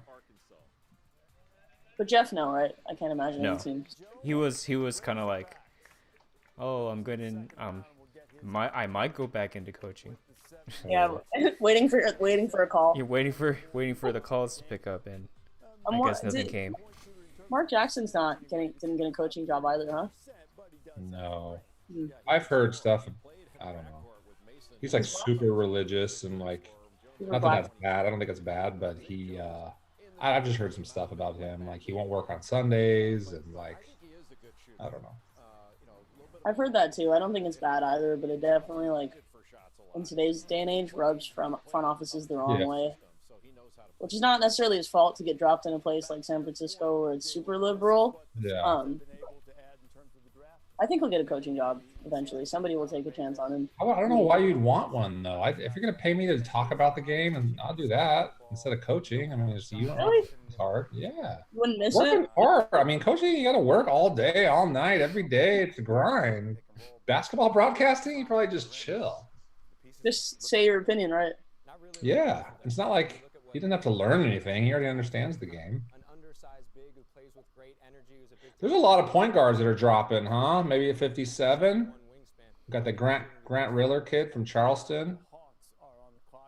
I actually know his agent. That's why I've already watched film on him. He's good. Yeah, they're talking about the Sixers now, like you were saying, Ryan. Oh, are they? Yeah, apparently everybody's very, very satisfied with. Well, they've kind of righted their wrongs. You know, Elton Brand signed Horford, which was a mistake. He traded Butler and got Josh Richardson, which wasn't very good, and he got rid of those guys and kind of, went for older vets around these young guys. I think he did a good job. Maybe that was Doc's doing. I don't know. Yeah, we were talking about the Josh Richardson thing, and I never liked him. I can't stand watching him play small forward was almost like watching you wanted to rip your eyes out because you just can't stand. He needs to be holding the ball, initiating the offense, and having some time to run. You know, he needs to be in a better system. I don't think Dallas makes any sense. I don't know where you can't put him at the forward position. So your starting lineup is now Luka, Josh Richardson, Hardaway Jr., and then I can't remember their backup center. I don't know who that guy is. We were trying to figure it out. I don't know what they have going on as far as big. Boban. Yeah. Yeah. Obi. Boban. Killed the Clippers. I forgot had that Montrezl Dallas Harrell got him. guarding Boban. Yeah. I was thinking from Philly's side, but he's like a 2 guard, isn't he? Like an off guard. Richardson? Yeah. Kinda, yeah. Like he's like a bigger wing. He's only like 6'3". No, he's not that big, huh? His body is very much so for a wing, but his play, I mean, you cannot put him at the forward position and enjoy watching it because it's just like painful. He's never in the right spot at the right time. He moves around way too much. He's not strong. I don't know. I'm also very biased. He ate up a lot of my time. I thought he was going to be better. It's like with Justice Winslow. It's like I'm never going to get that time back wanting you to be as good as Kawhi Leonard. You know? Well, I think one of the he was a solid fantasy basketball pick. Was he? Like 2 seasons ago. It's okay. He's on to greener pastures in Memphis. I'm sure he's a much better fit there anyway. I need to find I can't find a good website that has like all the picks by the teams. It's like I don't know. I get confused like who's on what team now. This offseason is just flying by too, so it's like it's gonna be so weird. Because it's only like a week. Like an hour long, so. Great. Oh, you know what guard hasn't been drafted yet? Cassius Stanley from Duke. Oh, the high flyer, yeah. Yeah, he had a higher vertical leap than Zion. He's an LA guy, I think. Yeah. He was at Sierra Canyon, didn't he? I don't know if he's an LA guy, but he went to Sierra Canyon. I'm always big on repping the hometown, you know. That's why we need to get Harden, Westbrook, Kawhi, Paul George all together, all LA guys. Just let's go. LaMelo, Lonzo. Jeez, how do you make that cap situation though? That would be crazy. Just have 5 guys. Do you think they'll be traded? Do you think Westbrook or Harden will get traded in the next couple months? I don't know who's taking Westbrook. The Knicks. I mean, that's it. That's it. Really though. Like I don't know who after Charlotte picks a LaMelo, I don't see any situation where they would trade for Westbrook. You don't think Westbrook would be a great mentor for LaMelo? Are you crazy? He'd be great. I like Westbrook. Why does he get? He's not a bad he's not a bad influence, is he? He is if you're like trying to teach somebody shot discipline. Well, yeah. I mean, I love Westbrook too. Don't get me He goes wrong. hard though, like that dude. Yeah, he's a competitor. He's a beast. It's so bad, but it's a lot of money. I don't know who can. It'd be cool if he was cheaper. The Lakers might be interested. I don't know. Kyle Kuzma for Russell Westbrook. Let's do it. Let's make it happen. They can't. They'd have to trade Anthony Davis or like LeBron. I think. Oh, there's Or give KCP like a max and then sign and trade. Yeah. Just pay the luxury tax or whatever.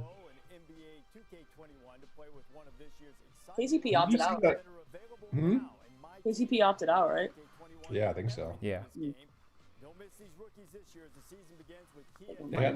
They had this stat or this thing on Twitter. They had all the NBA owners and how much money they donated to like during the elections to the political parties, and Ballmer donated like $50 million to like the Joe Biden campaign, and like the lowest was Jeannie Buss. She donated like $10,000 to Democrats or something. She has her priorities right, man. She's like, I don't know, man. Here. Well, she just doesn't have the lick. She's not liquid like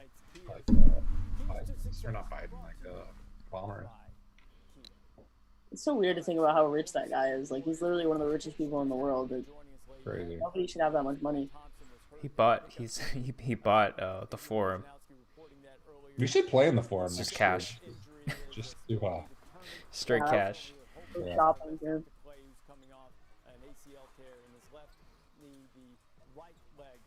Who's that guy? I don't even know some of these guys. Boise State. 51's coming up. We got 6 more picks. I wouldn't be surprised if we gave up this pick though, because we already made a pick. So like, what's the point of it? We made like 2, or no? We got the center. We gave up Magruder too. I like Magruder. Oh, we loved him. I love Magruder. Yeah, he plays hard. I would want to see Terrence Mann get Magruder minutes. Well, what position does Terrence Mann play? They try to play him at point, even though he's really like a 3. He can play all over the place, but I don't know what position he truly is. You know,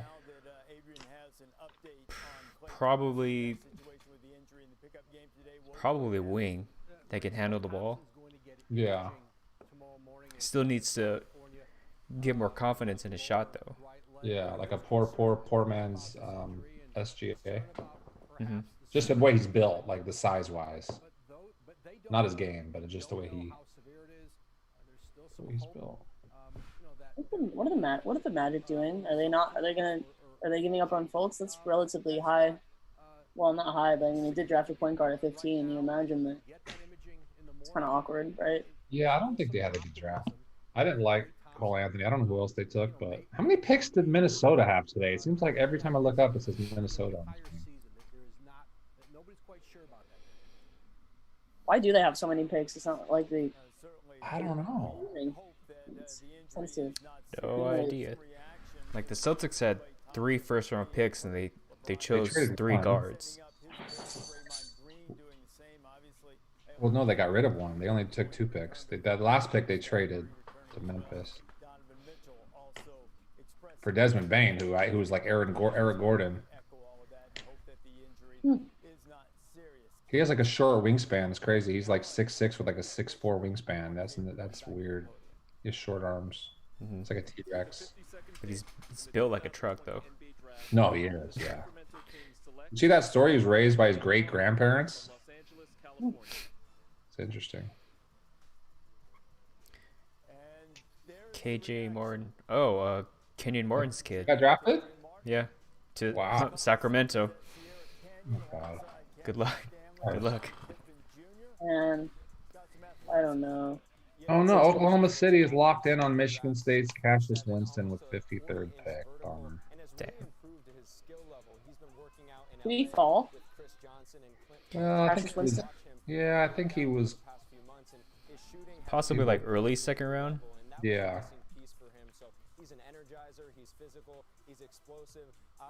I need to find out like a recap. I can't find a recap anymore. I think we might actually we can draft. You know, the interesting part too about the second round is like you may not want to get drafted in the second round because that way you can pick where you go to training camp. You know. Oh, I did not know that. Yeah, so like you find the right fit for you and be like, I'm a point guard. They only have one. I have more opportunities for there, so I'll see if I can get on training camp with them. With this, you kind of get stuck with whatever team drafts you.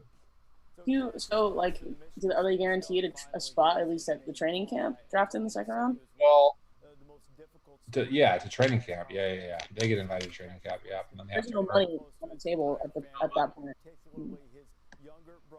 No, you probably have to if you get the spot, but there's no guarantee for that.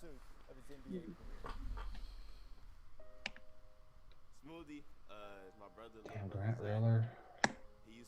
Grant Riller actually reminds me a lot of Fred VanVleet.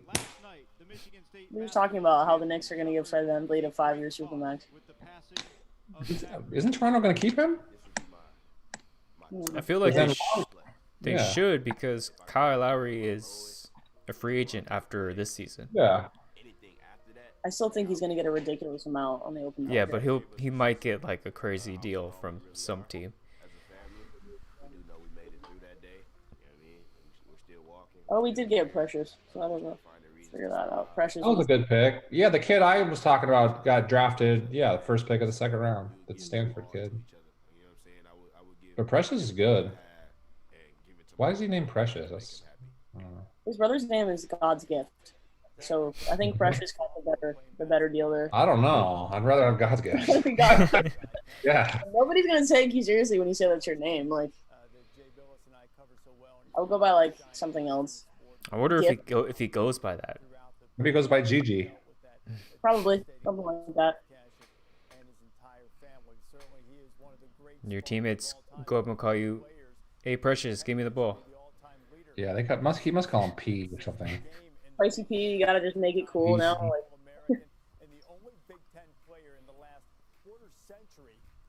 Oh, it looks like Cassius Winston got traded to Washington. Really? One of your favorite players that you've ever covered.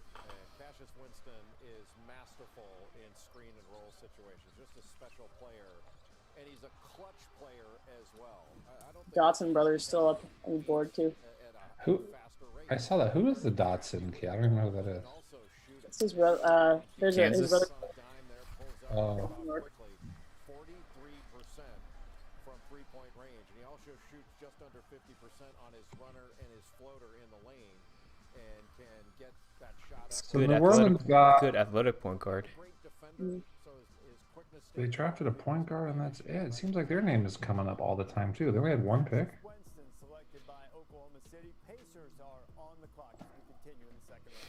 I can't keep track. I just want one of these guys to be like, I don't know who the hell this is. Maybe he's good, maybe he's not. It's late in the draft. I just want to be honest. Like, don't tell me he's a generational talent at number 59. It's possible, I know, but like. I guess if they're like 4-year players, they know a lot more about them. Yeah. That's actually a good point. But sometimes, like, college success doesn't translate to the NBA.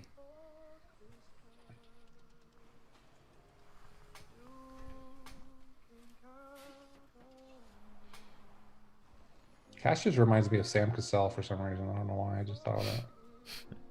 It's like he looks like he's 40, but he's like 23. Yeah, dude. I remember when the Clippers were in the playoffs. What was the year? 2006, 2005, when Sam Cassell, Corey Maggette, and those guys. I had this T-shirt. It was this black T-shirt and it has this huge picture of Sam Cassell's face on the front. It's like my favorite Clipper shirt. Just rocked it to like every game. He does have that iconic look. Oh, he's so ugly. Good coach though, no? Huh? Not a bad coach though, no? Sam Cassell. He's a good coach, yeah. Did he go with Doc? Yeah, to Philly? Doc, yeah. Mm-hmm. Okay. Yeah, because they changed the whole Clipper staff. Which do you like? What are your thoughts on their staff? I really like it. There's a lot of different former coaches. Because it just felt like whatever Doc's staff was, it didn't really matter as much because Doc was the head coach. Mm-hmm. But I think with those kind of coaches, they have prior experience with like young player development. Yeah. So I think that could work. And also, I do like Chauncey Billups on the team. Mm-hmm. Yeah. I think he does have those like leadership qualities. And I know like he said he's been wanting to coach, and just by judging from him doing like the play-by-play, or not the play-by-play, but the sports commentary for the Clippers, he sounds like he knows the game very well and he can articulate it. So I think that's a good sign for him as coach. Because he's not the associate head coach. It's Dan Craig, who was in Miami. Yeah. Oh wow, Brooklyn took this Jay Scrub kid you were talking about earlier. Oh, they did? Mm. He's from junior college? Yeah, he was the number 1 JUCO kid. Really? But then I think he was gonna play for Louisville, but then he opted out just to prepare for the draft. Oh. It's like he got a spot, you know? Jay Scrub. It's a cool name. So we got 2 more picks until the Clippers pick. Well, it says Grant Riller's going to go 56 to Charlotte. I saw that. Is Charlotte interested in anything else? Unless they're going to trade him or something. I'm sure there'll be a lot of trades coming up in the next few days. When does free agency start? Next week? Friday. Yeah, the 20th, Friday. Who's Reggie Perry? I don't know why. I spent a lot of time on Reggie Perry for some reason. Just like looking at a bunch of film. Because he reminds me of like a Jermichael Green type of player. 6'9", He can space the floor. 250, yeah. Interesting player comp, man. That's very deep. You're in your bag with that one. I spent way too much time on him for some reason. He's big. I mean, he's 250. Because like he went from his freshman to his sophomore year, he doubled his production, and he increased his efficiency. Yeah. That's good. I wonder if the Clippers are going to draft the best available point guard, Dotson, then.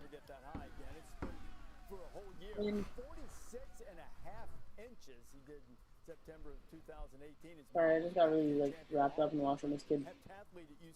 I like this one. You guys get him. I guess I gotta watch more college basketball. Actually, this is really. Yeah, because my thing with college basketball, it's like some of those players are going to be in the NBA, so just kind of watch it to see kind of like see their potential and to see kind of like how their game is. That's how I approach it. I just it's like I can't wrap my head around the system itself. It always kind of turned me off to watching it. Mostly a different game. With college football though. Well, college basketball is so weird because it's just a different game than the NBA. It's just played differently, and so some guys excel in the system they're in, and some guys don't excel because of the system they're in. So some of it's played where the NBA used to be played. Yeah, you got like two bigs, inside out. Yeah, throw it into the post up. Yeah, definitely. But things are changing though. A lot of college teams now are spreading the floor and doing that whole handoff and drive and kick stuff. It's not complicated. Everyone gets our best deal. Like the Do you think they'll keep him, Robert, in Brooklyn? I mean, Jay Scrub? Yeah. He could make the roster. I mean, if they make the trade with Harden, like they're gonna need the same thing similar to with Milwaukee. They're gonna need a bench and some players. My thing with the Harden trade is like if I'm trading James Harden, I have to get a superstar back. I'm not gonna trade for Jared Allen and Karis LeVert. All these like above average players. Like I have to get a Ben Simmons back type person, or whoever. I can't. That's what I would. I think that makes more sense for both teams instead of going to Brooklyn. Philly that works better with Rockets and Philly. I agree, but to get Simmons and then to get Harden. But I thought Josh Richardson was had to be a part of that because of his contract. It's like $10 million, so I thought. I feel like there's a dancing partner for Houston that we just aren't thinking of. Yeah, you're probably right. That it's going to make that move. Look at that. The Clippers drafted Reggie Perry. Oh, yeah? Guard? No, like forward, center. Yeah. Well, I guess we needed a center, so... Oh, look, it's Shamrock on Instagram. What did he say? Oh, he's got a New York hat on. What if you were just like, God damn it? This guy's so far from New York, it's like funny. He lives in Manhattan Beach, like on the water. He's always... I follow him on Instagram. He's like... I don't know. He's a super nice guy. That's my point. He just, well, it's still be closer now, right? Well, no, he won't. He'll literally have to leave. New York is cool. It's a cool town. Not right now, though. It's pretty, not a lot going on. But. What do you know about Reggie Perry? Like, what is his deal? Is he better than? Well, can't be better than Otero. The comparison that I made with Reggie Perry is his game is a little similar to Jermichael Green, where he can space the floor and shoot pretty well and rebound. Like he's not a playmaker at all. And it seems he can get into foul trouble a little bit, but that's not good. I don't know. I don't know if he might be more ready than Fee, but it's close. So I'm surprised they didn't draft at least one guard. Yeah. Unless they're gonna sign maybe if they don't get drafted to maybe sign. I don't know, Dotson maybe. They're definitely going to bring someone to training camp for sure. I mean, did we draft Terrence Mann or did we sign? No, we drafted him, right? Or did we sign him and then bring him in? I think we signed. No, we drafted him maybe because we traded into the first round to take Capagelli, and then we took Mann in the second round. Yeah, we took Mann in the second round, late in the second round. Oh, look at this! Look at this! The Clippers and the Nets swap picks. What? So the Clippers are gonna get Jay Scrubb. Shut up. No. It was reported by Shams. Yeah, it was reported by Shams just right now. Hey, we're active, baby. I like that we're active. We're not just sitting back. We're like doing stuff. I like it. I don't care if it's bad. At least we're doing something. Jay Scrubb, let's go. Try to get that scrub jersey, Ryan. You ready for this? Dude, I ain't no scrub. I'm not put that on my. He'll be a fan favorite. Be a fan favorite. If he makes the team. He'll be your Caruso. I'm not buying any more jerseys for the rest of my life because every time I buy a jersey, the player like leaves the team. Jersey insurance, man. You gotta get it through NBA.com. You gotta stop. Really? Stop DHgating your jerseys. That's funny. This is the Grant Riller kid. He's good. It reminds me of Fred VanVleet. In this NBA draft 2020, Reggie Perry, congratulations to him. In Mississippi State, Los Angeles. The Hornets are I just feel like I'm gonna watch this LaMelo situation, but That's a good pick though. LaMelo, Vernon Carey, and Riller. That's a pretty solid draft, I think. I understand they had to do it, especially because Charlotte's like even if LaMelo's a complete bust, they need the eyes. Watch, yeah. They have to. They have to have eyes. There's just nothing else to watch on that team. Yo, this guy's kind of a beast. He's a big boy. Strong. Oh, yell at him. Okay.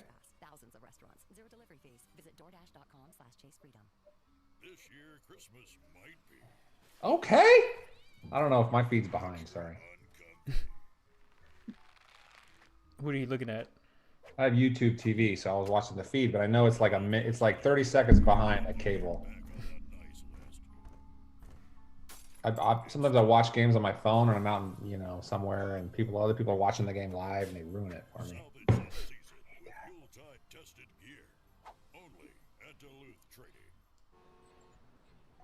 Where's that Jay Scrubb trade? But with the Clippers too, I think if we do get rid of Trez and move, it's almost like you have Fee and these other guys in the wings, not to move into to be a Montrezl Harrell, but maybe these guys are drafting now just go to become the two-way G League guys, and Fee is now on the roster, so they've kind of moved up and moved these guys into the G League two-way guys, and also Patrick Patterson. I mean, what about Pat? What's gonna happen to Pat?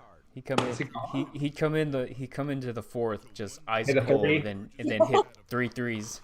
Dude, he's the man. It's so weird to watch too, because you're like, oh, they're gonna put out Patrick Patterson, and it's like, oh wait, Patrick Patterson plays hard. He doesn't even hesitate too. He'll just jack it up.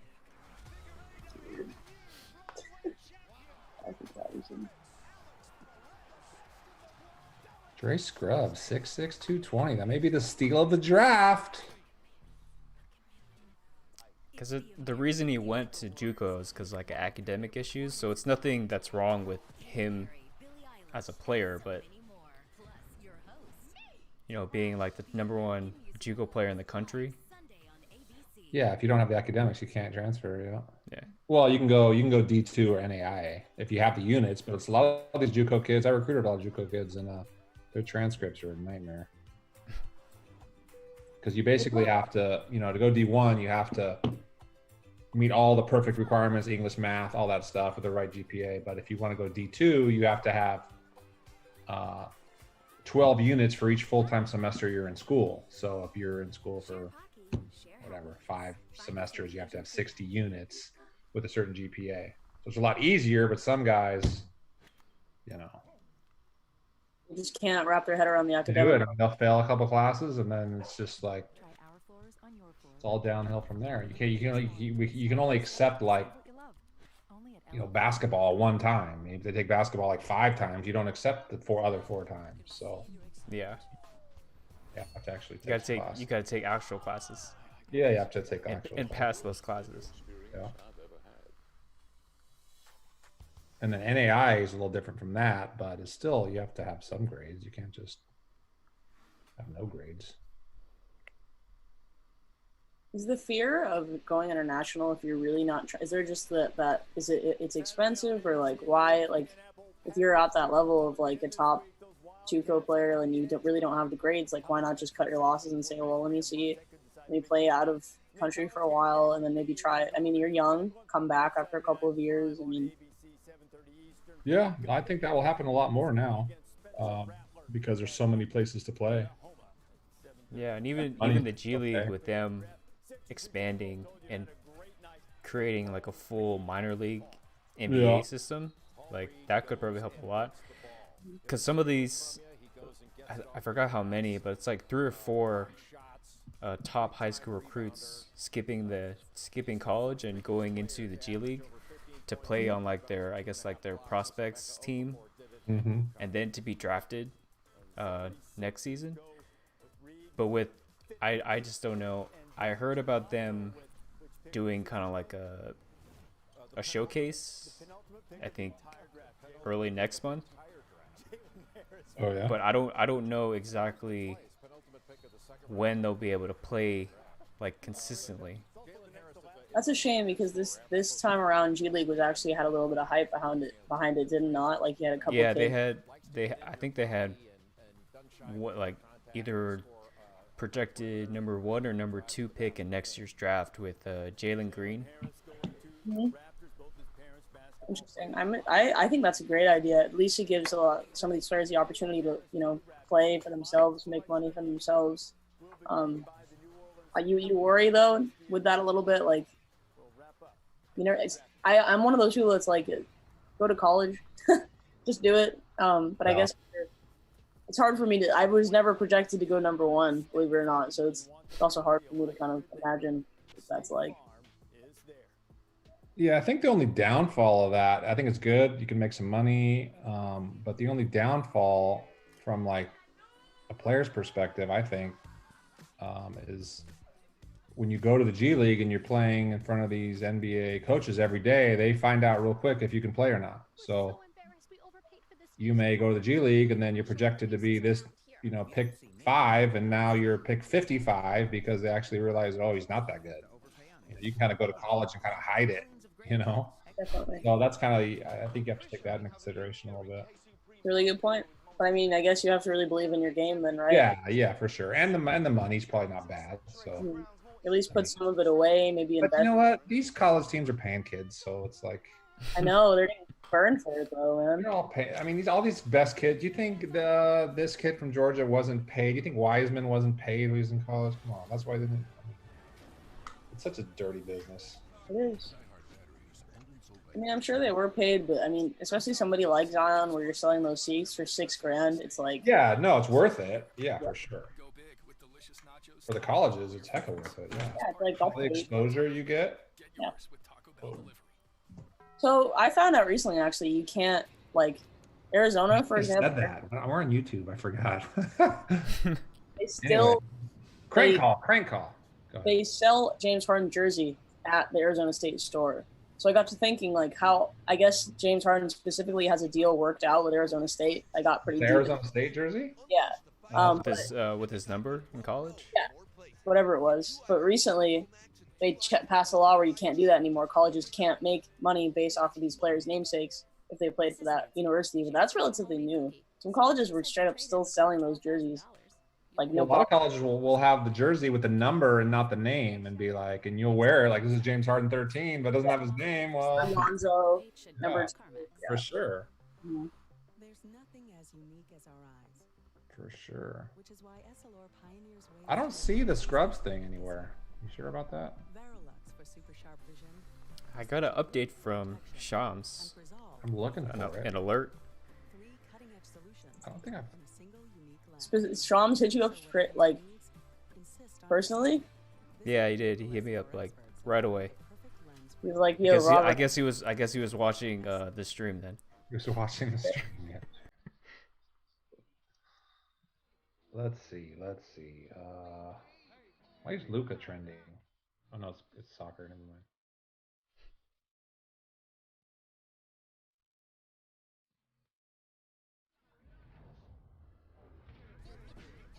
Who else can get traded? Oladipo could get traded, I guess.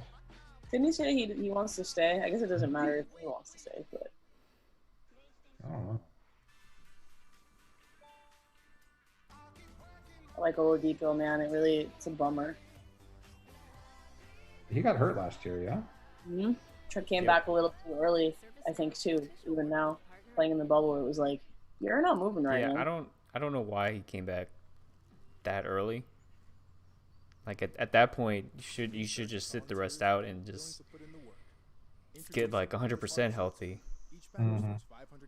I think it would make more sense if he really thought that Indiana could make a push, like a genuine like. But even like Indiana's cool, I like watching them and everything, but I don't think they're any threat to be a Western Conference Finals team, at least with the way their roster is structured right now. So I don't know why he did that, but were they in the playoff hunt? They were kind of like in like I think they're competing for like the 4th seed this season, and that was without Victor Oladipo. Mm-hmm. They paid Miles Turner like a star, so I mean, I guess they felt they had some games. They had some games for sure. I like the Holiday brother. Are we still waiting on like the 60th pick? Yeah. This is a lot. So much thought put into this last pick. Yeah. They're probably trying to move it. But I mean, come on. Be fair. I'm interested to see how this Wiseman kid plays. Thank you to ESPN and our partners around the world for your I really am.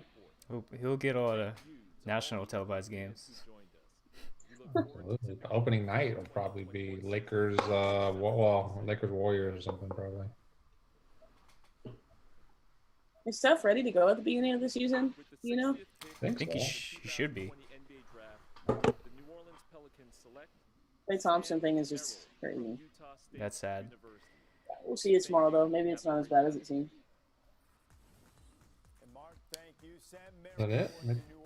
Sam Merrill from Utah State. Oh, yeah, he's the son of the coach, or the former coach, yeah. Big white kid. I think. After the sea then, huh? The guy that knows how to play, the Mountain West Player of the Year, 2-time tourney MVP, 41% from 3 over 90% Shooting guard. from the free throw line. Has Oh, it's going to Milwaukee. about 6'5" and a good player. Gotta feel that depth. Yeah, because I think Milwaukee's I just assumed he was like a center. That's fine. Coach's gotta son. A white guy from Utah, you know, you would think it's like a. gotta be a center, right? Yeah. 19 points, 41% from field. He's fat. He looks fat to me. Pick. He's not fat, but he's just like maybe those. He's thick. Pick guy. They have no film on him. They just cut right to the. I know, right?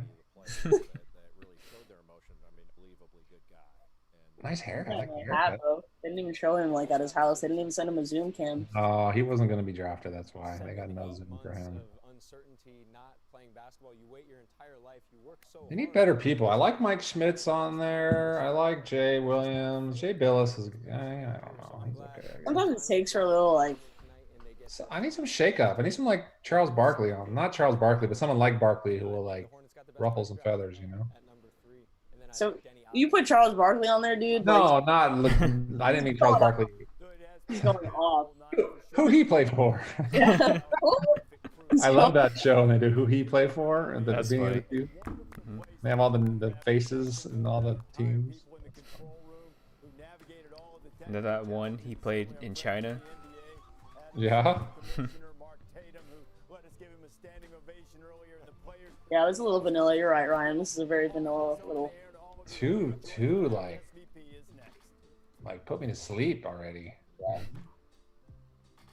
This guy's really good. He does a lot of good content for ESPN. Okay. Welcome to Sports Center. From our nation's capital, I'm Scott Van Pelt, and I am But I don't know. NBA draft in the books. We will have full coverage. Well, guys, it's another draft and another world of possibilities. Yeah. You know, it's the hype for the draft is always better than like the actual draft. Every year, it's like, oh, so Always. excited for the weeks leading up to it, and then the draft comes. You're like, okay, that wasn't as exciting as I thought it was going to be. Always expecting some big moves, some surprises, but it seems like it's always the same.